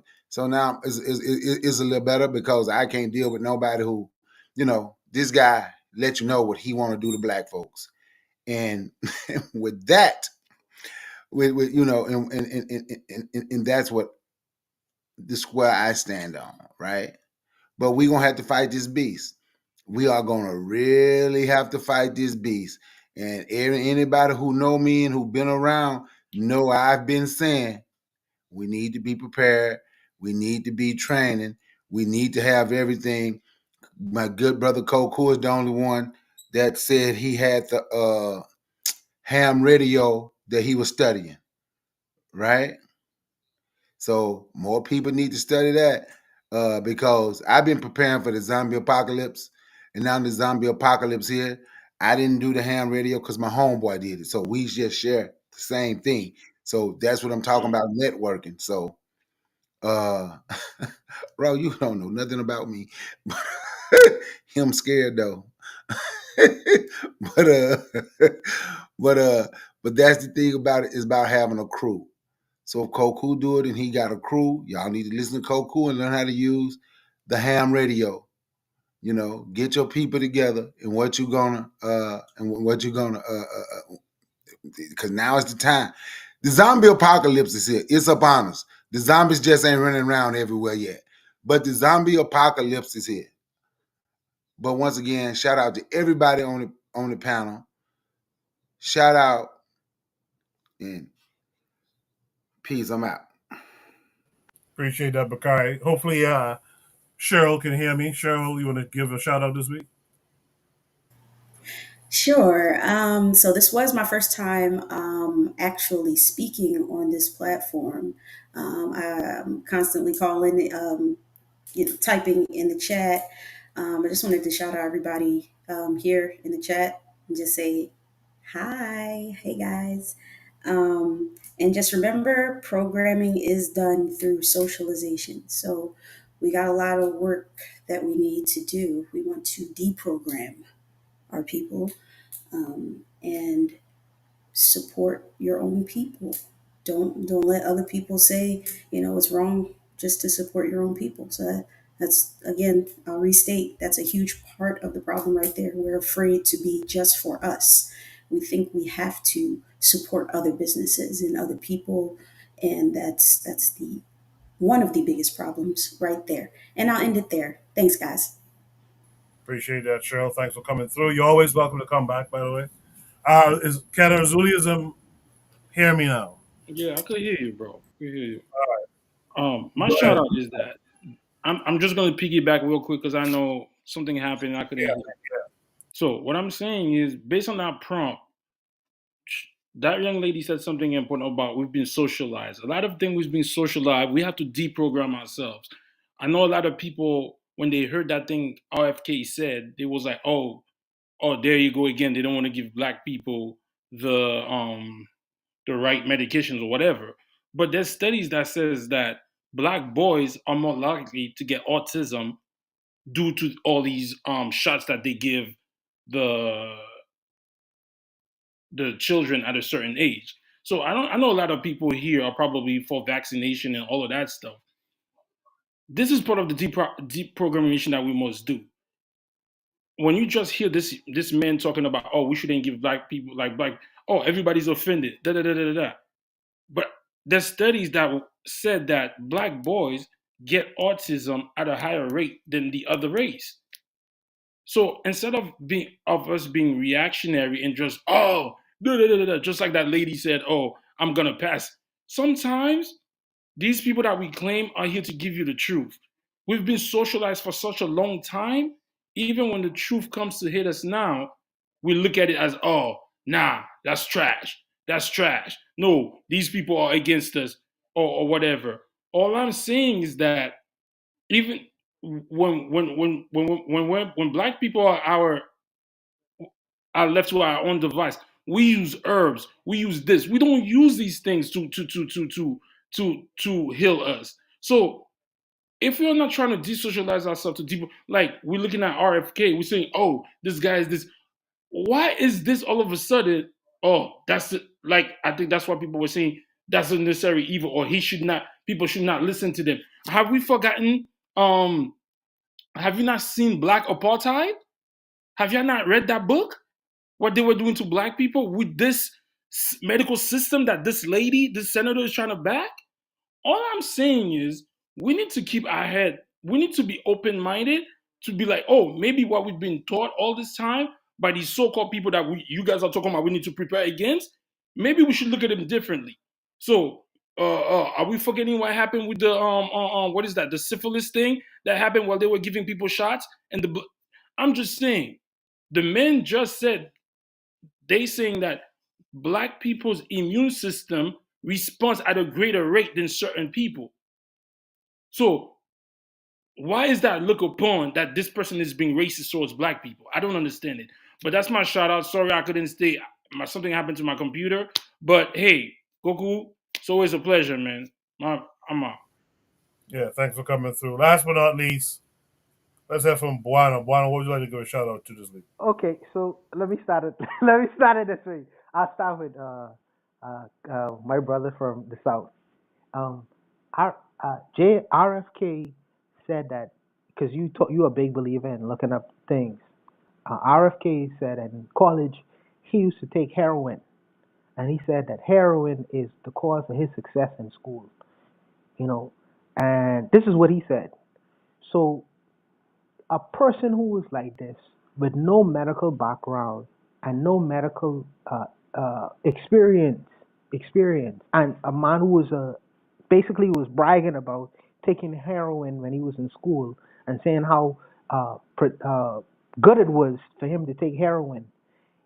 It shouldn't be a person in charge of what he's in charge of. But I mean, if the Americans, Bill Gates was in charge of the vaccine, and he doesn't have a medical degree. What are you talking about? Did you no, say that he was doing but that? but really you didn't address the heroin though. Bill Gates was never a heroin addict. Bill Gates was not a medical doctor. No, but address the You know heroin. what? Next Address week the I'm heroin.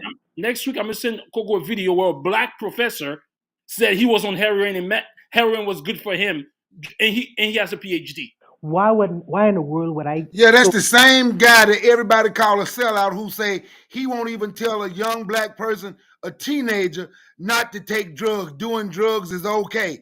Just because he black and he said it and he a doctor, that don't mean he is right. You guys take Dr. Carr, have you ever spoke to Dr. Carr Hart? You guys take pills, drugs from Carr Hart? the pharmaceutical company forever, and this shit don't even work for y'all. And Have y'all you still ever on spoken to medication. Dr. Carr Hart? Stop it. Have you ever spoken to Dr. When Carl Hart? when the FDA says it's okay to take a medication that actually doesn't work, when the pharmaceutical company say, yo, take this, take that, it's okay. But now you want to tell me about a heroin guy? Oh, please, Yes, man. yes. Have you ever spoken with Dr. Carl Hart? No, I haven't. Have you? Yes, I have. So, because you can email him. I was just asking, you want his email? I can give you his email. He will respond. He will sit there and say all that. And I asked him, and I can let you see the email, did you tell your own kids it was okay to take drugs? His answer to that was no. We don't need nobody out here pushing this nonsense to our black youth. Then we gonna laugh at them when they shooting up with heroin. Bro, Then I don't agree with. I never said that, but it's because Boana said the guy was on drugs. I said, yo, there's a bunch of doctors that be on drugs and prescribing. That's all I said. That I'm not for it, bro. But he I'm not was for it. He was in a doctor. But you used Carl Hart for an example, and I knew you was talking about. Because he's not a doctor, but he was on CNN, he was on MSNBC, and they gave him something to talk about. He also sold crack. He also did all of that too, and said that did not bother the black community. Him selling crack didn't hurt the black community at all. What's going on? He said that as well, Dr. Carl Hart. Biden did the crime bill. Y'all still elected him. I don't care. Stop fronting like that. Y'all really tight about that. Shut up. What? See, no, I'm saying you want to. Y'all was going hard for Biden and Kamala. So what are y'all talking about? All of a sudden, y'all want to talk about drugs, this and that. All I'm saying is, yo, RFK is saying something we should listen to and do more research on that than just being like, oh, this guy's a stupid. That's what I'm saying. So we should do research. Should we do research on swimming in public pools made black men gay? I don't even know what that means, bro. RFK, that's what RFK said. That's what I'm talking about. The foolish stuff this person say. Then we should. That's what I'm talking about. He said that too. Swimming in public pools is what made a lot of black men gay. All right. Buana, what's your shout out this week? Is Buana gone? I don't hear him speaking. Can you guys hear Buana? Nah. I don't hear Buana. Just glug, glug, glug. All right, man. I don't know what's going on with the sound, but that's the show for tonight. We did some overtime tonight, but if you guys want to discuss topics of your own choosing, look for the Discord link in the description of this episode. Join the Discord, navigate yourself over to the Breeze channel, post a 2-sentence topic, and add an attachment to YouTube or Twitter or some social media that's out there. We'll be back again next week, 8 p.m. Eastern Standard Time. Until then, you guys be good. Peace.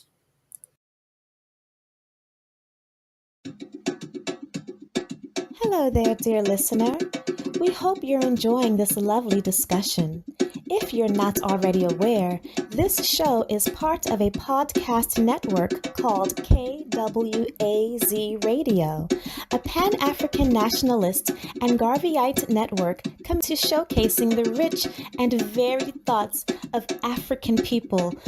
We have an exciting lineup of shows that we think you'll enjoy, including the Bitter Medicine Podcast. I think black people require too much buy-in. Like, we constantly have to sell black people on things that are beneficial to black people. The Pro-Black Perspective Podcast. I'm fearful that our people are not really studying how to get ahead, and we're kind of, continually staying behind. The Harsh Reality Podcast. To me, it don't matter. I think people are so dumbed down, it wouldn't matter what you reveal to them. They still are in the matrix. They in the simulation. They're going to keep doing what they did. They lemmings. So to me, it don't matter, man. The Learning Curve Podcast. Sexual access has never given you economic empowerment. The only person who has ever been economically empowered by a sexual relationship is the wasp and his woman. The Cathedra Cheek Show. When we start rising up to fight for our own, I guarantee you they'll stop doing what they're doing. I guarantee you they would have let their brother go. They was waiting to see what black folks was going to do. Brother Bakari Podcast. Black people love to claim folks that hate them, right? They're a slave master, and they are ashamed of who they really are. The Forecast Radio. Like, if you pray to the same deity as, like, your enemy, and that God blesses your enemy more than you may want to reconsider who you praying to, you know. And Tanzan, African Mind. Africans generally are welcoming of everyone. Sometimes, to my consternation, I think that they should be less, welcoming. If you love our podcast network, we would be grateful if you could rate and review us on Apple Podcasts. Follow us on social media, like and subscribe to our YouTube channel, and check out our website at www.kwazradio.com for more information. Thank you for tuning in.